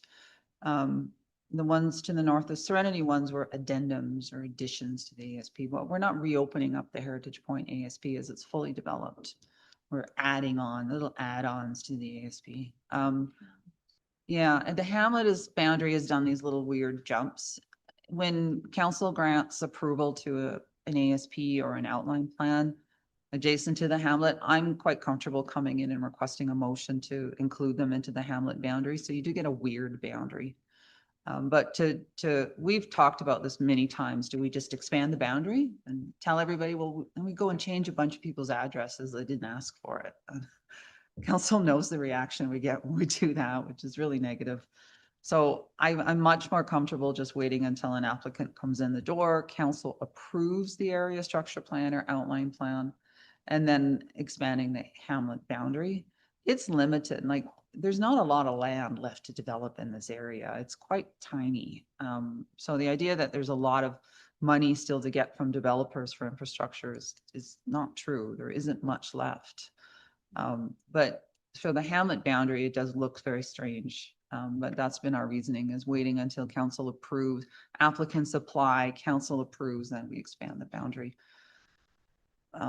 We do have a shadow plan for this south area, not including the big triangle to the south, but for this area, about how all the roads could work together and how it all could move. And so far and with the third ASP, which I've just seen drafts of, it's kind of moving along those lines.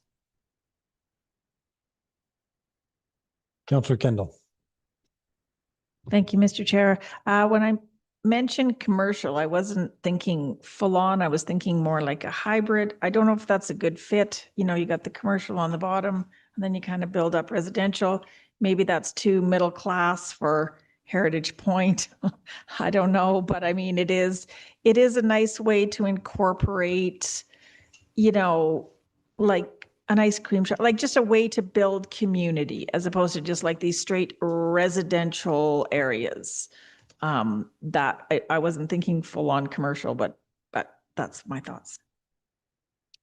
Okay, my board is blank. So are we ready for a motion? Get this pinned down.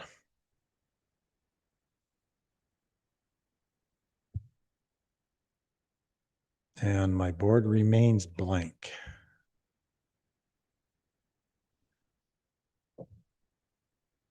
Are we going to auction this off or what?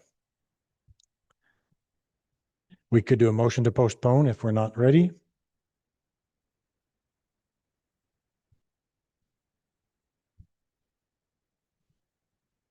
Councillor Estes, yeah, Councillor Estes. I will give you a motion to postpone the application at this time. Okay. Do we need a time? A time or a stipulation as to when?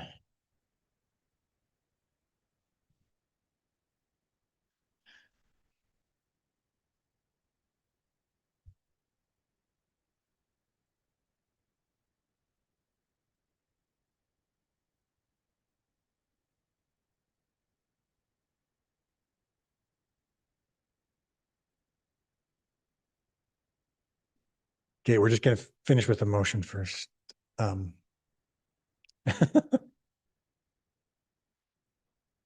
Or are you suggesting, go ahead while we think, but I do have the motion from Councillor Estes. Thank you, Mr. Chair. Like I've lost sleep over this land use coming to council. I've been looking for ways to support it because I would like to support it. I just don't feel like I'm serving my community by supporting it at this time. So I looked through the motions that are available. And the motion to postpone requires, why am I postponing it? How long am I postponing it? And what am I hoping to see? So one of the things that the MDP allows is for council to request a community impact assessment. So we could theoretically postpone and look for a community impact assessment to determine what our high school capacities are to support this ASP or this land use, this development, and all the existing ones we have going. Because it's not, I'm not worried about 61 residences. Okay, I've got close to 300 now, and probably 300 more coming with the ASPs that are on the way. And I've got Okotoks growing at 2+% a year, which is 600 more residents a year. And I've got schools that are at 100+% capacity, the high schools. So if we were going to postpone this, I would say we postpone it pending a high school capacity study to see where we're at, because the 5-year plan tells us that there's 2,600 students coming to Northern Foothills the next 5 years. And we have a high school that's proposed in Meadow Ridge that'll take 1,000 of them. But we don't have a contractor, we don't have a contract, and we don't have a timeline. So that's where I'm at with this. I like this development. I like the applicant. I appreciate all the work that they've put into this. I am just worried about how we move forward for the residents supporting community education. Okay, so the recommendation would be that it would be postponed for to the results of a community impact assessment. And go back to the mover of the motion. This is new territory for me. Thank you to the chair. Okay, so postpone the application for 1 year's time pending a community impact assessment and seeing the roundabout completed and the traffic impact or how that takes away from the traffic. And then perhaps, okay, no, I can't add that, but I was going to say then that would give the developers time to align themselves with the other developments to come back with a more proposed plan. Okay, so we have the motion to postpone for 1 year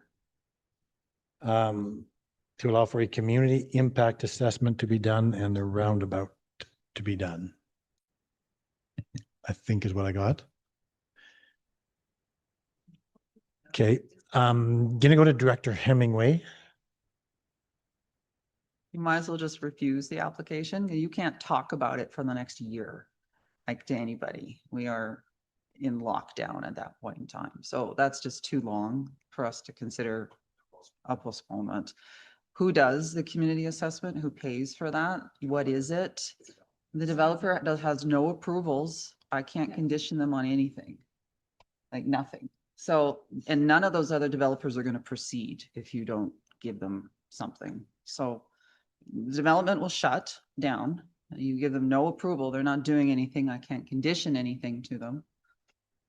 So if we want to do, we as the municipality want to do this community assessment, we need to just put together a project plan and understanding of what that is. But without first reading on an application, I can't condition them to do anything. And I would suggest it's impossible for us at this table right now to know what that project even is. So that may be a discussion for a future council where we would bring in community services to have a discussion about what are the components and the scope of that project, and perhaps look for a consultant to undertake that project. But that's not something I can put as a no first reading condition, not without first reading. I would suggest if that's a project we want to do, we would ask the developer to contribute to the payment of a consultant fee to do that work and control it, because I would then have the obligation to have the developer do the work, and we haven't even set up a project scope associated with that. That's been associated with council. So my request is to refuse the application. Don't do a postponement for a year. We're just going to have to rehear it in a year, and you can't say a word about it for an entire year, which it puts you in a very difficult position. Okay, my board is lit up. We have the motion on the floor. I'm gonna go back to Councillor Estes. You got something first? Go ahead. If you want to retract it, yes, you may, at the will of the group. Sorry, thank you to the chair. So at this point, I'll retract it until we can better discuss this. Okay. So is everybody okay with the withdrawal of the motion? If not, let me know. Okay, motion is withdrawn. We're back at square one. Councillor Callister. Thank you, Mr. Chair. Given that, I would like to see this come back to us again after the traffic circle's done and after we get a contract for the school. I will give you option 3, motion to refuse. Okay, we have that motion now to refuse from Councillor Callister. Deputy Reeve Ohl is next. Thank you. I have some burning comments. However we do this, we have to be fair to our applicants, to all the people that are coming forward, including the one that came forward today, that if we postpone, is we've changed our mind here, but so how do we vet this now that we're saying, okay, based on traffic circle here, but is that everyone or just this one developer? So I guess I'm concerned that we are not going to be fair-handed in anything that comes to this council table unless we figure out how we can be fair-handed. To enter into a discussion on how education is solved, oh my gosh, that could be super extensive. And how do you get an answer? I think the bottom line for me is, how do you even get an answer on how you solve the education capacity issue? Where do you go? And being provincial issue, what say do we have? How do we impose education, the education lane on the developer? Because if we don't have development paying for education, school sites or these things, perhaps we have to do an area plan for Heritage Point as opposed to a full education plan. So some kind of maybe really focused identification of mitigation for Heritage Point. But however we do this, we can't, or will we then say no to all development across the board?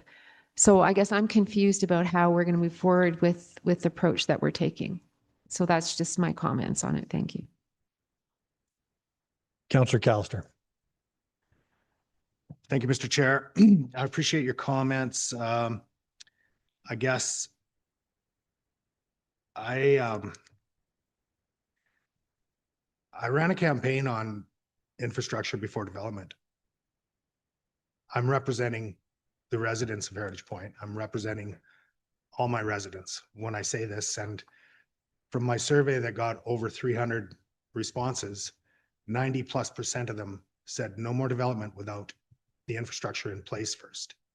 So that's what I'm talking about moving forward, is that I don't want to approve anything more until the traffic circle's in place, until I have a drawing for a traffic circle on 8th Street, and start looking to fund it and get it completed. But I mean, that's what I ran on. That's what I was elected on with 80% of the vote. So I can't backtrack on that. I have to stand by what I ran on, what I was elected on. And I don't have a choice. I would love to just say, yes, let's kick the can down the road and approve everything that comes to us. But I'm looking at our infrastructure deficits on Dunmo Road and in our high schools. That's coming to a crunch this year or next. I can tell you for sure, there's no way that those two high schools are going to be able to take what's coming their way with the 3 ASPs that I have being built right now and with the development that Okotoks has put forward. So if we have to wait for a year to start approving things again to see how things go, that's the direction I want to go in Division 6. Popular with some people, but that's what I have to do. Councillor McHugh.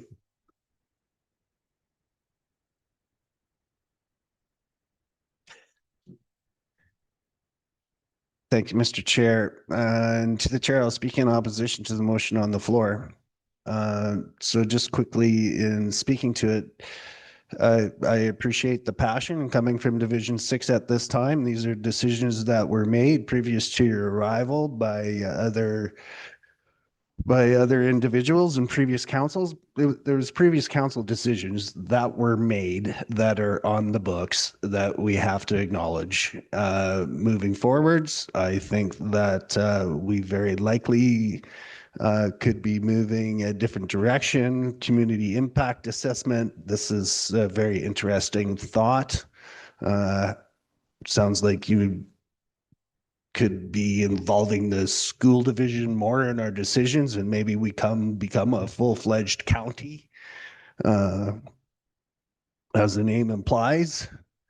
But at this time, this is on the books. As the deputy Reeve has said, we have to play by the rules that were established previously and live with some of the decisions made by previous councils.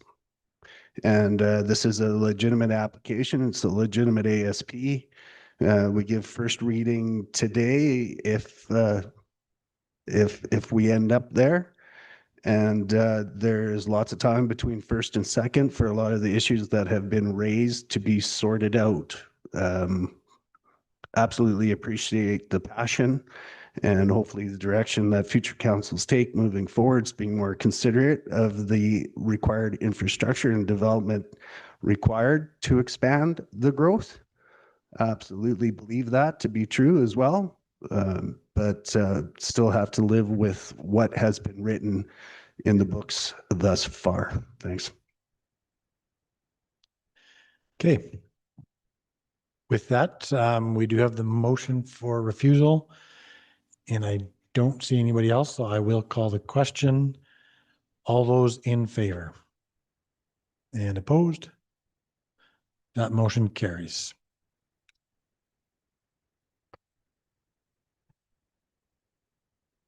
Okay, let's carry on with committee reports, I think is our last. So we'll go to Deputy Reeve Ohl. You were next in line with committee reports.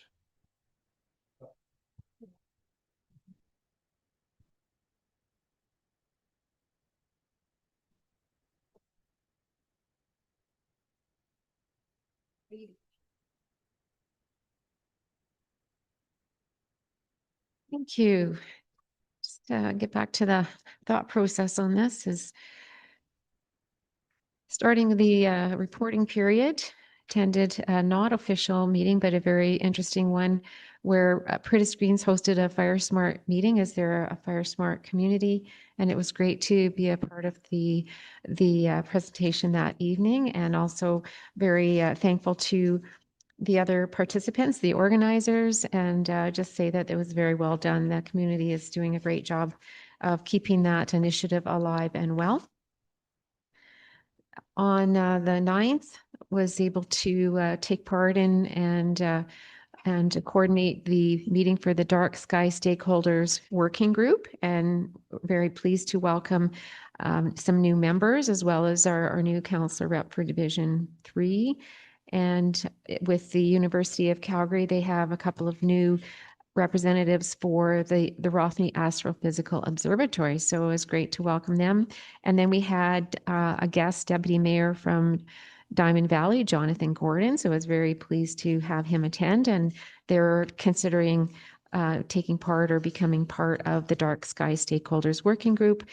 According to our terms of reference, we do have other stakeholders that we welcome in from pretty much any interest, as we're a great collaborative group and we run by consensus and really are just trying to work on the Dark Sky Initiative in a friendly manner and learn about methods in which various communities across essentially North America, focusing a lot on Canada and our own, of course, but certainly there's some great ideas from a lot of communities that are trying to retain the naturally dark skies, or dark skies that are friendly towards neighbors. So we did confirm that I'm continuing as chairperson. We have our meeting notes, and we did have some fun, as we have, as you can be sure in an effort like this and a committee like this, you have some people that were watching the Artemis II lunar flyby. So we did have some fun sharing the story behind that.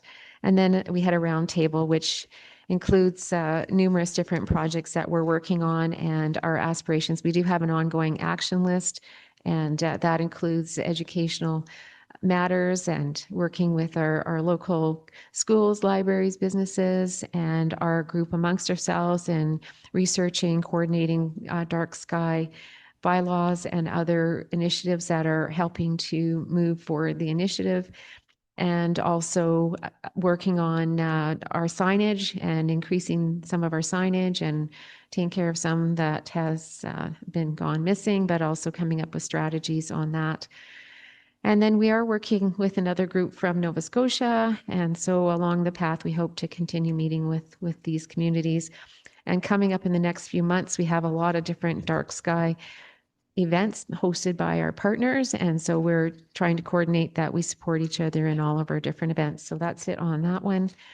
Also, we had, was spoken to already, was the mayors and reeves of Southwest Alberta, which our reeve spoke to already. And I have to also mention my distress at hearing this report on the seniors that are in need of our consideration. And so an outcome from that was an invitation to all of us to visit seniors in care facilities and just check in on them and see how it's going and hear from them as a way to help with offsetting some things that are going under the radar. And further, I also had the opportunity to attend and chair our Foothills County Rural Fire Board meetings. So we had some great discussions on many topics that are going on. You'll see some coming to the council table. But first off, we welcomed our new Deputy Chief, Dave Sims, and it was great to see him in that position and hear a little bit from him. We also had our first quarter report, and we did a recognition of some of the work that's being done by the department and some of the things, the projects that have been completed. We do have the thermal imaging camera coming into deployment status. The rapid response truck has been advancing in that acquisition. The gear was donated as previously had been shared and reported on. And again, looking forward to hearing more as they gather statistics in the new program. It's working very well. And again, recognizing too, one of our statistics that we're paying attention to is our overall call volume, and then the percentage, which is our first response, medical first response or medical co-responses, which is over half. So we're going to continue to pay attention to that, as the impact to the county is important here to recognize, and the impact to our citizens to their service delivery. We also heard a report in relation to the forestry, as we're in a mutual aid agreement with forestry, and of course a very close partner due to us being on the direct boundary of Kananaskis, and that being called the Calgary Forest Area in our area. The some of the interesting things that are happening is this new wildfire reporting tool is bringing in municipalities into the reporting aspect that would have the reports of wildfire visible on mapping and to all agencies. So that brings that greater picture of what's happening in all our communities, both public lands and municipal lands.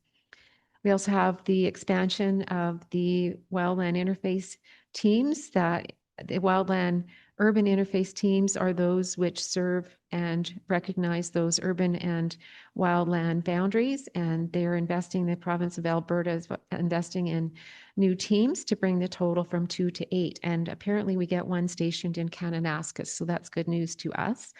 And we did happily share again the story of the movement of de Havilland to Wheatland County and this contract that is coming out of that $400 million contract for 5 new water bombers, which are the aerial firefighting capacity. We talked about the realistic use of them, and we just need a good stretch of water to fill those up. But they do have great capacity, and we do have some of our aerial firefighting equipment located out of the Springbank Airport. So some of our amphibious, they call it water bombers, and also helicopters, which the helicopters have been attending more so in the West Country, but there is again this opportunity for further types of apparatus to serve our community in that capacity.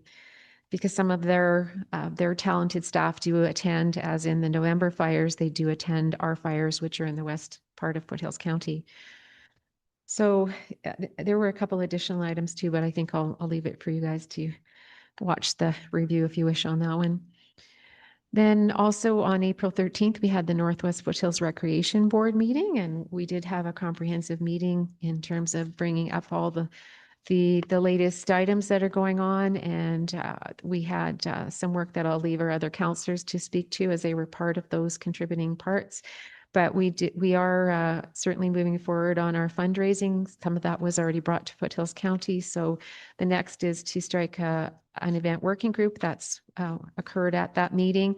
And so we'll be looking at putting together some ideas for this year, and also with producing some swag, I guess you could say, some recognition or thankful swag that will go to contributors. We also had reports from our representatives, and I'll leave the other councillors to report on anything else they would like to share.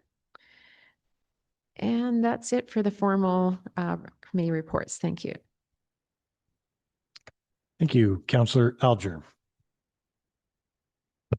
Thank you, Mr. Chair. The only official duty I had was the Northwest Foothills Recreation Board on Monday, continuing on our fundraising efforts with the park.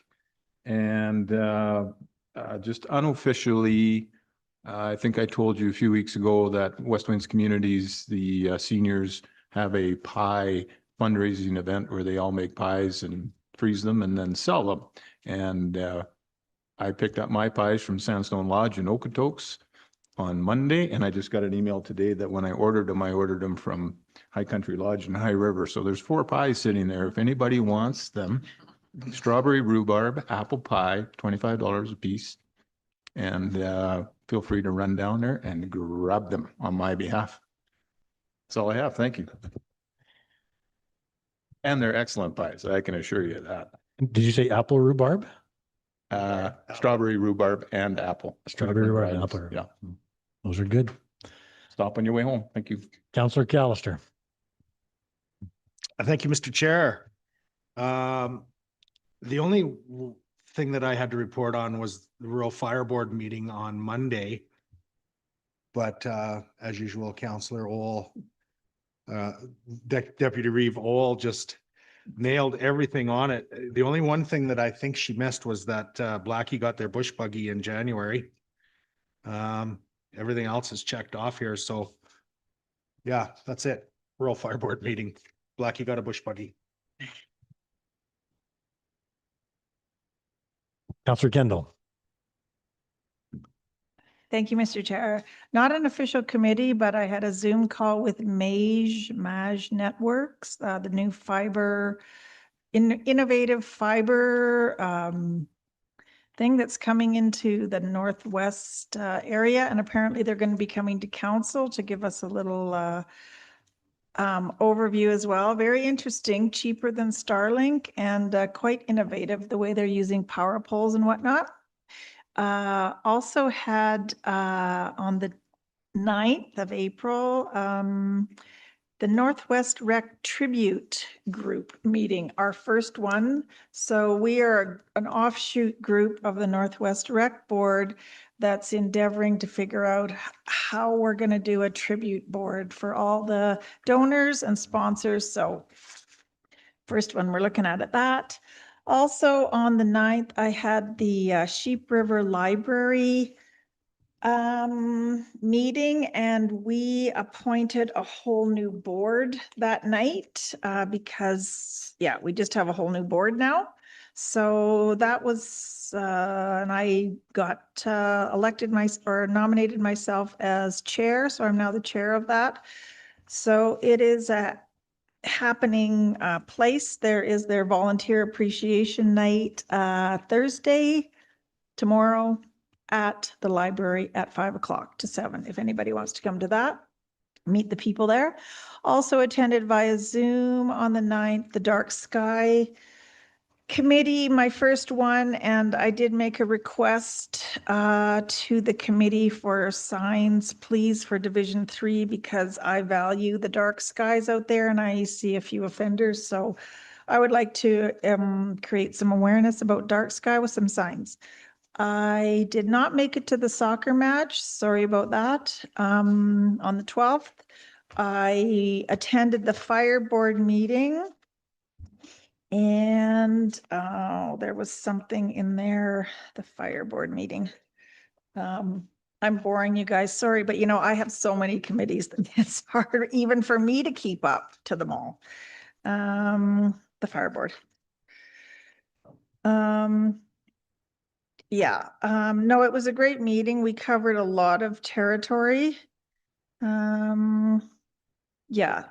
I did want to comment that on the volume at the Foothills Fire Department, 23% is service, 27 are false alarms, and that's for like alarms, not just people calling. It's the alarm goes off because of smoke or whatever. 22 were fire, 22% were fire, and 22, and 105 were rescue EMS. So a 23 or almost 24% rise in activity. Again, a very good committee to be on. Also on the 13th, I attended the Northwest Rec Board, and we are missing the sign, which I'm going to be writing about in the High Country News. The sign went missing from the Millerville racetrack. So if anybody has seen the sign, the placard sign, it went missing from that event, and we really need it back. So we gave our reports and for that, and I just wanted to thank Councillor Alger because he signed up to come to the Square Butte Square Dance. I think he said he'd be really keen on doing that, which is on May 9th. So thank you for being the first one to sign up for that. Really appreciate that. Really appreciate that.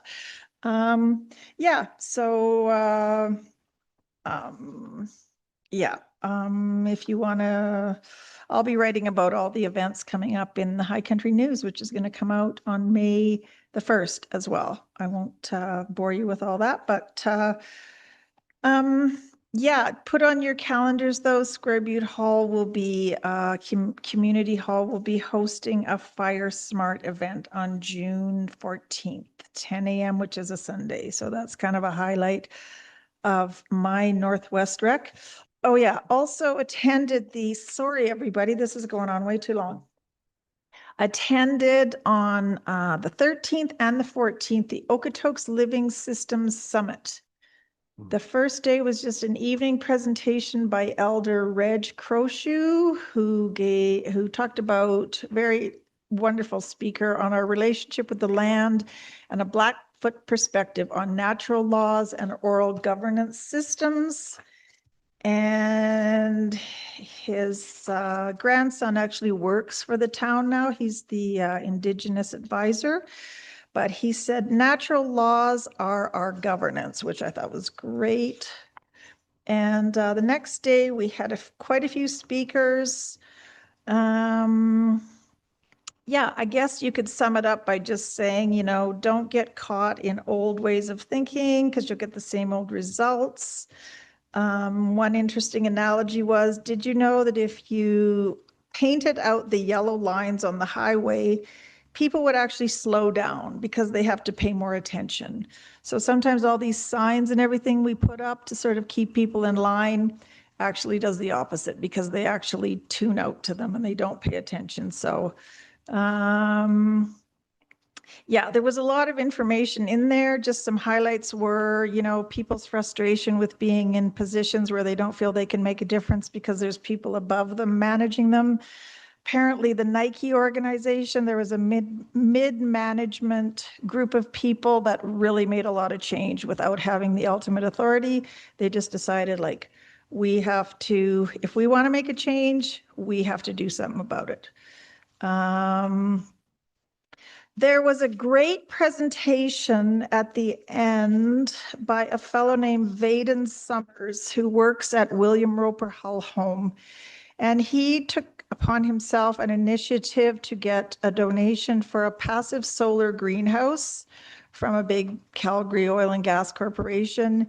And he just talked at length about the impact that having those troubled young people in his care there at William Roper Hull Home Facility, which has been there for, I think, 60, 65 years.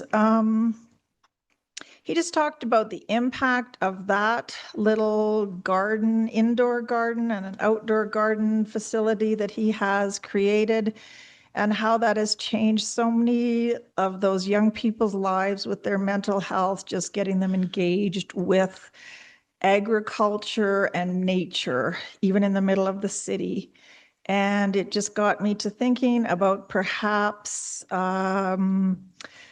know, that Foothills County could start embracing some of that, even in a small way, with all the emphasis that we have on how can we remain agriculturally based, how can we engage our young people, old people.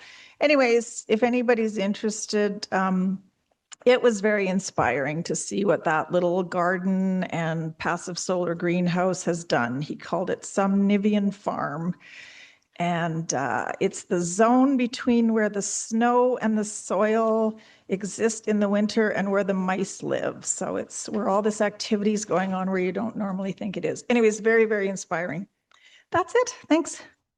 Councillor McHugh, back to you. Thank you, Mr. Chair.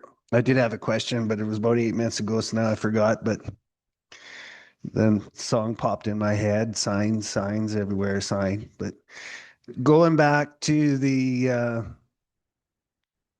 internet provider, and I don't know if you know the answer to the question. So Mage, is that who we had in presenting 4 years ago?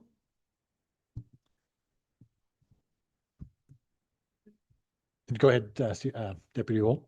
Sure, thank you. So yes, they did. And then the good fortune that they've had is they received a grant for the underserved areas. If you remember the old polygon map that we saw for many years, and they said, yeah, you can apply for grants. Well, they have been successful. So they are going to come and share their incredible fortune, but also for the fortune of those in the area they're going to serve, they're going to have choice. So they're going to have the choice of our counterpart to the south and his array, or they will, some have other satellites, but this is going to be a unique combination of fiber with aerially deployed point to point on Fortis poles type of a service. And so they'll have a choice. And so it'll be a community type of program. And so they're going to be working hard to get out to the community in addition to sharing with us just how this is going to work. So that's what Councillor Kendall was mentioning earlier, that they've met with the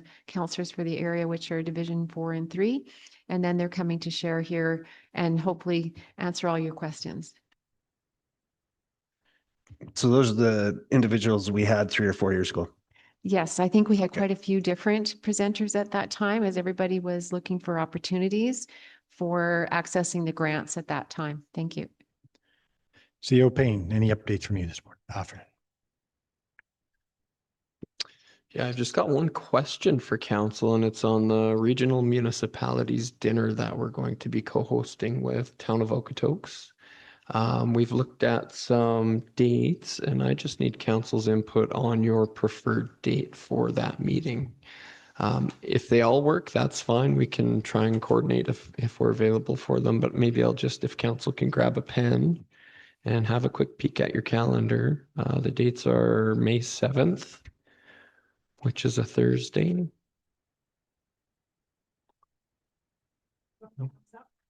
And this will be an evening meeting. Yeah, thumbs up or thumbs down.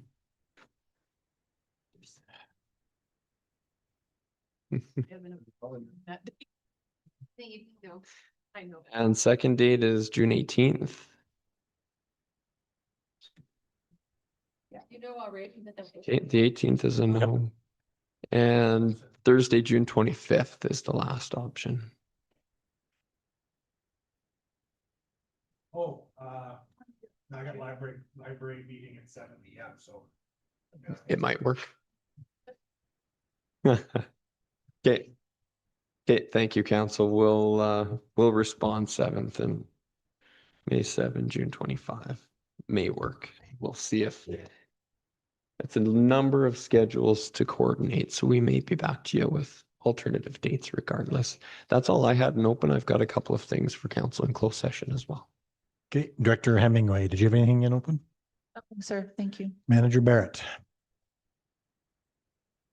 Thank you, Mr. Chairman. Nothing for me today.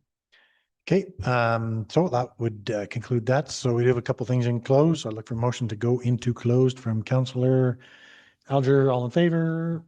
Motion carries.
Welcome back. That does conclude our agenda for today. So I would look for a motion to adjourn from Councillor Estes. All in favor? Motion carries. See you next Wednesday, 9 a.m.